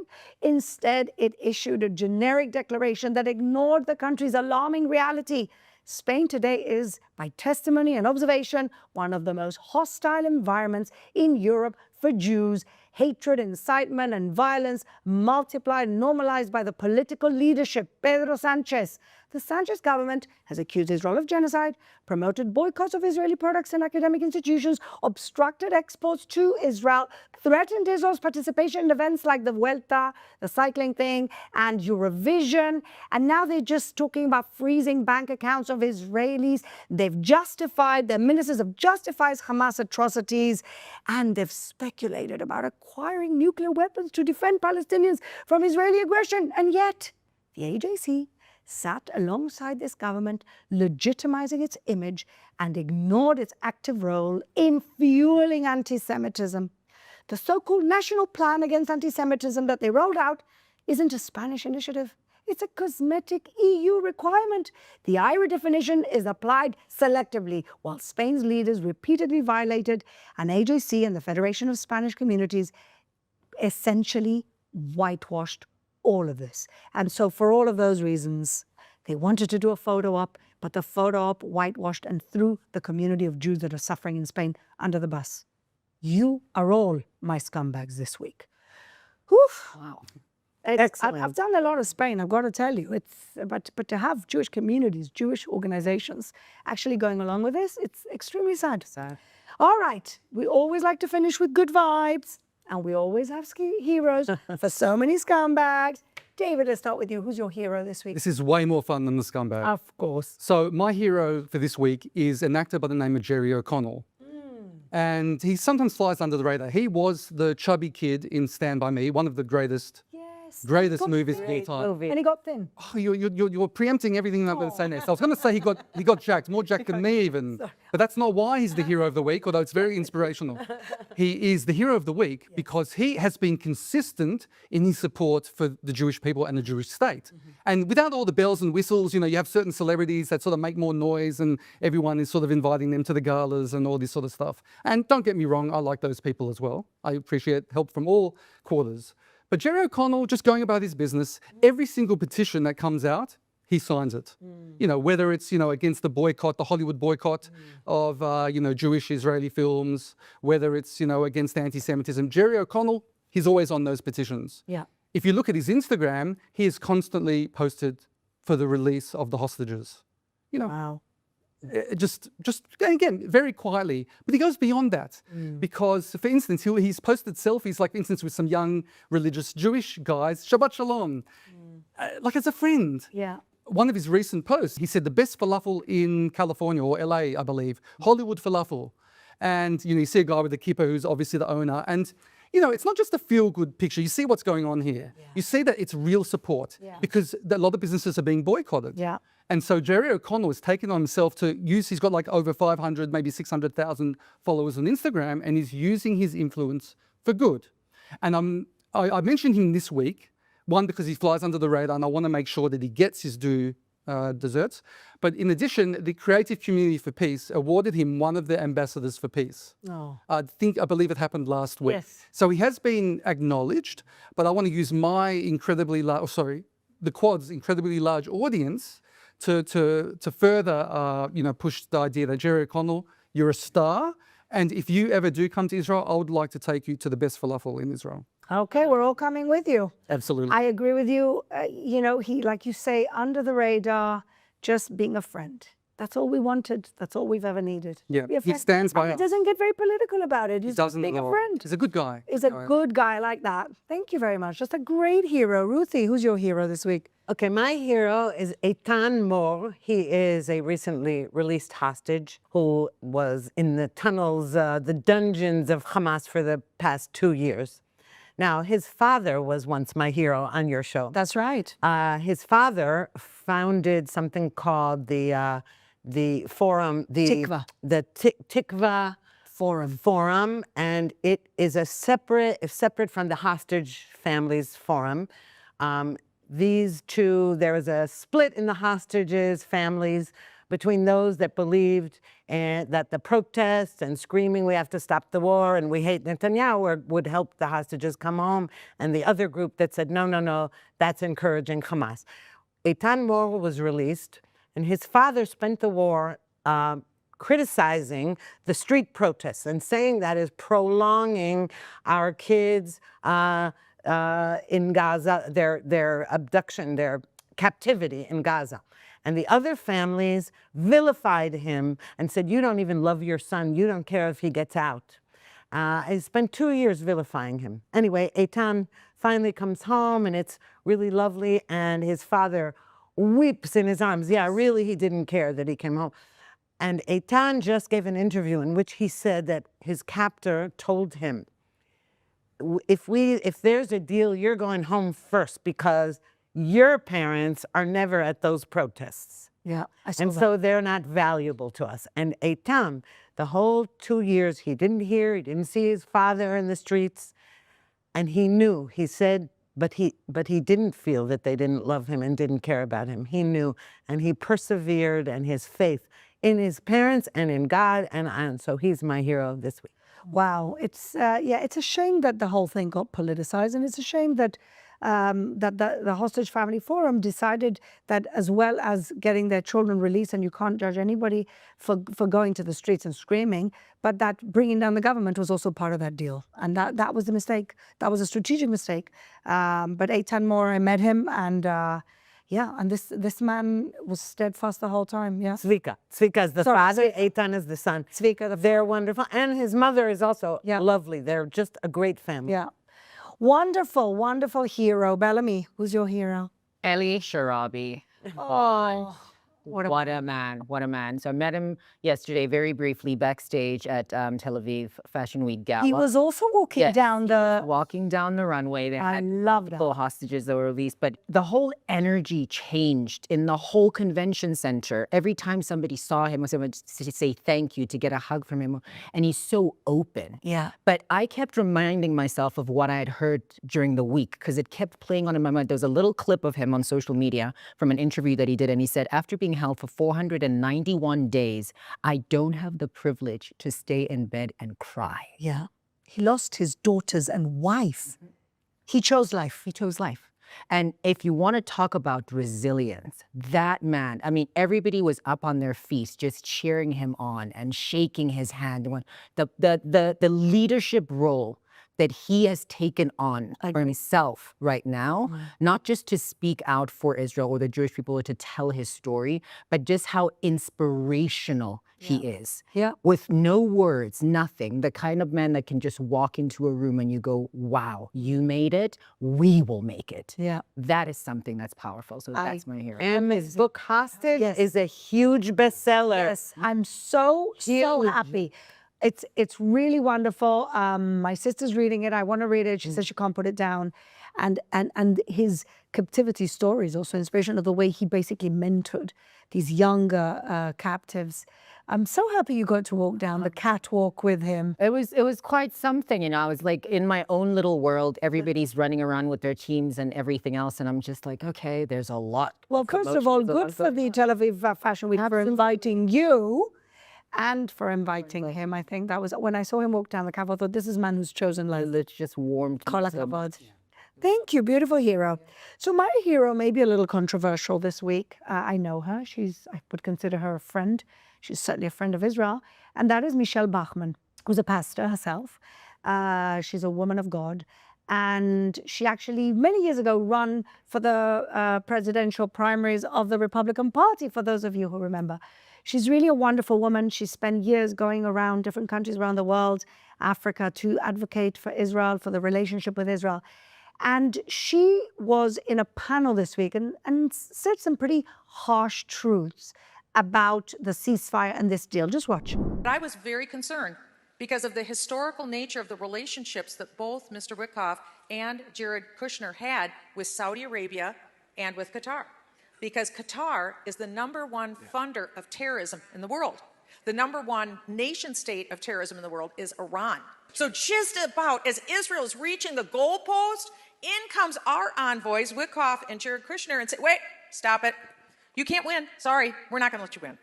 And so now we're going to have a ceasefire. And now we're going to negotiate. And in the negotiation, Israel, you're not getting control over the land. You're not getting it. And by the way, if the Arabs do everything right, there's a hint they might get their own state out of this deal. Judea, Samaria, and maybe Gaza for their own country. I mean, this is like shocking stuff. Now, whether you agree or disagree with Michelle Bachmann, and I agree with some of what she's saying, she's basically saying, you know, Israel, why isn't Israel allowed to win? Why are people getting in the way of Israel winning?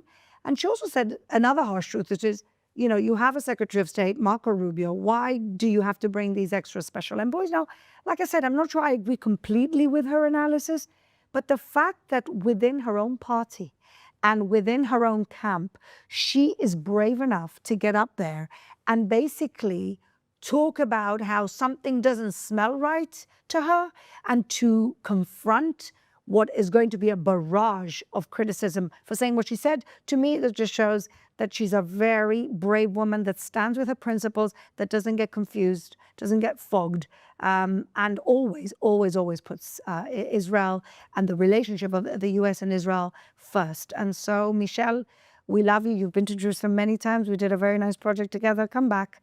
And thank you very much for standing for truth. Thank you.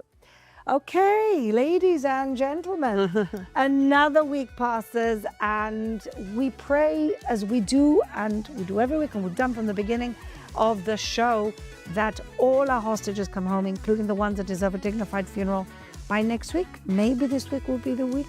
Thank you so much for watching.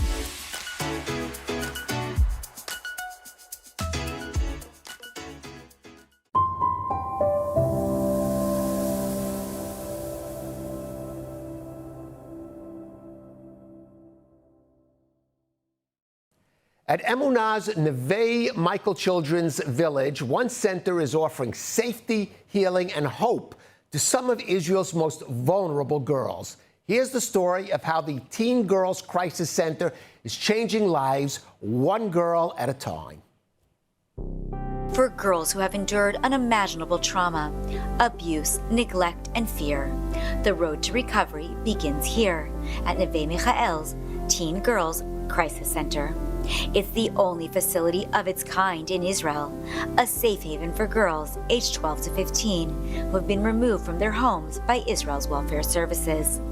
Led by director Nadia Bobrovsky, the center provides emotional and psychological treatment, psychiatric care, and constant support, all designed to help the girls rebuild trust and find strength. The first thing we try to give them is the feeling that they are wanted, that we waited for them. When a new girl arrives, she's greeted not with judgment, but with love, a personalized sign, a small gift, and the reassurance that she is seen and accepted. We don't judge them, and we accept them. And this is the first feeling we want them to get when they come to our center.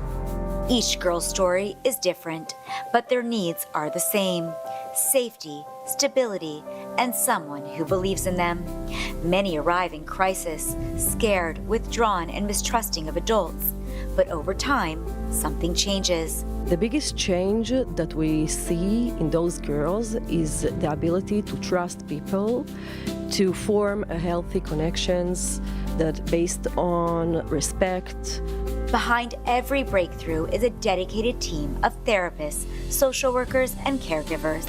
And behind them stands Emunah, the organization that makes this work possible. For 90 years, Emunah has been at the heart of Israel's social welfare system, helping vulnerable children and families break cycles of abuse and distress. Through education, therapy, and love, Emunah builds lives of purpose and possibility. The Teen Girls Crisis Center at Neve Michael embodies that vision, ensuring that no girl is left to face her trauma alone. They will get more tools and will be able to use those tools in the future whenever they get to another crisis or will have a hard time. At Neve Michael, every girl is given the chance to heal, to hope, and to dream again.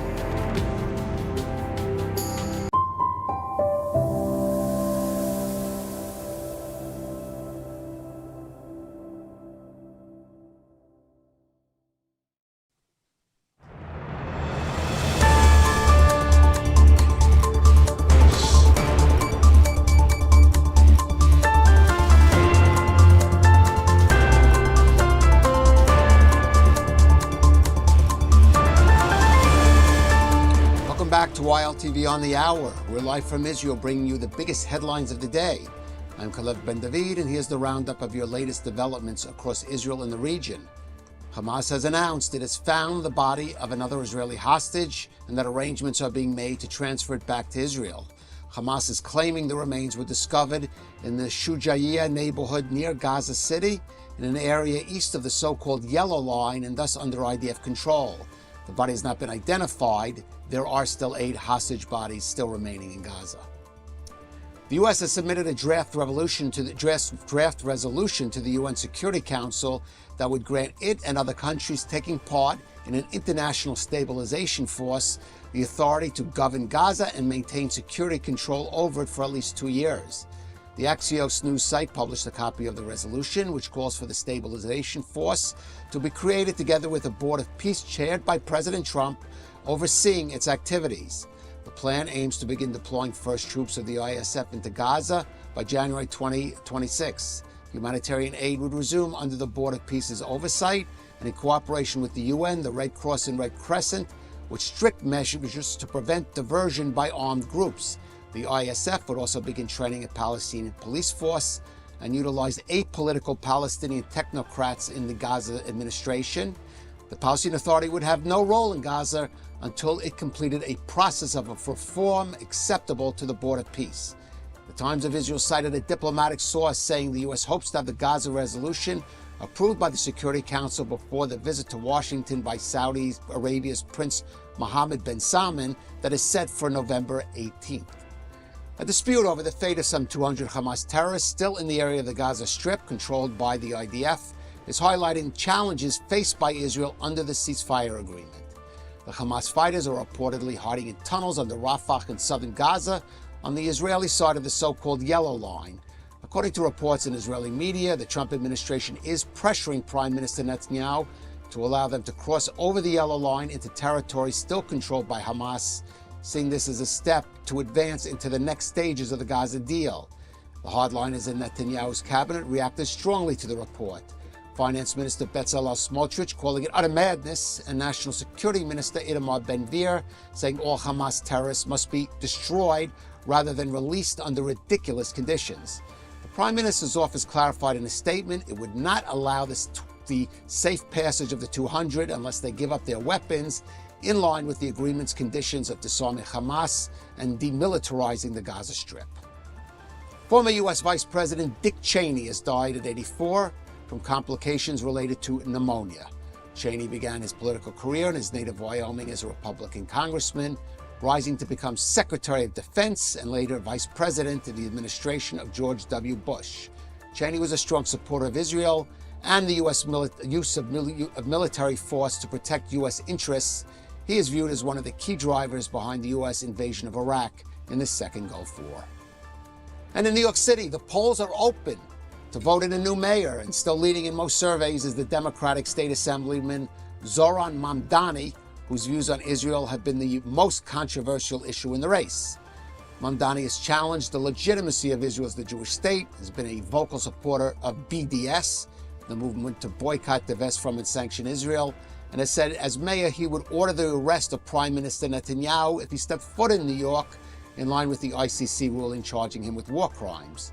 The latest polls show Mamdani still leading his closest challenger, the former Democratic Governor Andrew Cuomo, who was running as an independent candidate, leading him by 5 to 10 percentage points, although some surveys have shown the race tightening this past week. Republican candidate Curtis Sliwa trails far behind in all polls, which led President Trump yesterday to announce his support for Cuomo. Trump is writing on his social platform that a vote for Curtis Sliwa is a vote for Mamdani. Whether you personally like Andrew Cuomo or not, you really have no choice. You must vote for him. And that ends this update on ILTV News. Stay tuned for more developments, or of course, check out our app. You can just scan the QR code there on the screen. I'm Kalev Ben David, and thank you for joining us.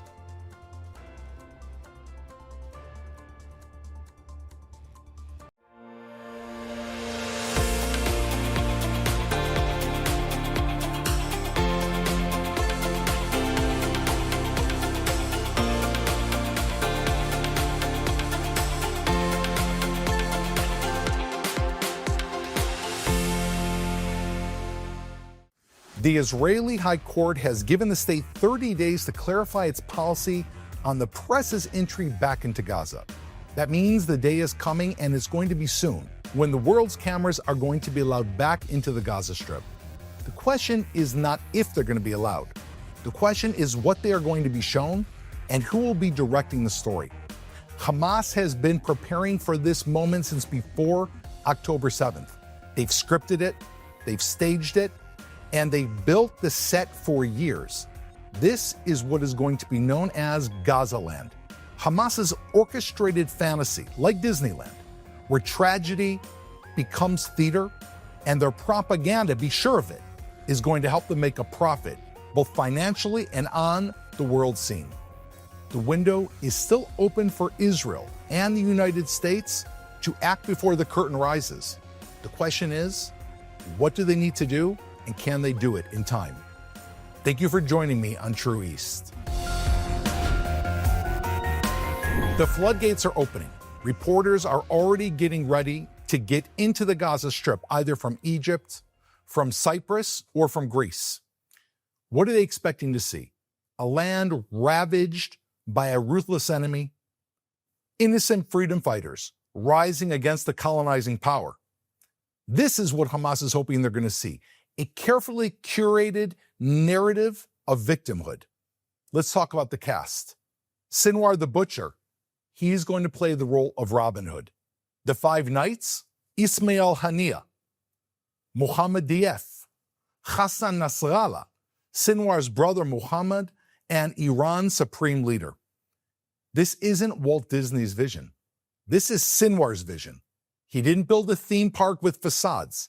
He built 500 miles of tunnels and had homes built on top of them because he knew that one day this was going to explode. And when it did, the Gazan people could claim a Holocaust just like the Jewish people did. The Jewish people in his eyes claimed a Holocaust, and that's why they got a state. Despite the fact that there were 3,000 years of history, that's how he sees it. He wants now to claim that there was a Holocaust in Gaza, a fake Holocaust in Gaza. And from that Holocaust, he's hoping the Palestinians are going to get a state. This is going to be the theater of the absurd. But get ready, there's no doubt Hamas Wood is going to be coming to theaters near you. Gaza Land has the potential to capture the imaginations of people in the world. What we've seen today, the anti-Israel biased reporting, the constant repetition of propaganda, of unfounded claims like genocide and hunger and college campuses is nothing compared to what could happen if Gaza becomes framed like an Auschwitz and the tours throughout Gaza are carefully orchestrated. Here, the perpetrators of October 7th are going to be turned into the victims. The terrorists are going to be the heroes. This is the play that's coming to the theaters near you. And when you're walking through the Gaza Strip, the grave of the unnamed soldier, imagine it, glisten with a Hamas flag, the site of genocide. It'll be a grainy landscape, and they'll say that millions or hundreds of thousands are buried beneath the ground. They'll take you to a place where there are pillars sticking out of the ground, where buildings have been destroyed, and the sand is just over them, and they'll talk about the buried city of Deir al-Balach, of Jabalia, of Rafah. Name your buried city. And ultimately speaking, the mass graves and the exhibit of starvation. Each stop on this tour is where they are going to be ferrying the reporters and the journalists in a month or less that will be bringing news directly to your doorstep. This is Gaza Land, where the landmarks is Hamas propaganda and the tour guide is Hamas. Before we dive into this, the data has recently come out, and as we've known the whole time, because the data doesn't lie, it's been taken from UN and Hamas-backed sources, which we've always looked about with a great degree of scrutiny. But when you look through those numbers, which was done by Salo Eisenberg, and he has this very clearly online using their numbers, minus natural deaths, minus the estimation of how many terrorists Israel has killed, because of course, according to Hamas, their numbers of dead Everyone to them is a civilian, must be a child or a woman. There's no terrorists that were killed. According to them, the IDF only managed to kill women and children. But when you go through all of these, now the data is out. On October 22nd, the United Nations-backed IPC said that there was going to be a famine in Gaza, and they predicted that there would be 10,000 deaths by the ceasefire. Now, if you take Hamas's material, this is Hamas statistics. Of the 10,000, how many died, according to them, of starvation? 192. Most of them, as we've shown, with pre-existing conditions. Even if you take Hamas's numbers, that's 98% less than what the United Nations that were fed Hamas propaganda actually happened. A 98% shortfall, meaning the world was lied to by 98% of BS and 2% of people who died of malnutrition. Now, if you look at malnutrition in Gaza since October 7th, again, according to their numbers, they say a total since October 7th of 313 people in Gaza have died by hunger. We can call it malnutrition. That is a rate of 7.9 people per 100,000. Take a sophisticated Western country. There's malnutrition. People die of malnutrition in every Western country. Unfortunately, it's a tragedy. Let's take the United States. How many people died in 2023 in the United States of malnutrition?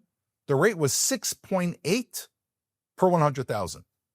So Gaza, during what they claim was the biggest hunger in history, 7.9 people of 100,000 have died in Gaza of malnutrition. And in the United States in the same year, 6.8 people died per 100,000. The numbers are almost the same. And this is Gaza with the hunger strike. There was no starvation in Gaza. Every single person that dies of malnutrition and anywhere in the world is a tragedy. It's something that should be prevented. And these are Hamas's numbers, and we can imagine that they're propped up. But the numbers are the same as the United States, less a couple percent. This is the bluff revealed, and it's revealed when you look deeper into Hamas's numbers. You got to look deeper than the headlines.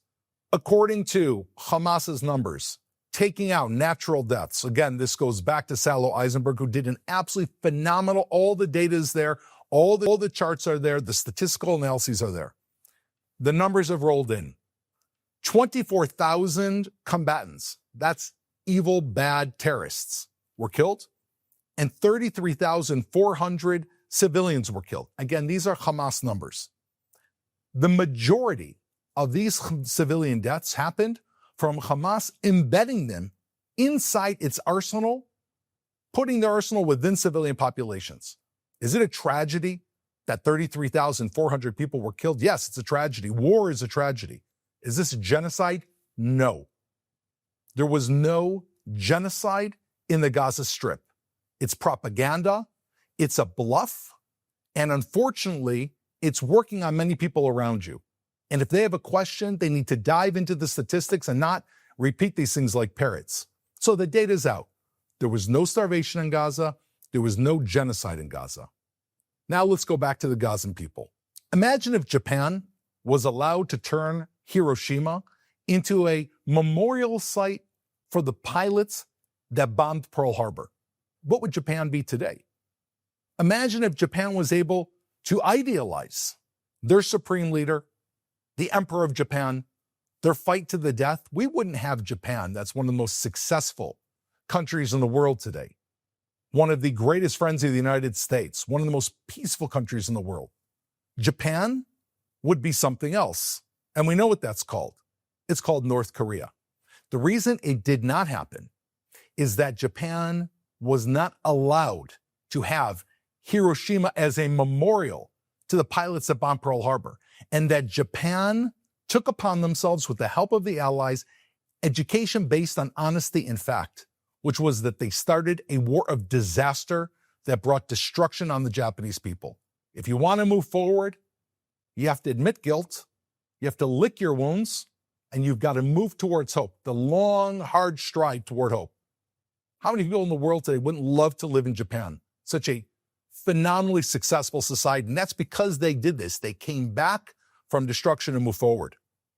Gaza must not become a fake museum of genocide, a shrine to its own destruction.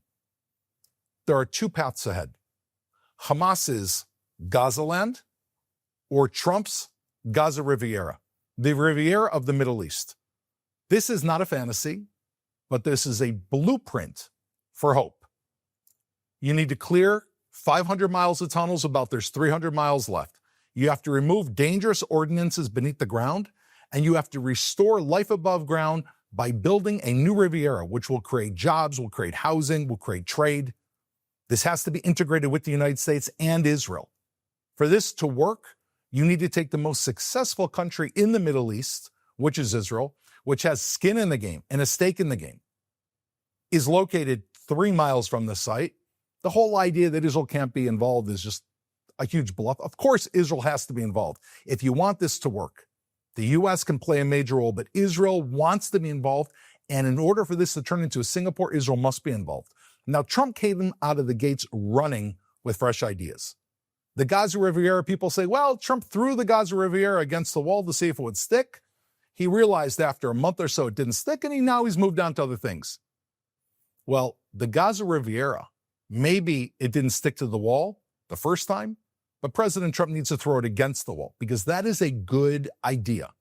It is going to need a number of things. It's going to need diligence. It's going to need stick-to-itivism. This is not an idea in the Middle East to transform the Gaza Strip that's going to be taken care of quickly. I think President Trump realized, maybe went into this thinking, I'll present a great idea, the Riviera of the Middle East. I'll give the Gazan people the opportunity to move out, start a new life, and those who want to come back, they'll have great lives and they'll put down their weapons. Well, I think there was a flaw in that thinking. Israel originally used to think that way. That was called the Oslo Accords. We were told by every researcher in Tel Aviv University and every brilliant academic, progressive academic, that if you improve the lives of the Arabs in Judea and Samaria and the Arabs in Gaza, they'll seek peace like everyone else.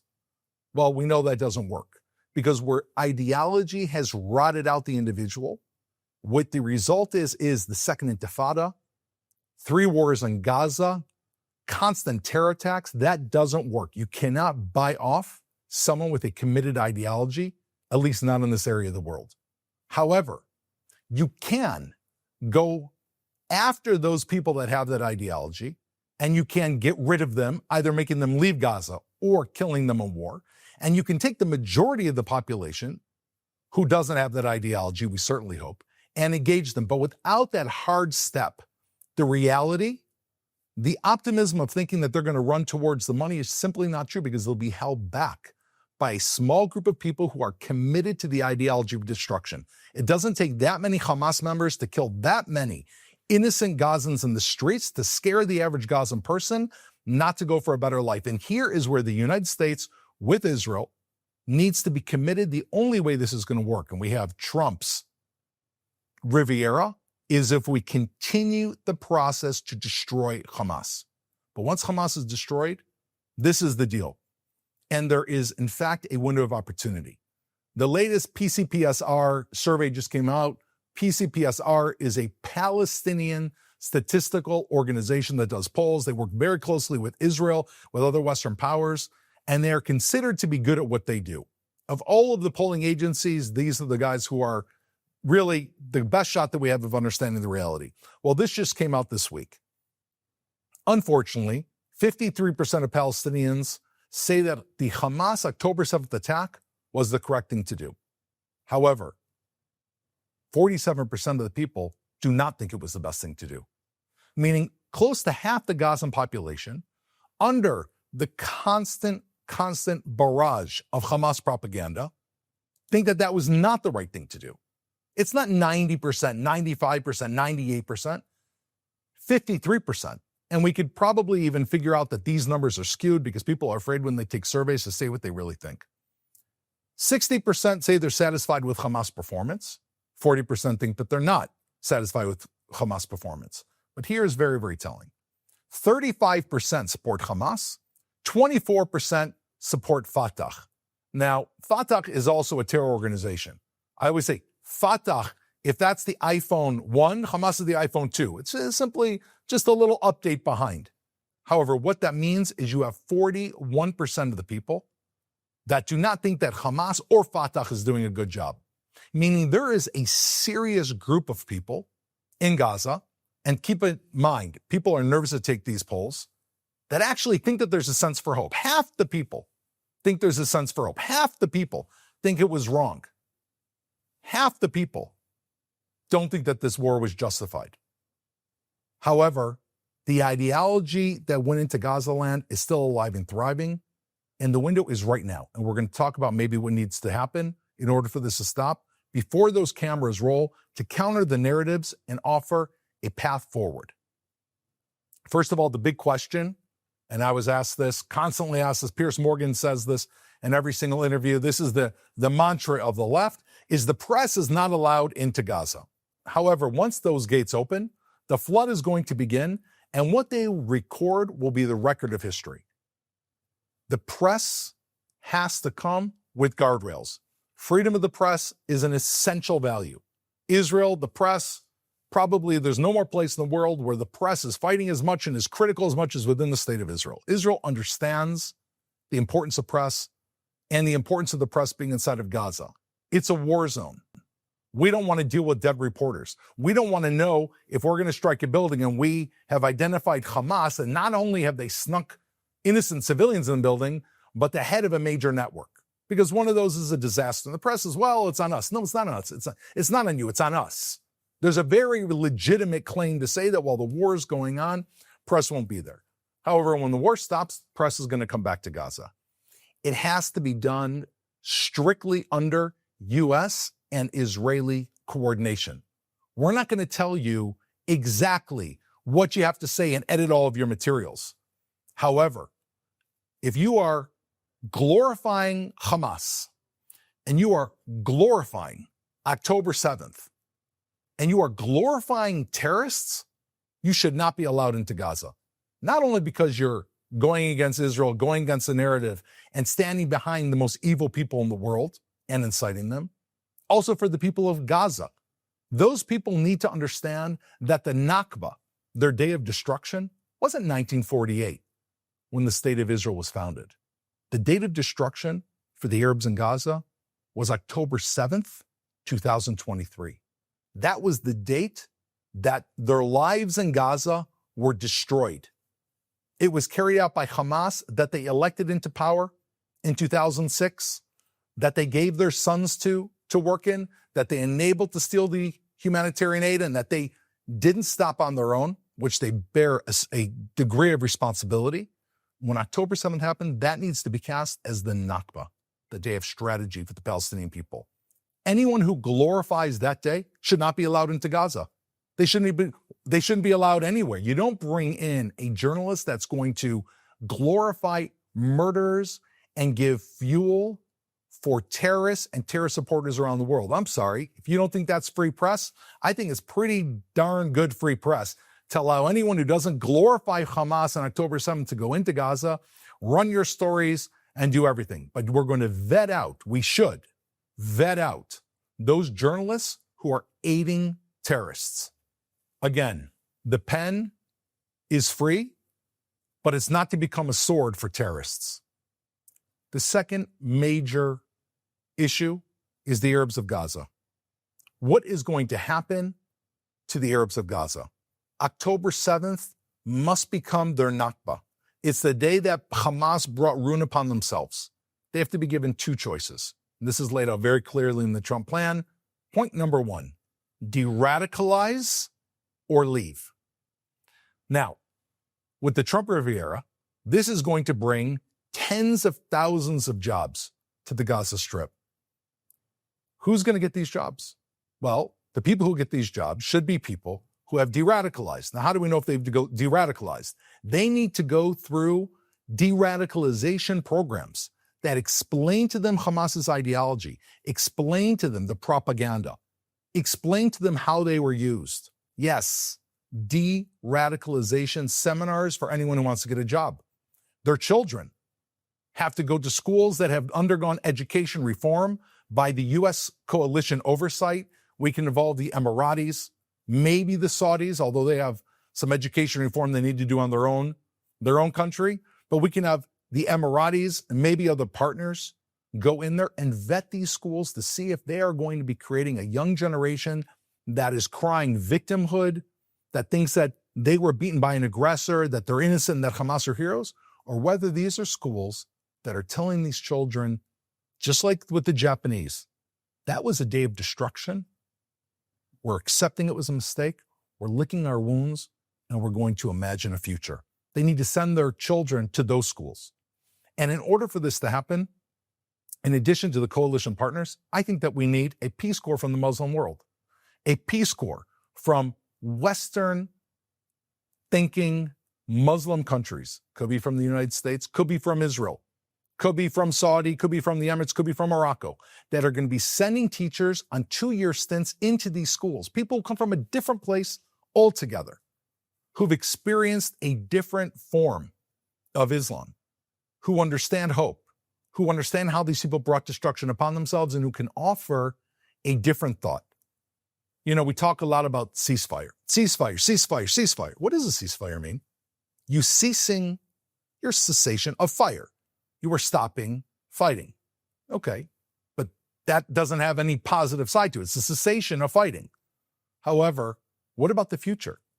Instead of a ceasefire, we need to talk about seizing the future. Seizing the future. Seizing the future. That needs to be drummed into the mind of every Arab living in Gaza. You want to have a good life? You want to seize the future?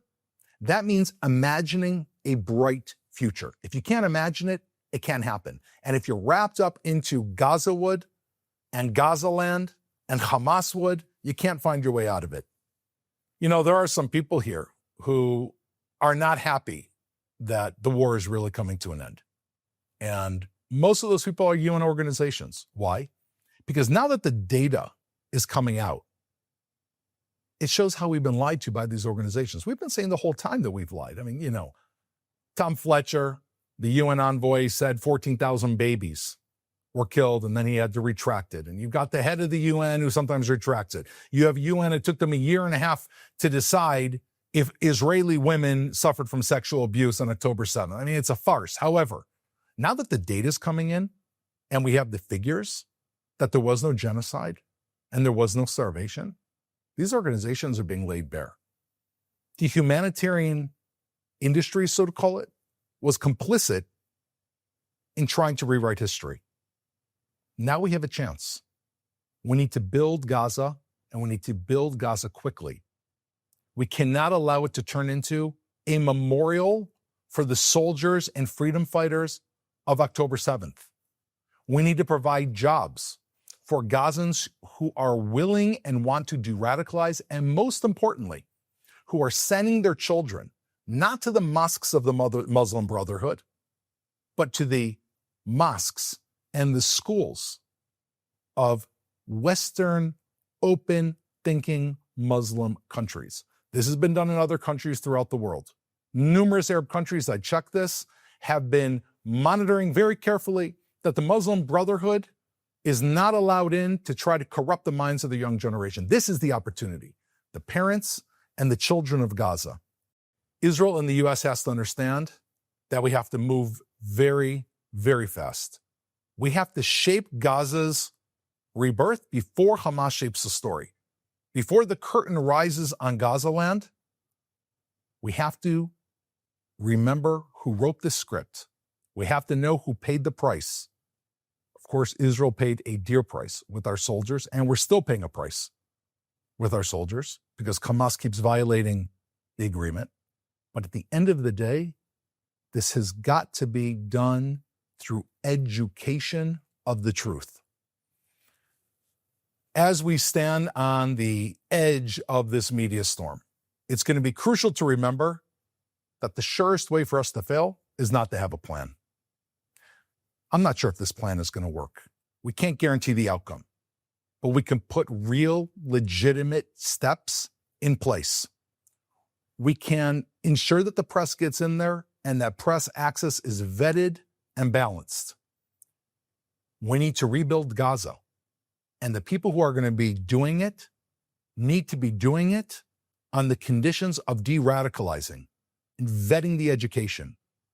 If we take these steps, we have a fighting chance to shape the narrative and the future. It's sitting right in front of us. We can either be spectators watching Gaza land unfold and saying, oh, it's anti-Semitism, oh, they've got so many people on social media. We can't control the fact that there's anti-Semitism. We can't control that the anti-Israel crowd is more active. I don't know if they're larger, more active on social media. But we can act to influence lies, to stop lies and influencing the story of truth before the curtain rises over Gaza. Thank you for joining me on True East. I look forward to seeing you here soon to unpack and unravel the Middle East, Israel, the Gaza Strip, and what's happening in the most sensitive and important part of the world. Thank you.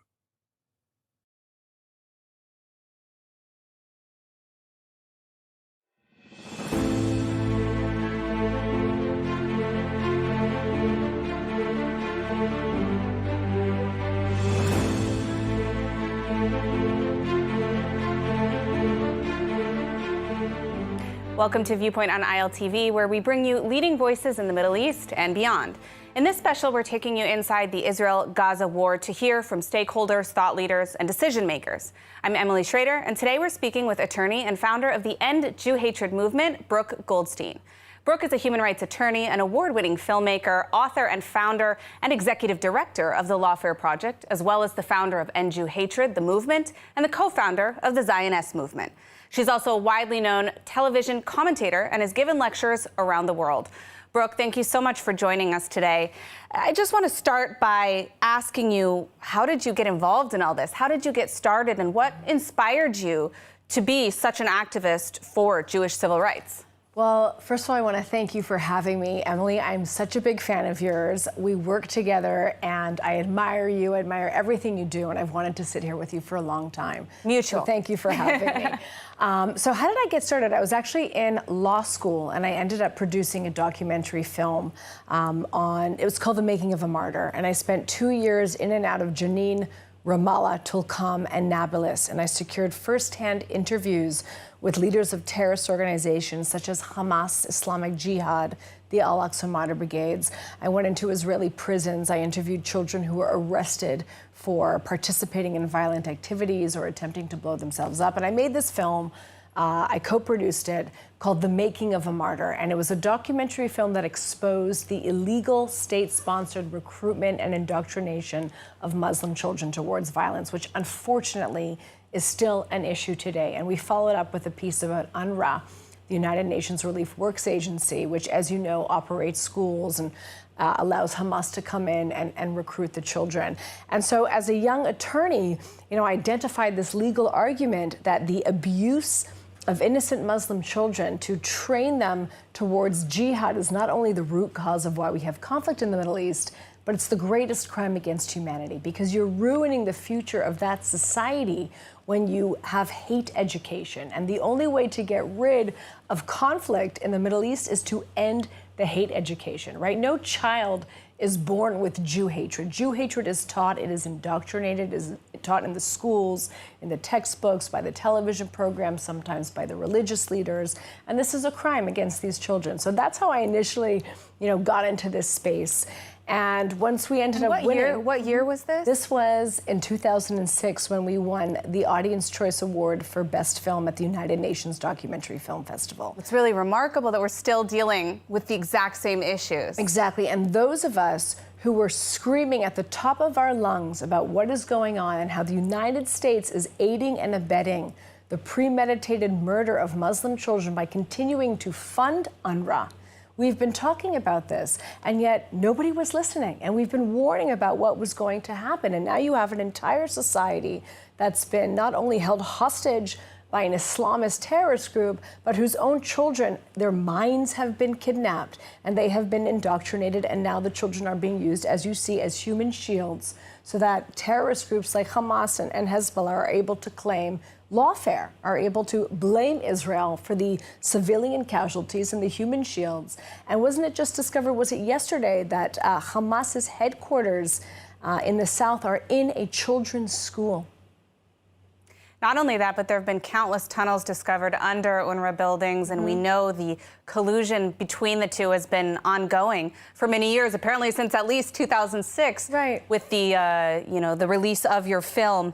Moving forward to October 7th, I mean, I know you're a lifelong Jewish rights activist, but in addition to that, I'm curious how you see the situation change, how you saw the situation change after October 7th. Well, I'm happy you call me a Jewish rights activist, because I really hate the term pro-Israel. Because what we're really doing, we're not trying to convince people to love a foreign country.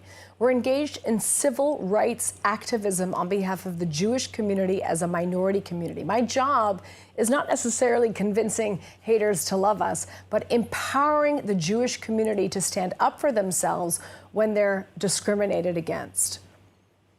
One of the ways in which your work has been, I think, most influential, especially as of late, after October 7th, is through lawfare. Now, you are the founder of the Lawfare Project. Can you tell me a little bit about what you guys are doing there and why it's so important to legally fight against discrimination against Jewish minorities? Yeah, so you asked before also what changed after October the 7th. And I think that there was an awakening to what people in the counterterrorism community have been warning about for years, which is the indoctrination and frankly, what I believe to be the greatest subversive influence campaign that has ever taken place on this planet, which is the destruction of the American democracy from within, the billions of dollars of funding coming in from Iran to fund the protest and the havoc and the pro-Hamas mobs on the streets of New York and DC and LA and Paris and London and so forth, combined with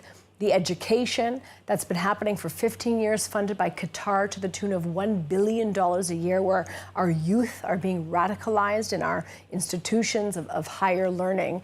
And of course, you have the degradation of liberal democracy, and in my opinion, almost an entire party now that has adopted a philosophy, this so-called woke progressive philosophy, which is afuch, which is the opposite of what traditional liberalism is, which believes in freedom of speech and believes in freedom of association and so forth, and the criticism of religion. Sorry to cut you off. Okay. I want to know, how is it that Jews, the Jewish community, got pushed outside of this whole so-called, self-declared progressive movement? Well, it was obvious. I mean, this is what happened with Jews who became communists and Jews who were, democratic socialists in Germany at the beginning of the rise of the Nazi Party. Is we always have this notion that if we reject our identity, then we will be accepted.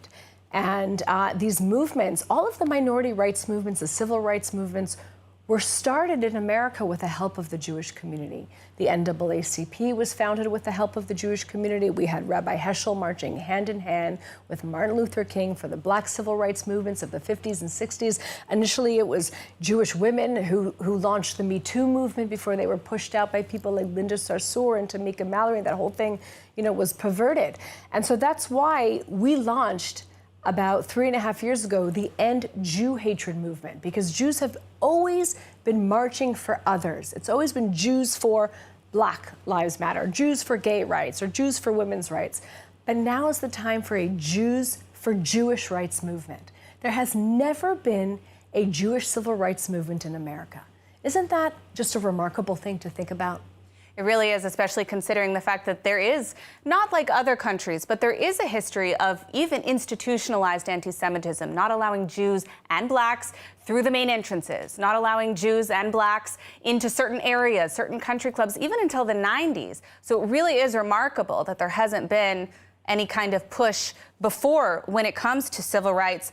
I wanted to ask you a little bit more specifically about the legal aspect. What do you think can or should be done about some of these pro-Hamas, pro-Hezbollah demonstrations, if we can call them that, mobs, we've seen popping up all over the United States and Europe and Canada, as you mentioned. Well, the full force of the law needs to be used against them. The degradation of a democracy is when there is no rule of law. And unfortunately, that's what we're seeing. We represented a gentleman named Matt Greenman, who was viciously beaten up on the streets of New York by people who were engaged in a pro-Hamas or pro-Palestinian protest. And we had enormous pushback from the Manhattan DA's office to prosecute this as a hate crime. Eventually, we had to go to the feds, and we got federal hate crimes and conspiracy charges, and the man was subsequently sentenced. But there is a reluctance, unfortunately, on behalf of the government and on behalf of law enforcement to see what is happening as a civil rights issue. You know, you mentioned before, it's not the same to be black now as it was 30 years ago. It's not the same to be a woman in the workforce as it was 10 years ago. Why is anti-Jewish discrimination still an accepted form of behavior? Why is it still socially acceptable? And the reason is because we have formulated this and described it as a political issue, right? If you're angry at Israel, it is okay because it's politics to take it out on someone because they're Jewish. This is the ultimate form of racism, right? If I'm angry at the Chinese government for the way they handled COVID, I can't go to a local Chinese American student, discriminate against him, refuse to allow him entry into a class. That's racism 101. But it's acceptable with the Jewish community because it's all seen as political issues, right? Zionism is a political point of view. It's not part of your ethnic, cultural, and religious identity, or so we're told. So the utility, and to sum it up, and to answer your question, the utility of civil rights litigation, what I call impact litigation, is to center this as it should be, a minority rights issue. The Jewish community is the oldest, most persecuted minority community in human history. We deserve equal protection under the law. We deserve to have our civil rights enforced, and we should not be responding to anti-Jewish discrimination with pro-Israel advocacy. We should be responding to it by fully enforcing all of our rights. And that's why it's so important. And if you take anything from this episode, there is nothing wrong with a Jew standing up for him or herself, right? I can't tell you how many times a family or a student comes to me and the stories they tell me of anti-Jewish discrimination are horrific, but they're afraid. They're afraid to sign on as a plaintiff. They're afraid to complain lest they be retaliated against. We have to shed that fear. We have to step into our power. We have to actually accept that we've been victimized. Okay, we've been victimized, but we cannot remain victims. And we must stand up for ourselves in courts of law, in the streets, which is what we do with the End Jew Hatred movement, and also, of course, in the media. Now, you spoke a lot about the need to use the law to protect Jewish civil rights, in particular in the United States.